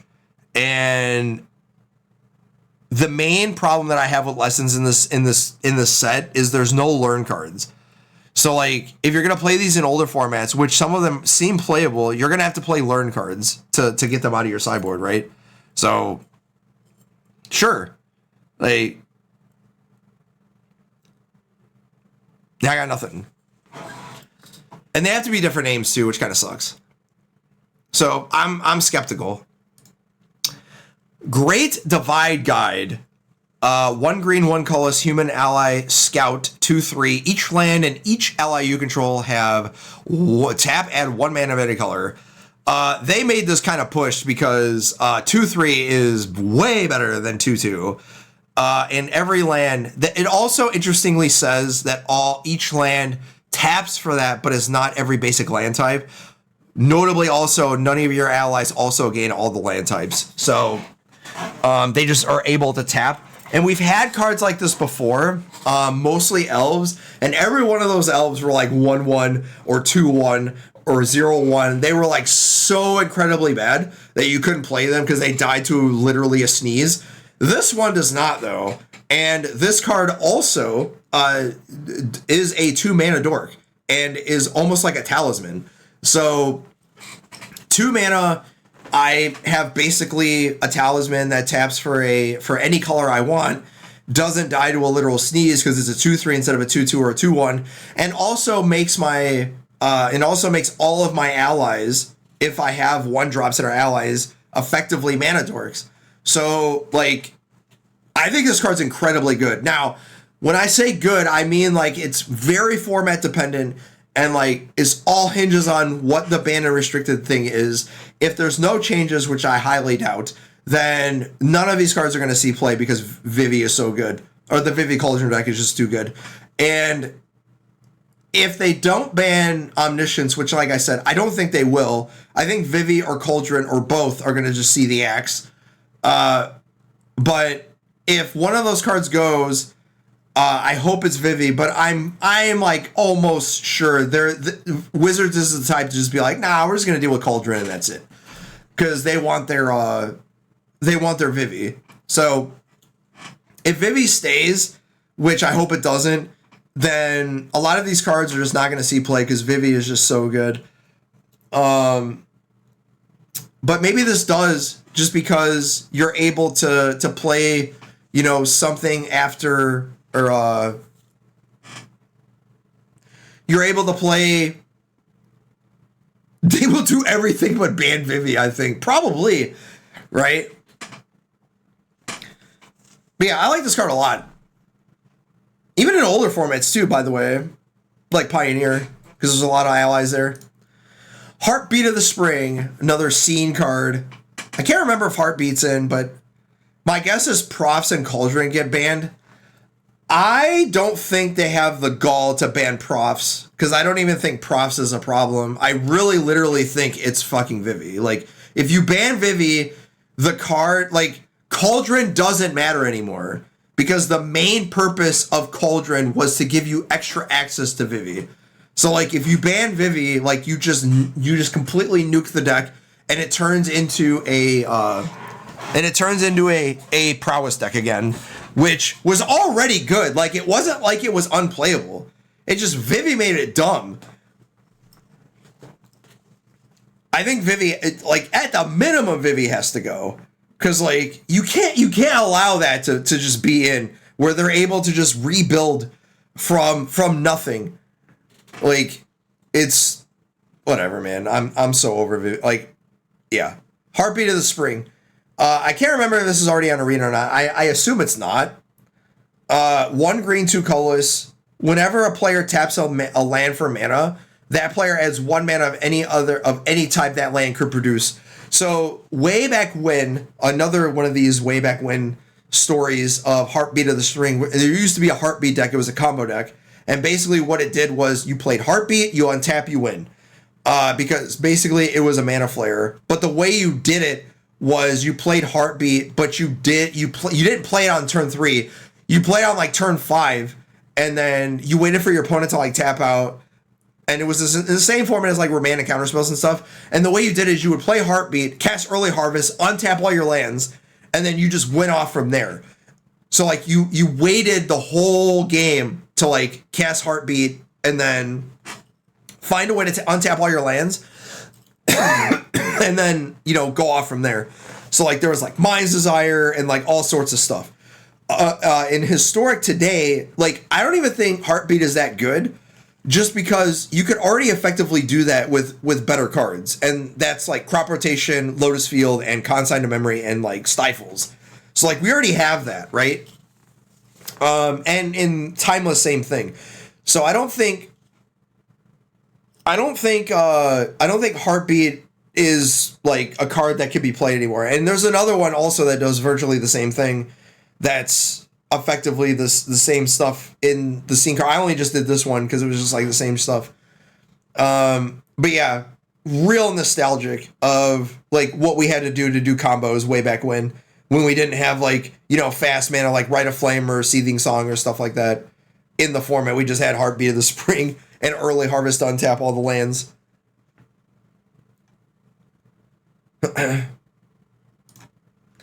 Shared Roots, 1 green, 1 colorless, sorcery lesson. Search your library for a basic land card, put it onto the battlefield, tapped and shuffled. Ale Eldrazi, your wishes have been your wishes have come true. Rampant Growth is back. Like full-fledged, 100% Rampant Growth, not any restriction, none of that. Rampant Growth is here. Now, is it good? I don't think so. But maybe it might. For, when Vivi goes away, maybe Rampant Growth is good. Maybe it's not. But we finally have Rampant Growth, where it's not just, one of the other... What was the one from Re-Ixalan, where it was like caves or a basic forest, and every other card that we've seen for 2 mana was basic forest. Now we finally have Rampant Growth. So now next is literal Farseek. Can we get Farseek back? But we finally have it. And good thing it wasn't a Jumpstart card, because I also checked that.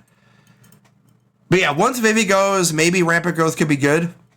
It also helps with landfall if we needed it. I doubt it, though. For those who don't know, Rampant Growth is literally just this. It's called Rampant Growth. It's 2 mana, 1 green, 1 colorless, sorcery, and you search your library for a basic land of any type and put it onto the battlefield, tapped. And it was a standard staple forever, because it was like one of the only ways that you could either get to Wooburg mana or accelerate to 4 or 5 mana. It was like one of the only ways to do it. And then once we start getting like Cultivate and Kendama's Reach and like these 2 and 3 or 3 and 4 mana ways to put multiple lands into play, like cool. And then we kind of like lost Rampant Growth forever because people thought it was too good. And maybe it was, who knows? But like standard 2025 is not about that anymore. So, but we have literal Rampant Growth back. So, and there was much rejoicing. Will we try Rampant Growth? Maybe. But again, we're gonna have a stream video of tomorrow.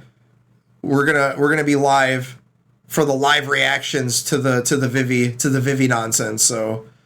Because I am off tomorrow, so we'll kind of try to do that kind of like in the afternoon when it happens, or maybe I'll go to the gym early.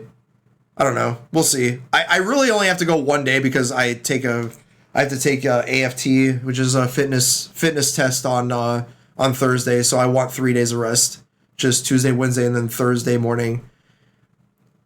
All right. The Earth King, as opposed to the Plat King like me. 1 green, 3 colorless, legendary creature, human noble ally, 2/2. When Earth King enters, create a 4/4 green bear creature token.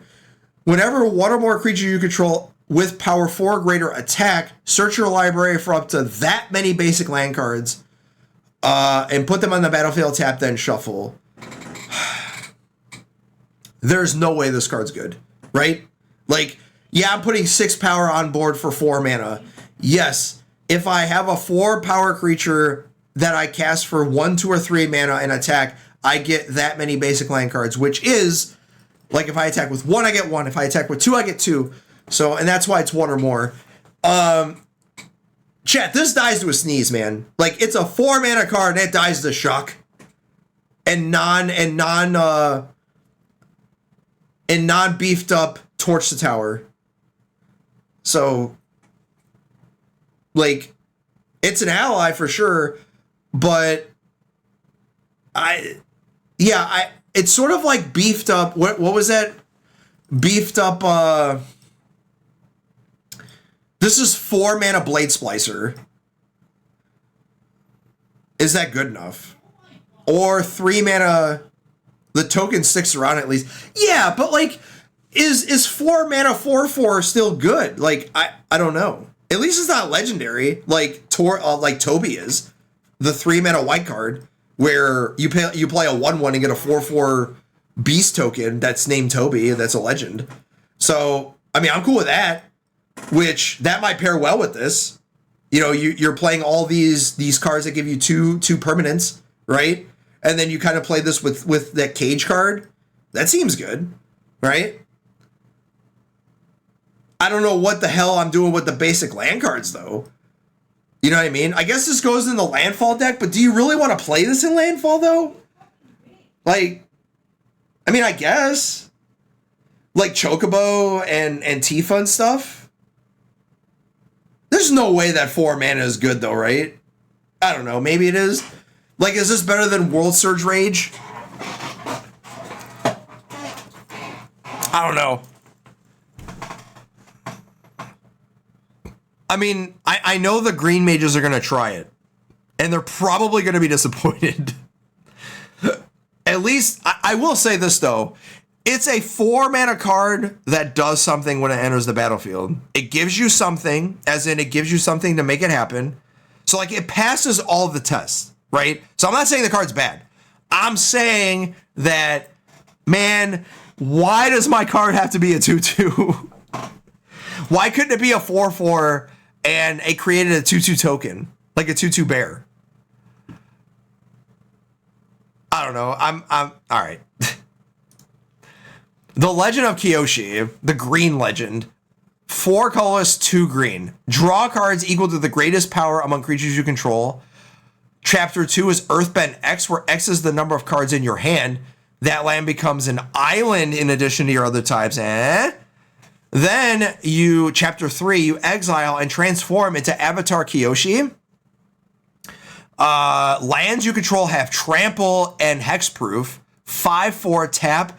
Add X mana of any one color, where X is the greatest power among creatures you control. That is a lot of text and a lot of words for a card that don't do shit. Like, man, green, do better, bro. Do better. Like, this card sucks. But to be honest, like, all the legends are kind of... Like, they're not like the Titans where all of them were playable. Like, the majority of these are just Like, the white one's good. This one's kind of meh. The red one's okay. The blue one is and the black one is kind of okay. Like, I think the white one is like one of the better ones. I just don't know which one's the best one.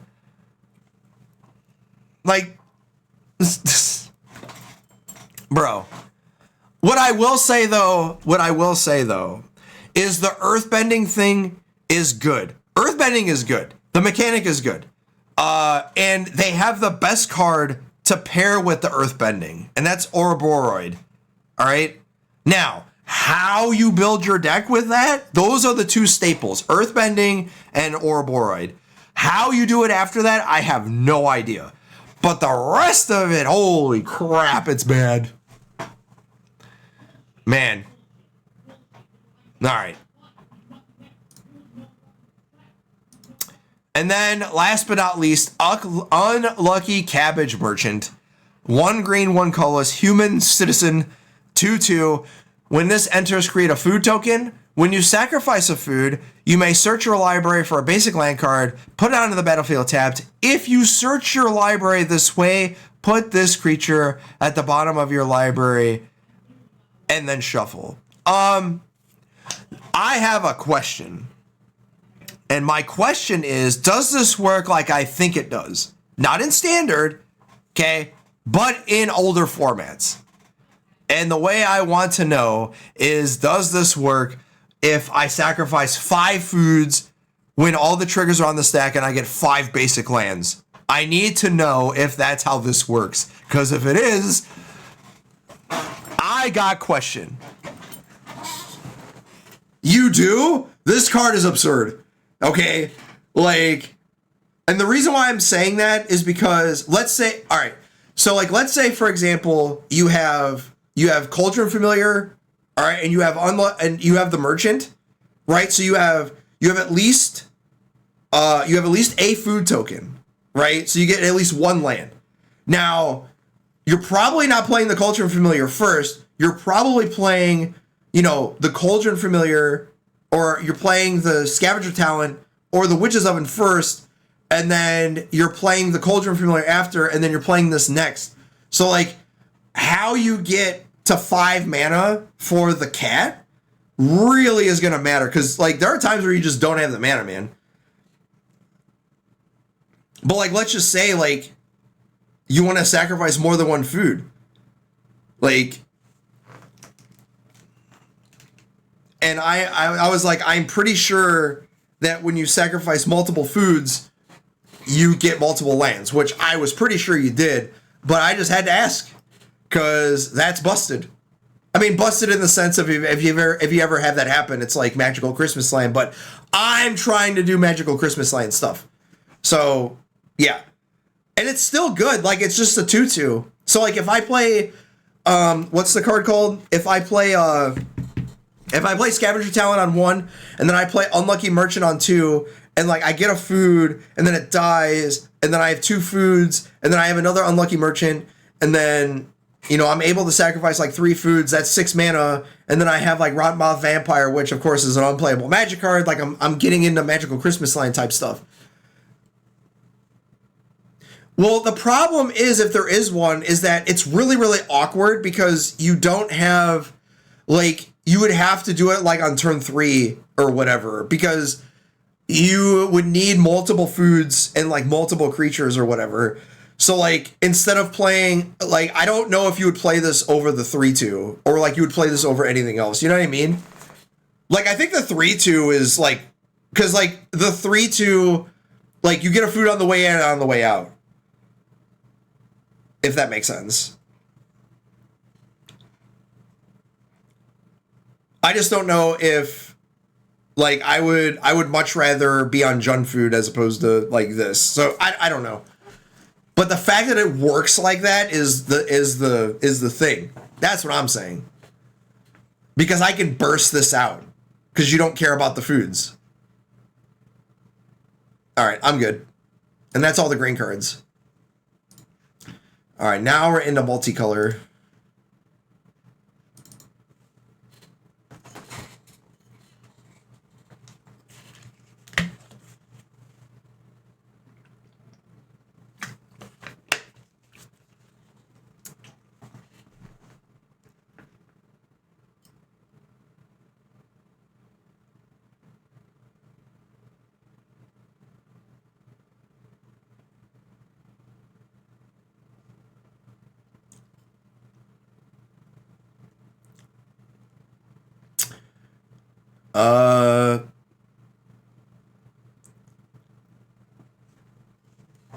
In standard, if there's a good way to make multiple foods, Zealot can sack them all. Yeah.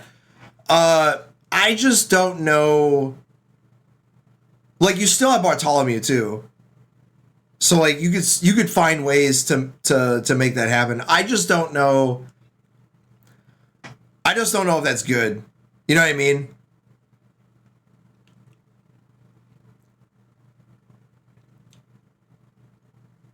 I'm like thinking about it. I think it's like too awkward. But like it's possible is what I'm getting at. It's possible to do that. As in like sacking 3 foods, getting 3 lands.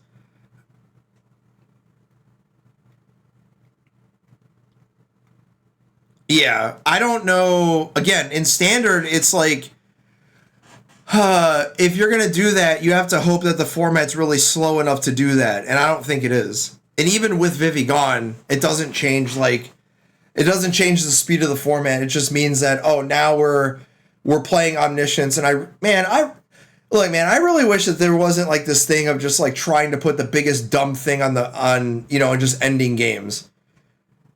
In standard. Like, you could do that anywhere. You could do that in Pioneer, you could do that in Modern, you could do that in Historic, but why does it have to be in standard that we have to put Omniscience in play?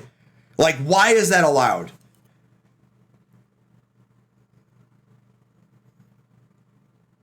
Like, why are you allowed to do that in standard? It should not be allowed to do in standard, because it shouldn't be the pinnacle of like, yeah, it's possible to do that on turn 4, but like we want it to happen on turn 4. It's like, why should this be allowed? On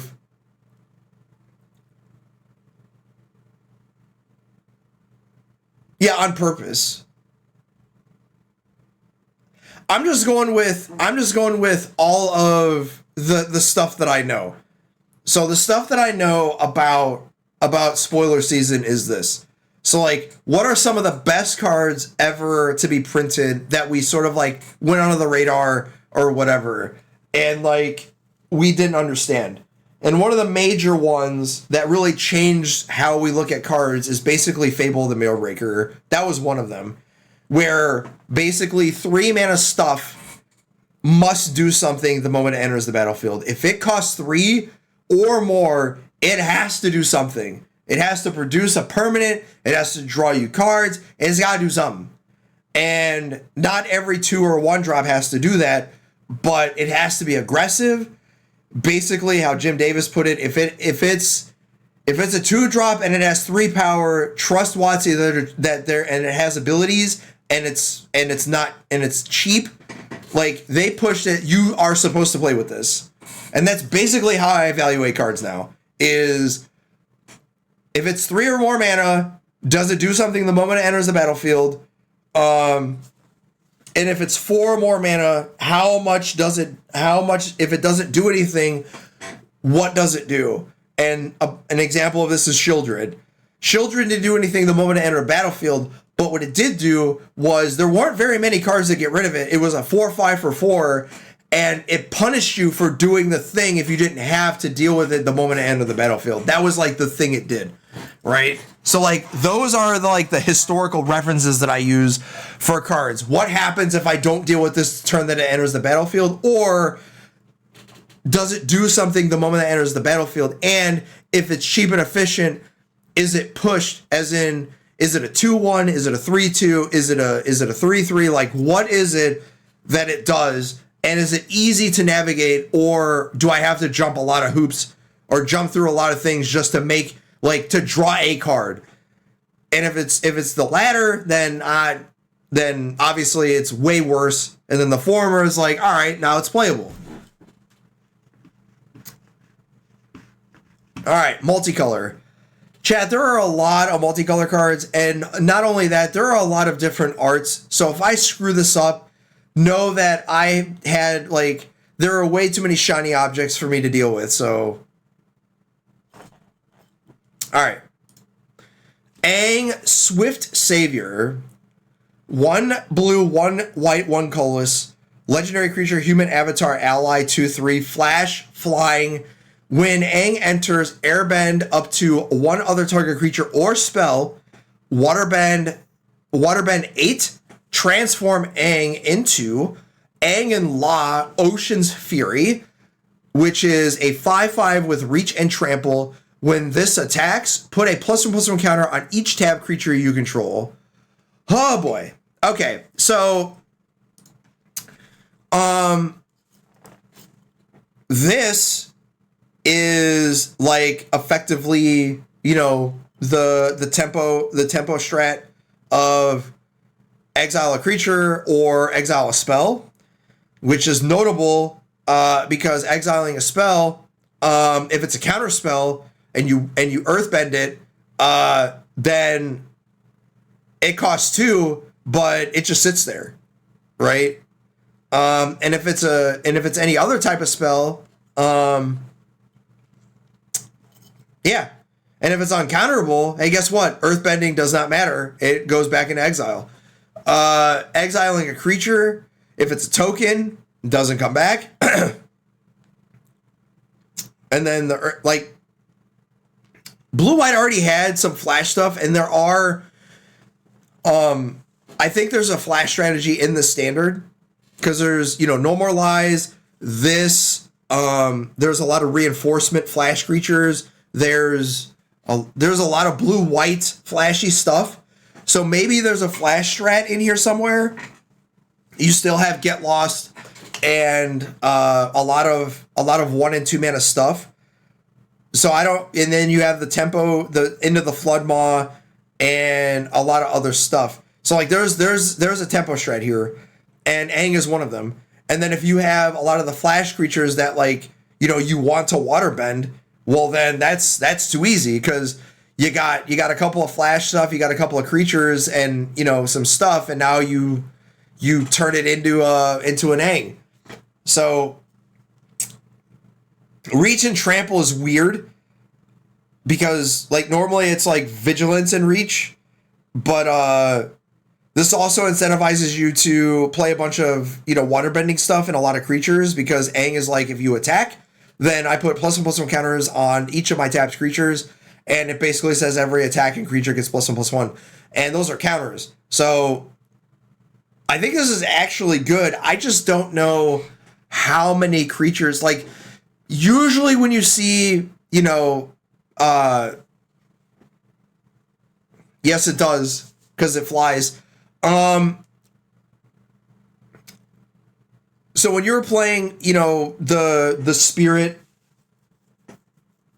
for 3 that basically did the same thing, exile a spell, you didn't play, like, you played some spirit creatures, but you played a lot of counter spells too. So the tempo strat is like, that's what you're trying to do. Momo helps, but is that what you want to do? Are there more flyers that give you stuff? And if not, then, because like Aang, you want to waterbend like into that stuff. So I do like that there's a lot of bouncy stuff. So like Into the Floodmaw, Aang, and then you're still playing counter spells. But yeah, I think there's a lot of flash stuff here that blue-white can utilize here. And don't be surprised if there's a flash strat here. All right. Speaking of which, although not flash it, Air Nomad Legacy, 1 white, 1 blue enchantment. When this enchantment enters, create a clue token. Creatures you control flying get +1/+1. This is the spell that I was talking about earlier. That was like the 2-drop from Ixalan, that all creatures with flying get +1/+1. Although it didn't really see play. It did initially, and then it was just like, this card sucks. But at least Air Nomad Legacy gives you a clue token for waterbending, and it also replaces itself. So I actually like this a lot for the deck. I just don't know if this is gonna push it to bring that you know, blue-white skies, blue-white flash skies back from the dead. But if there is, Momo, Aang, and Air Nomad Legacy might actually be in the deck. And then there's like a bunch of flash flyers in that mix.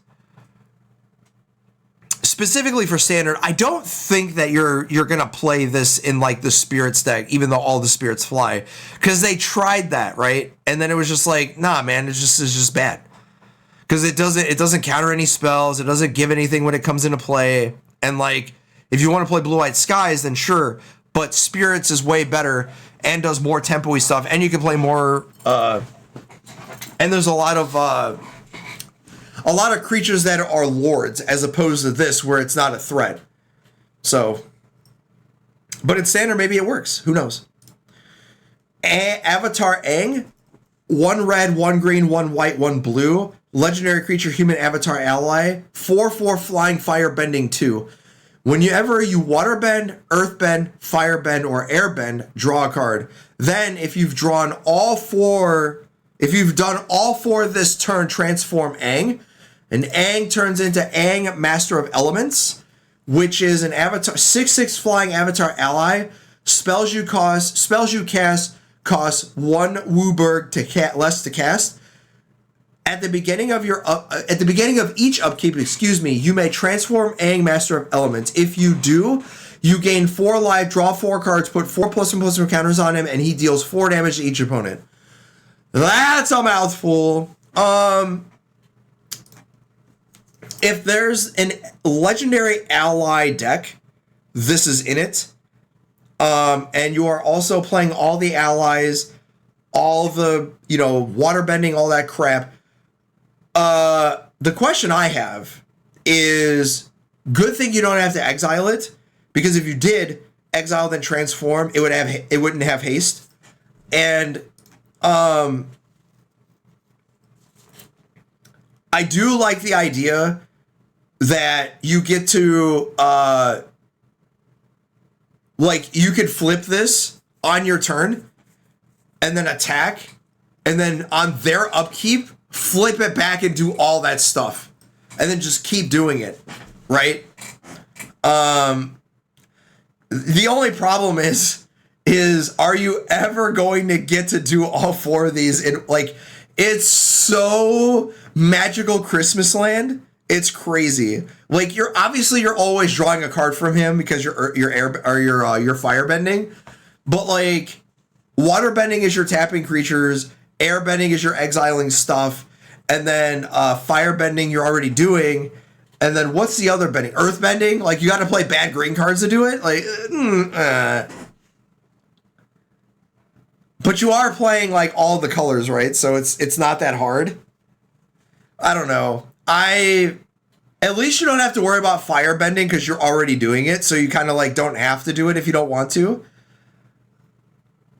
But it's not, you can notice it says whenever you do it. So he does it, then any creature in red that fire bends, you draw another card. It's not, there is no triggers 1 each. It's whenever you do it.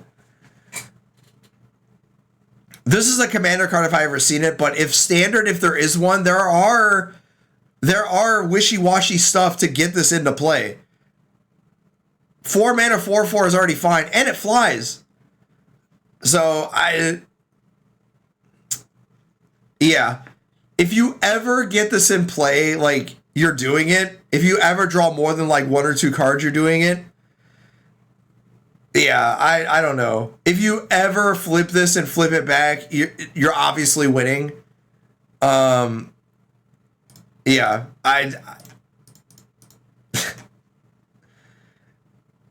this is like when Atraxa was in. It was just Atraxa costs too much. It's a commander card. And then turns out it was a standard staple for 6 months to a year. So maybe this might be, right? Azula, Cunning Usurper, 2 black, 1 blue, 2 colorless, legendary creature, human noble rogue, 4/4 firebending 2. When Azula enters, target opponent exiles a non-token creature they control. Then they exile a non-land card from their graveyard. During your turn, you may cast those cards. You may cast cards exiled with Azula, and you may cast them as though they had flash. Mana of any type can be spent to cast those spells. This card seems absurd, man. 5 mana, I get to exile any permanent, any creature you have, except it's a non-token, obviously. And then I get to exile anything out of their graveyard. And then they're cards. Okay. So I get to exile a creature, and then whatever it's in their graveyard, it doesn't have to be a creature. So it could be a spell, it could be an artifact, enchantment, whatever. And then I get to cast them as though they had flash. Excuse me? Like, it doesn't have haste, so if I untap with this, chat, like, yeah, this card seems very good. Because blue-black is already doing the thing, which is I'm killing stuff, I'm interacting with the battlefield, I'm interacting with my opponent, and then if I ever get to exile, like, again, non-token creature. So, like, if my opponent plays, Enduring Curiosity or has an Enduring Curiosity in play, I get to exile it with Azula, and then I get to exile a removal spell or whatever. And we'll just say, for the sake of argument, this is not standard, of course, but like if they have like Thoughtseize or Fatal Push or any removal spell, 1 or 2 mana, chat, I get to cast that with my Firebending. Because it's during my turn. So like it doesn't have to be during combat, it can be whenever I want. So I think this is better than people think it is, because like usually 5-minute stuff you don't get to, you just kind of like, you kind of like pass over them because they cost so much. But this deals with a creature, any creature, it doesn't matter. And then I get whatever card, their draw spell, their big creature, their whatever in their graveyard, and then I get to cast it. Because I get to untap with it.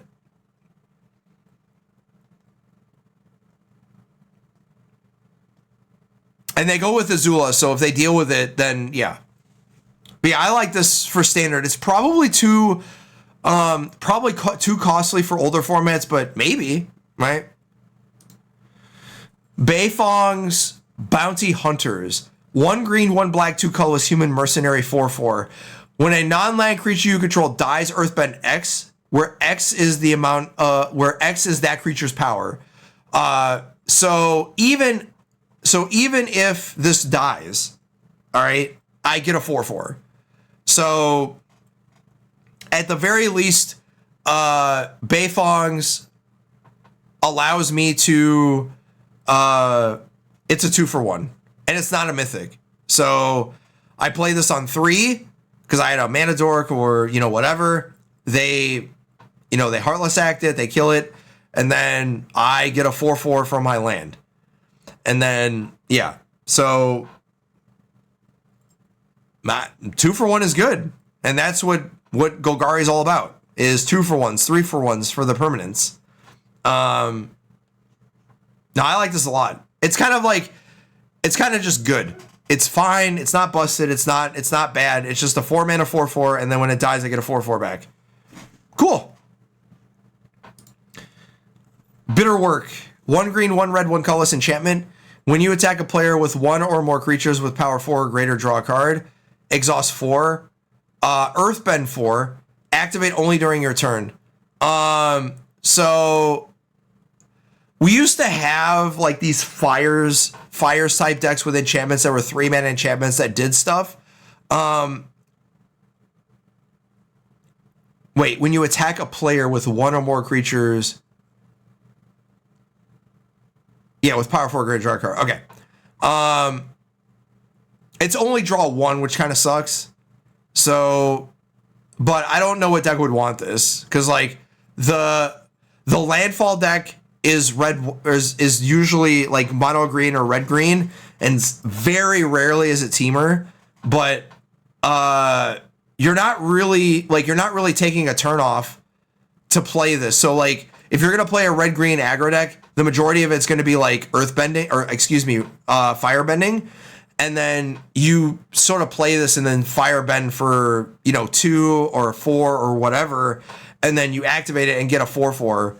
So, and maybe you use the landfall stuff too. I don't know. But I think this is too slow. Like, I don't think you could take a turn off unless you already have a 4-power creature in play, where you're drawing a card immediately with this, which there's not very many of those for 1 or 2 mana. In older formats, there are. But in formats like this, in standard, it's got to be red or green, because mana fixing kind of hard to do for that. So we'll see. But like, there isn't a creature that comes to mind that's 1 or 2 mana that's already 4 power already. Bummy Unleashed. 1 green, 1 red, 3 colorless legendary creature, human noble ally. 5/4 with trample. When Bummy enters Earthbend 4, when this deals combat damage to a player, untap all lands you control. After this phase, there's an additional combat phase. Only land creatures can attack. Only land creatures can attack during this combat phase. This is just a commander card, right? Like, I will say that getting 9 power for 5 mana is good. This is a 6-drop then, because you want to attack with the earthbending land. Problem is this doesn't have haste, and it's only when Bummy attacks. So I'm skeptical, because like the best 5-drop right now in red green is, I don't even think it's this.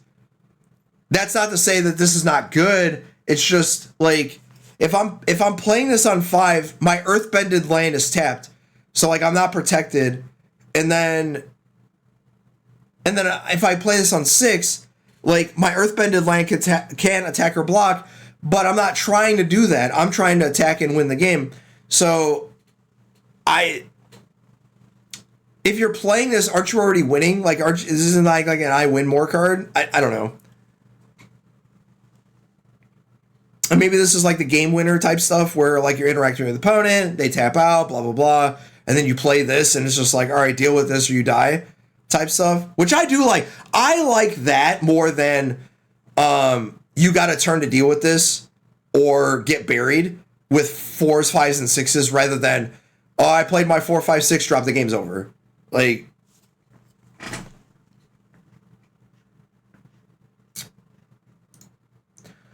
Earth King's Lieutenant, green and white, trample, 1/1, human soldier ally. When this creature enters, put a +1/+1 counter on each other ally creature you control. Whenever another ally you control enters, put a +1/+1 counter on this creature. So if you're playing allies, you're playing this. I think the ally deck is like mostly green, white, maybe Naya.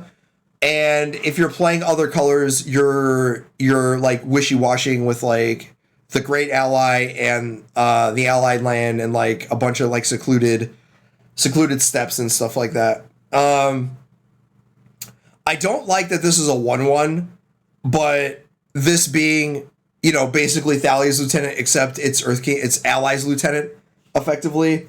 This is also a human, by the way, if you didn't. This also gets the +1/+1 counter from Thalia's Lieutenant. There are a lot of allied token, like 1/1 counters that you want to be doing, and you're going to be playing that with this card. So the majority of the ally deck is going to be green-white.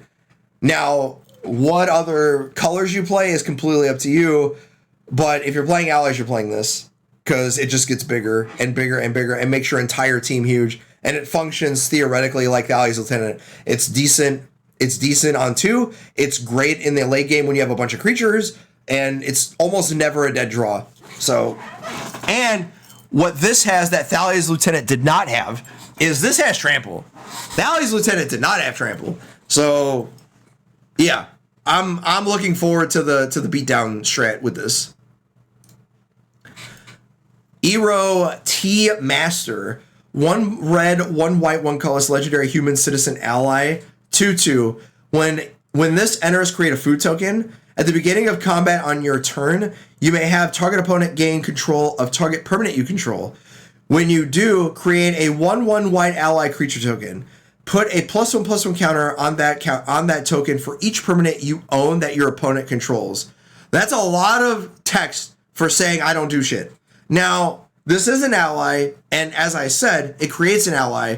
So the Naya deck, here it is. You're playing this. You're playing allies that create food tokens, and you just keep giving the opponent food tokens. But you don't want to do that forever, because food tokens means that they gain life. And you sort of don't want to give them insulation to all your stuff. And if you're playing this with the allies Lieutenant, then cool. Allies Lieutenant gets bigger, this gets bigger, and we all have a Merry Christmas. But this is only a 2/2, man. So, like, I don't want to give him a food token. Although I will say, as a 3-drop, this does give you stuff. So, like, I create a food token, I make an ally, it's a 2/2, and then my Allies Lieutenant becomes a 3/3, so... Alright, cool. I don't think this is anywhere but standard. Katara the Fearless. 1 green, 1 white, 1 blue, so Bant. Legendary creature, human warrior ally, 3/3, so 3/3 for 3. Whack. If a triggered ability of an ally you control triggers, that ability triggers an additional time. That's all it does. If this did anything else, and I don't think firebending is enough to make that worth it. So this doesn't do anything else, man. So, like, this is not good on its own. It's only good if you have other stuff. So I'm skeptical of how good this is. But if you get to your magical Christmas land and you have all the allies and your opponent is not interacting with you, then sure, this gets really dumb really fast. In constructed, though, I'm going to have to pass. And I'm pretty sure there's other decks or other cards that do this effect, and you don't have to make sure it's an ally. Also annoying that it's a 3-color card, so it's difficult to cast, and it's only a 3/3 that does this. So I'm not saying it's bad. It's just I would much rather have something a little bit more reliable and stuff that it does on its own than having to cast a 3/3 for 3 for Bant mana that I'm probably not even going to be in. Lifelong Friendship, which is a difference of Eldamari's Call, a reprint. 1 white, 1 green. Instant, search your library for a creature card, reveal that card and put it in your hand. So if you didn't think that Val combo needed another search effect, well, cue in Eldamari's Call. I forgot Eldamari's Call was an instant. I thought it was a sorcery. Turns out Glittering Wish is a sorcery. Eldamari's Call is not. And having a creature search effect at instant speed is wild to me. And this is going straight into Historic and the Val combo. And I don't even think you need the Ajani stuff anymore. Because, like, you're already... Like, Birthing Ritual is fine. But, like, you already have Green Sun Zenith. Now you have Eldamari's Call. And now you have Quarter Calling. That's 12 search effects. 8 of them instant. And you can find your combo cards. And I would not be surprised if there's a creature combo deck where you just play all the combos and you're just searching for everything. I do like Eldamari's Call. I just don't know how it goes in the format. Because, like, outside of that, what else are you doing? You playing Samcat? Because Samcat needs a lot of search effects. So, but yeah, this with Val, just simply easy. You know what I mean? And interestingly enough, slots right in with Ambraptor. Just like, can be cast off Ambraptor, go find the creature I need. If I don't find the creature off of Ambraptor, I get Eldamari's Call and go to search for it. So, yeah, really, really dumb. Ozai, the Phoenix King. 2 black, 2 red, 2 colorless, legendary creature, human noble. 7/7, trample, haste, firebending 4. If you would lose unspent mana, that mana becomes red instead. Ozai has flying and indestructible as long as you have 6 or more unspent mana.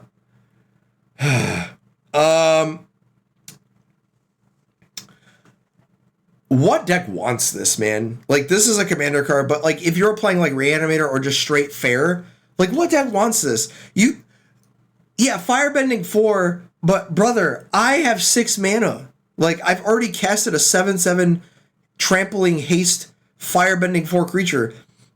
Like, I should already be winning at this point. And if I'm not, then this is not going to get me back, man. And having 6 unspent mana, that means that I've already had, another creature that gives me firebending 2. And then firebending 4 gives me 6 unspent mana. So now I have flying. So now I'm a flampling, hasted, indestructible creature. And I have to make sure that mana does not become, unspent. right? Does that keep happening? Like, if I have 6 unread, unspent mana, like, does that continue to be 6 unspent mana? Like, during the cleanup step of my opponent? Like, how does that work? I assume that's how that works, because it says if you would lose unspent mana, that becomes red instead. So, like, unspent mana always is, like, I have 6 unspent mana, becomes red mana.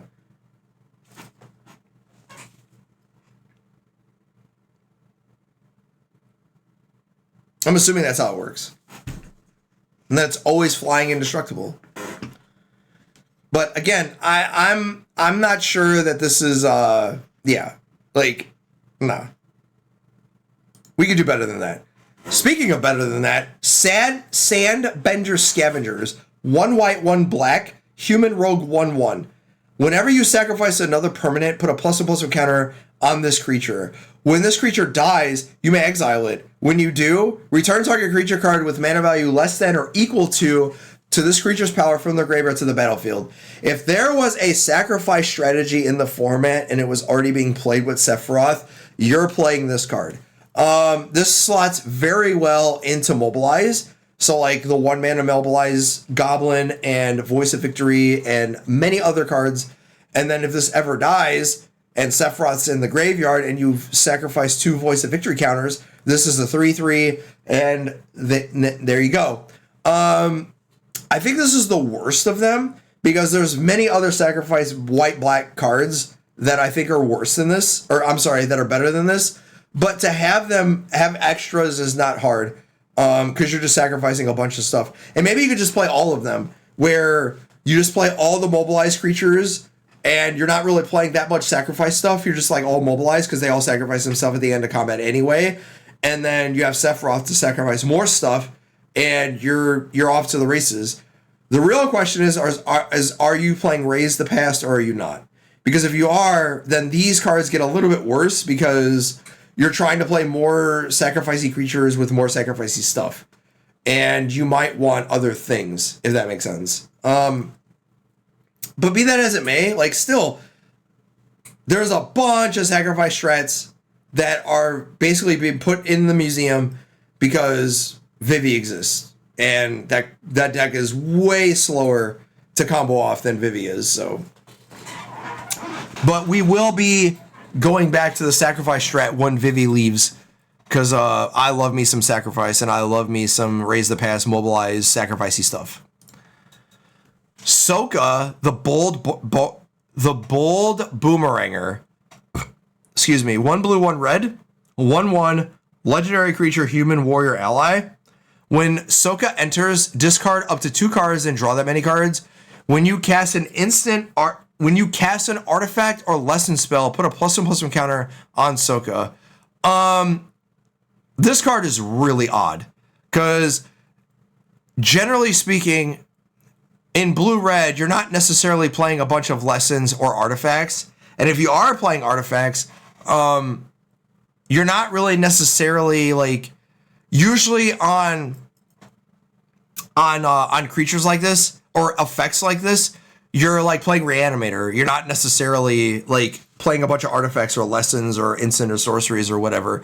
So I'm kind of skeptical of what this does because it's really, really fragile. And 2 mana is a lot for a 1/1. So like, yeah, I'm reanimating. Like I'm pitching 2 cards and drawing 2. But that's it. You know what I mean? Like in older formats, if you really want to play Mox Amber with this, cool, you can. But you're not playing lessons with this, so it's like a standard card. So I'm not sure what you're supposed to do with this. And maybe you're not supposed to do anything with it. Maybe we're missing something. But the first thing I thought with this was Mox Amber, and like with every legend. But because you play this, you discard 2, draw 2. It becomes a 2/2 when you play Mox Amber.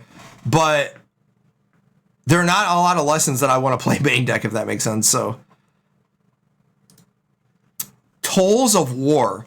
1 white, 1 black enchantment. When this enchantment enters, create a clue. Whenever you sacrifice a permanent during your turn, Create a 1/1 white ally creature token. This ability only triggers once. That's so sad, man. Because I think you couldn't play this. Like, it would be it if it didn't have the restrictive trigger. Like, it could trigger however many times. Bro, this card would be so busted because it just sits there, and like with all of your mobilized stuff, you would have like just multiple fucking ally tokens. So there's no way that they can allow that to happen. Be that as it may, it's still good, man. Like, it gives you an enchantment, it gives you a permanent, and then it gives you a clue token. And then if for any reason you got mobilized stuff, you get an extra permanent to go with your water bending or whatever. And then if you have like air bending, you put this in the bin, and then you recast it and get another clue token. So, and it's only for 2 mana. And if you have anything that like Airbender's Ascension does the same thing because you're bouncing a permanent, I think is what Airbender's Ascension is. Let me check.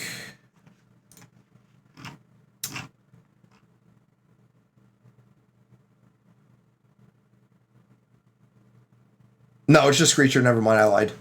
So, yeah, you can't do that with this, but it's fine. If there's an airbend a permanent, then, or non-land permanent, then by all means. But yeah, only for standard though.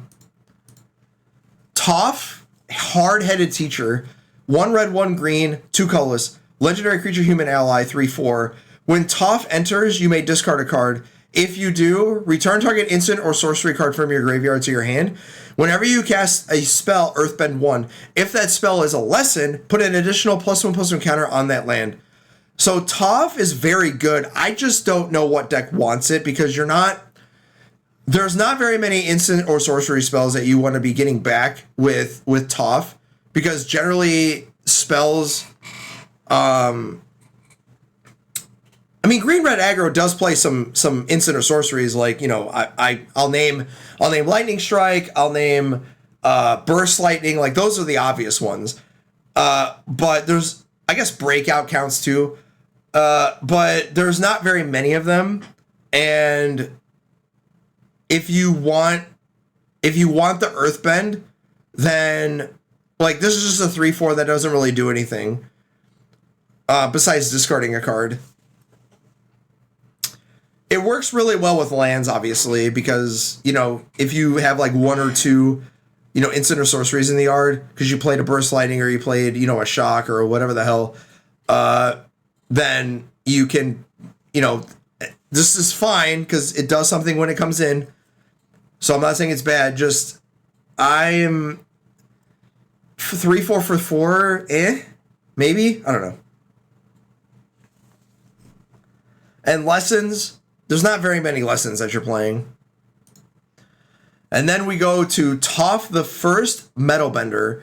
1 red, 1 green, 1 white, and 1 colorless. Legendary creature, human warrior, ally, 3/3. Non-artifact creatures you control. Non-artifacts you control are lands in addition to their other types.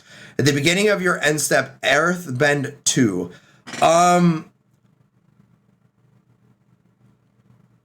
What deck wants this card? It's powerful. It does something when it enters the battlefield. It turns all of your foods, clues, and etc. into lands, and then every turn you're getting a 2/2 out of it. But what deck wants that? Like, is it a food deck? Is it a clue deck? Is it a land, a map token? Like, what are we doing here? And they're non-token, and honestly, I just reread this. It's non-token artifact, so you can't even use clues or foods or map tokens or whatever. So, like, we have to actually use real artifacts, and that's a problem. Because it's already a 3/3 for 4, and non-token artifacts are so different as opposed to tokens, because tokens are easy. So I don't know why this was non-token, but all right, man. I think this is a commander card more than a constructed playable card for standard. And last but not least, Zuko Conflicted. 1 black, 1 red, legendary creature, human rogue, 2/3. They push this, man. At the beginning of your first main phase, choose one that has not been chosen yet. You lose 2 life. Draw a card. put a +1/+1 counter on Zuko, add a red, exile this, then return him onto the battlefield under your control. So effectively, you cannot choose more than one until he's been exiled. So effectively, if you drew a card, then you can't draw a card again until he's, exiled and then returned. Same thing for the add a red or whatever. So Zuko, in my opinion, is very, very good. And 2/3 means you can't shock him. I just don't know what deck wants him. I think he's older format playable too. If you have him with Mox Amber, that's a lot of mana. That's 5 mana. So 2 mana, untap, add a red, Mox. That's two mana plus a land. So that's 5 mana. What are you doing with that? I have no idea. But 2/3 means you're not getting shocked out of not burst lightning, you're not shocked. It's got to be a kicked torch the tower or whatever. In standard specifically, and drawing a card and adding a red, I'm always drawing the card unless I have a bigger creature in my hand, and even then, drawing the card seems insane. Because the +1/+1 counter, a 3/4, it's the flexibility and the two life part. You don't really care about because you're probably playing with Cecil. So you want to lose the life. And then if you're a red-black aggro deck, you're probably playing Last End, Death Shadow, whatever.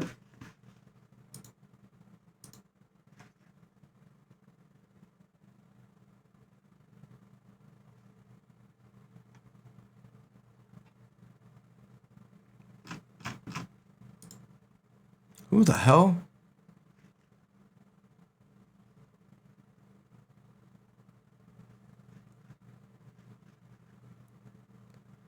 Bro, are you a graphics designer?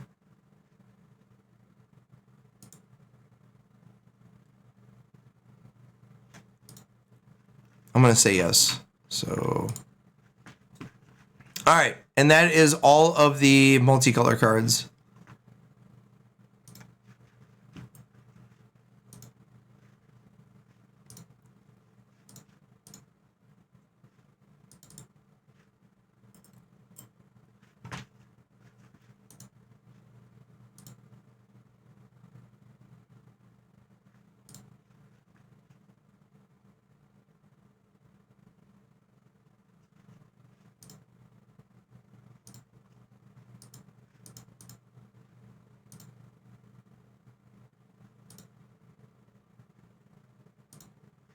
All right.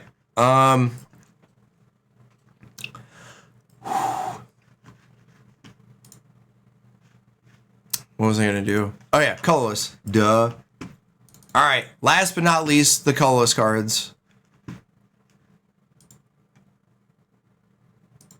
All right. Drum roll, please. And here we go. Aang's Journey. Colorless 2 sorcery lesson with Kicker 2. Search your library for a basic land card. If this spell is kicked, instead, search your library for a basic land card and a shrine. Reveal those cards and put them in your hand and shuffle. You gain 2 life. So if there's a shrine card to be had and you're playing it in Pioneer or Standard, you might actually be playing this because there is a shrine that gives you mana. It's a green one. I think it costs 2. And we already have 2 1-drops. So if you're able to get 2 mana from your shrine and then 2 mana from your lands, you can go get a shrine. Now, you put those in your hand, of course, but if that's for the next 3 or 4 mana shrine or whatever, and then you get a basic land. So you play a Wooburg or whatnot, and then gaining 2 life is just extra because it's I need to be able to insulate myself against the aggro decks or the whatever the decks are. And I don't know if there's any good search effects for enchantments besides Enlightened Tutor, but I don't even know if Enlightened Tutor is good enough. for that type of strat. Maybe it is, I don't know. But Aang's Journey allows you to like insulate your life total, you know, search for basic land if you need to, and then if you have the kicker cost, now you get to get a shrine and all that. So, and it's a shrine that you don't own or like you don't have in play or whatever. And with all the new shrines, might be worth it. Who knows? And not just for standard, but like older formats that are playing the shrine decks. And again, meme deck chat, not tier 1, not tier 2, just tier 3 meme. Your budget deck, your brawl players, whatever that are playing shrines. Those are all constructed formats chat, and they're allowed. So every color got a land, a rare land. This is the white one. Each one has this clause of this land enters tapped unless you control a basic land. Notably, it's not a plains, like a basic plains. It's just basic land. Tap to add a white, and then one white, 3 colors. Put a +1/+1 counter on each creature you control. That is good, like very good. And it's very good with the mobilized creatures. It's very good with just creatures in general. Like, now, this is 5 mana, of course, because you got to tap this and 4 other mana. But still, man, like, imagine you're doing this with Firebending, where you don't have to spend as much mana. And this is why I said Firebending is so dumb. Because, like, you don't need 5 mana for this to work. You just have Firebending. 2 Firebending and 3 lands. Like, that's easy, right? So I think this card's incredible. Like, obviously not as good as like if it came into play untapped on turn 1, but like you don't care about that. This is like, you're probably playing like one of these, because what was there was a land that did this too, but like you had to cycle it, or you had to, I don't know, but man, oh man, is this card good. Or you had to sacrifice it to do it. It was a desert. Now it's just a full-fledged land, man. I can see this being in like older formats like Pioneer, where the human deck, because I think firebending is a standard like busted staple where you're gonna see it in older formats too. Because like free mana on combat with cheaper and more efficient stuff from standards past, yo, it's gonna get dumb. So I think this set is actually more powerful than people think it is. Like, people are looking at like firebending's not that good because like, how many instants are you really gonna play? And it's like, nah, man, you're missing the point. Like, there's activated abilities, there's triggered abilities that you pay for stuff. Like, yeah, like firebending is, man. The blue one is Agna's Quela. This land enters untapped, or enters tapped unless you have a basic land. The art on this is great. Tap to add a blue. Tap 2 colorless, a blue in this land. Draw a card and discard a card. We've had Gaia's Reach Sanctum before. Card was incredible for control decks. Now you have it, and it taps for an actual blue. So, good land. Probably a staple for control decks as a 1 of or a 2 of. If you're playing a lot of basics. Because right now, I think standard, you're not playing that many basics. But if you are, and it's specifically basic, not like basic land types, like basic island or that type of thing. So like you got to be playing a lot of basics for these to be not tap lands. Yeah, it's fine.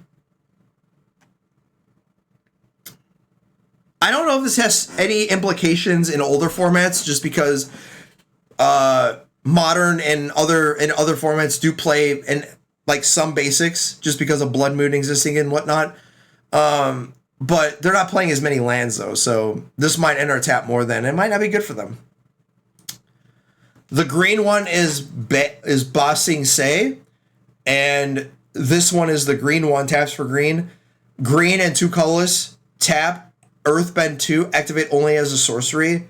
Earthbending for 2, it's always going to stay. It's not like you're going to lose the land, which is kind of good.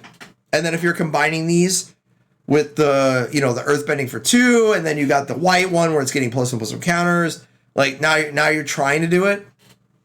But still, I think there's a more for monocolor, because you have way more basics for that. I highly doubt that you're going to use this with 2 colors. Although I will say though that there are a lot of 2-color decks that play a lot of basics, especially like the red and the black, like the red black decks who don't have a lot of duels. They might play a lot of basics, that type of stuff. But yeah, Earthbending 2 is decent. It's not that good because you can't do it at the end of their turns and whatnot. It kind of sucks. But it is Earth. I think the reason why they did this is because it already has haste, right? And then every color combination got one of these types of lands. I just picked this one because I thought this was one of the coolest arts. But every color combination, both allied and enemy lands, got one of each, or one of these lands, and it's basically a tap land that taps for 2 colors. This one's the black or the red version, and every one of them tap it, sack it, draw a card.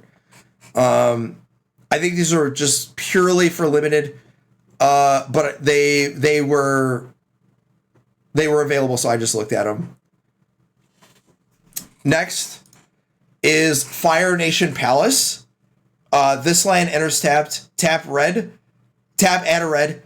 Tap 1 blue. 1 red, 1 colorless. Tap. Target creature you control gains Firebending 4 until end of turn. Yo, listen. This is only adding 1 extra land during your combat, but still, man, like Firebending 4 on a land is... I'm telling you, chat, firebending's gonna get dumb.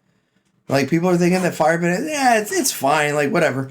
Like, I'm getting 4 mana instead of 3 during my combat. Like, 4 mana is a lot for 3 mana. And mono red was already good. So, like, you play a couple of these, you see 1 a game, or 1 a match or whatever, and yeah. I think this is one of the better ones because firebending is so good. Like, I'm really high on firebending. Like, I know it's probably not as busted as I think it is, but I think it's better than people than what they think. So, like, being able to have firebending 4 and then, creatures that have firebending 1 or 2, that's 6 mana during your combat. It's like, that's a lot of mana, man. Like, even if it's instance and flash stuff and activated abilities, it's still like a lot of lands, a lot of mana. That just to cheat on mana. Jasmine Dragon Tea Shop. Rare land, taps for colorless. This is the allied land. Tap, add a mana of any color. Spend this mana only to cast an allied spell, or activate an ally ability or ability of an allied source. And then just for good measure, hey man, tap 5 in this, add and make a token. This card is incredibly pushed. Like, yeah. I don't know what else to say. It does everything. And comes into play untapped. Good thing it does, because if it didn't, it would be the worst land ever. And it's going to see play in more than just standard. It's going to see play in Pioneer. It's going to see play in older formats. It's going to see play in standard. This is a push to land. And a lot of humans are also allies. So you might see allied decks in older formats. I'm not saying they are. It's possible. And this land does it all, man. Realm of Ko. This is the black version. Taps add a black. If you tap 1 black and 3 colorless, tap create a 1/1 colorless spirit creature token with this creature. This token can't block or be blocked by non-spirit creatures. So, I don't know if this will matter. But 5 mana is a lot for an unblockable creature. So there's got to be a reason for this. I think this is one of the worst ones. Because, like, creating tokens is already fine. And we already have decks or cards that do this, But, like, we already do this cheaper than this. And, like, yeah, it's unblockable, but still, you can't use this to block. So, I mean, obviously you're playing it But just I'm thinking it's one of the worst ones. Maybe this one or the blue one. Mostly for standard though. Rumble Arena. Land, tap, add a colorless, tap one and tap it, add a mana. When it enters, the land scries for 1. Interestingly, if you didn't notice, this land has vigilance. There are a couple of lands in this set that have keywords. One has vigilance, another one has something else that we'll talk about next. And man, listen, you all might think that, hey, these are not constructed playable. If you ever earthbend a vigilance land, like that, it's already decent, man. Like, it might be just for limited, but we've used indestructible lands to put counters on them and turn them into creatures and make them impossible to deal with. We've done it. I've seen it. So if you're able to use other lands with other keywords, hey man, go for it. And earthbending is kind of free because you don't lose the land if it dies or it gets exiled. So you'll always get the land back. And if this comes back, it scries again. So I'm not saying that value is worth it. It's just like you have that option in standard. And this is what I was talking about. Secret Tunnel. This land taps, add a colorless. 4, 2 target creatures you control that share a creature type, Eldrazi, can't be blocked this turn. Also, this land can't be blocked, and it's a cave. Notably, it doesn't enter the play tapped. So if you are playing caves, you got a land that does what you want it to do. And if you're Eldrazi, I would not be surprised to see this as a singleton land to make sure that their Eldrazi big creatures can't be blocked. In Historic. I don't know if this is good enough in Pioneer or Modern or any other format, but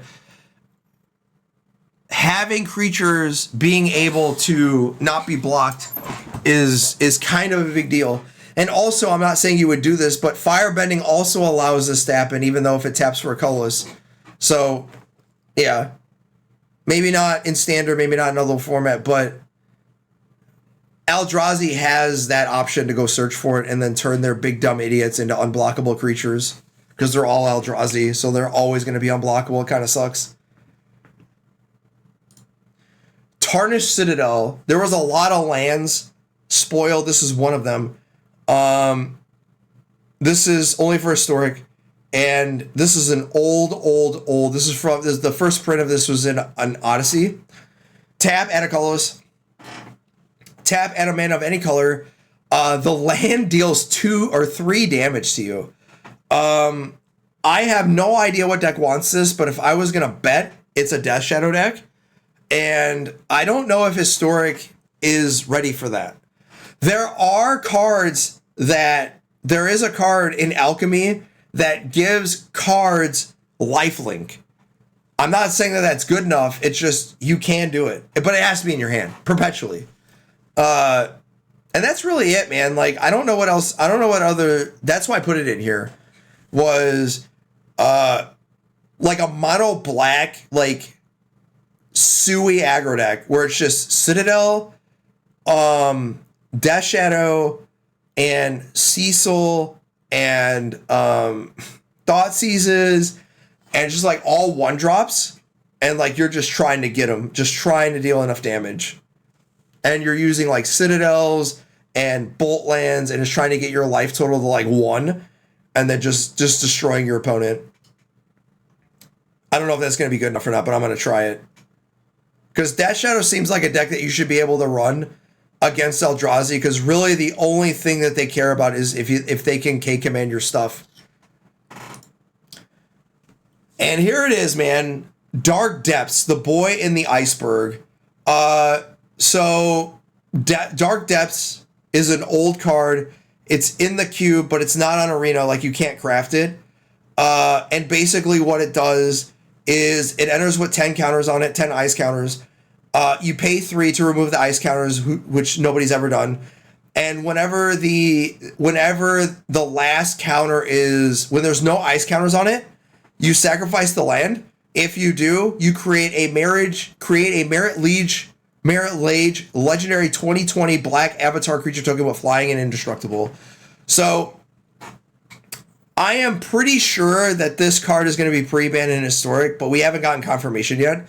If it doesn't, oh boy, chat, this card is insane.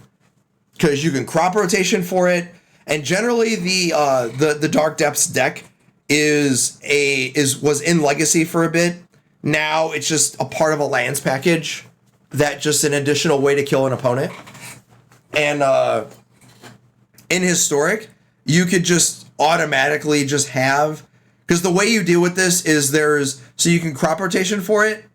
You can have another way to search for it for lands. And then how you do this is either with Thespian Stage or Vampire Hexmage, which are both on Arena. And then there's also other ways, like to remove all counters from lands or something to that effect. But generally, that's how you do it. And then with like Crucible Worlds and other ways to put lands from your graveyard onto the battlefield with like Ice Tiller, and like there's multiple ways. I really would like to see that as a deck, but you gotta be able to unban some stuff for Historic, man, because if you're gonna pre-ban this, you might as well just start curating the format way easier, because there's no, like Eldrazi, like K-Command deals with the card. So like if they pre-ban this, I'm automatically just off the format, because Eldrazi is one of the most popular decks in the format, and K-Command for 2 mana deals with this. So like, if the most popular deck in the format can't handle, you know, a 2020 Merit Liege flying token because of K-Command, then I don't know, man.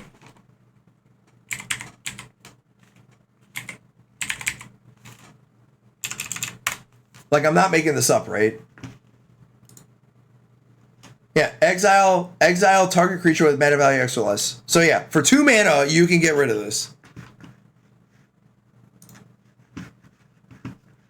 But if it's pre-ban, hey man, you can go play within Timeless. Treetop Village. I don't remember if this is on Arena or not, but I put it in here. Treetop Village is an oldie. It was in the fish deck or something close to it. And all it is just enters the battlefield tapped, and it taps for green. And then when you pay a green and a colorless, it becomes a 3/3 ape creature with trample, and you can attack with it. But yeah, it's fine. Probably Magic's probably in a museum, but this used to be a problem in Legacy, man. And in Standard, it used to be a problem. Because, like, creature lands were, like, something of new of that time, and it was, like, really hard to deal with. And then now we just see it all the time, so. But yeah, something from Magic's past that is going to be on Arena. But the real treat is Valakut. So Valakut is an oldie from the original Zendikar, and Valakut, which is rebranded as Volcano of Roku's Island, and it's virtually the same art except better. This art's better in my opinion. It enters the battlefield tapped. It's a land. Whenever a mountain you control enters, if you control at least 5 other mountains, you may have this land deal 3 damage to any target, and it also taps for a red. So basically what you would do in Modern, this is like a Modern staple way back when. It was a Standard. It wasn't Standard, but it wasn't. There was no Scape Shift in Standard. Like, this wasn't together. Today, when Modern was around, what you would do is it was a combo. So how you would do it is you would have Prismatic, it was an enchantment, a 2-mana enchantment, Prismatic something, and all your lands were all basic land types, and then you would use Scape Shift, and you would have to have 7 lands in play, because when you sacrifice all your lands and put 7 lands into play, it was exactly 21 damage. Because all the lands, because it triggered all at once, because it triggered as if, because they all enter the battlefield at the same time, and because they all enter, it triggers, because it checks every land that enters, and because it checks every land, there are 7 lands on the battlefield at the time that it did the trigger. So that's why you're able to deal 21 damage, 3 damage per land. It would be a cool deck in Historic. It's not legal in Pioneer, but in Historic, it's just like, here's another, like, now Primeval Titan actually might be a deck. Like, now you can run almost like the Titan, not Amulet Titan, but maybe you can, where you're making all your lands mountains and you're using Valakut, and then you have Scapeshift and Primeval Titan. And you could play the old Scapeshift deck from old with like Ramans and Scapeshift and Valakuts. And Prismatic something. I'm going to look this card up. I can't remember what it's called.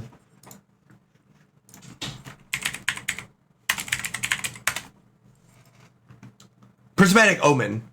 That is not on Arena. So, I don't know. I'm pretty sure it's on Arena. Let me check. It is on Arena. Okay. It was from Wild of Eldraine drop. All right. Well, it is on Arena. All right. Cool shit, man. All right. Well, you can literally play Scapeshift on Arena now. Cool. And last but not least, White Lotus Hideout. Taps to add a colorless, taps to add any color. You have to spend it to cast a shrine or a lesson. Tap, add a mana of any color. So if you're going to play shrines, here's your card. Lessons you don't really care about, but the shrines you do care about. And that's it. That's all the cards that I think are playable. Constructed playable. Or close to.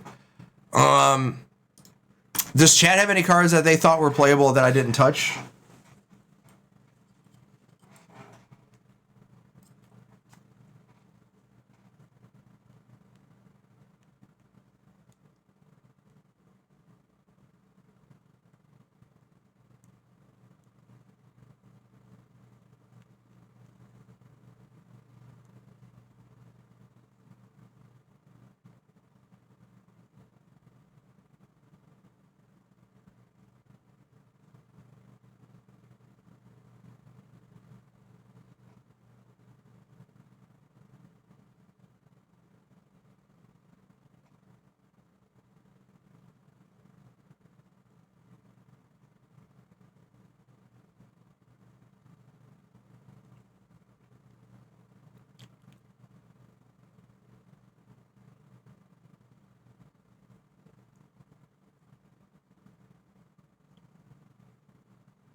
Any cards?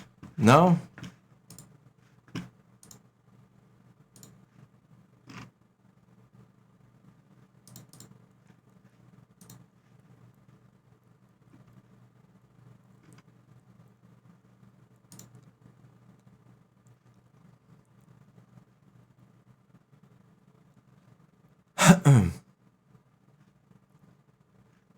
No?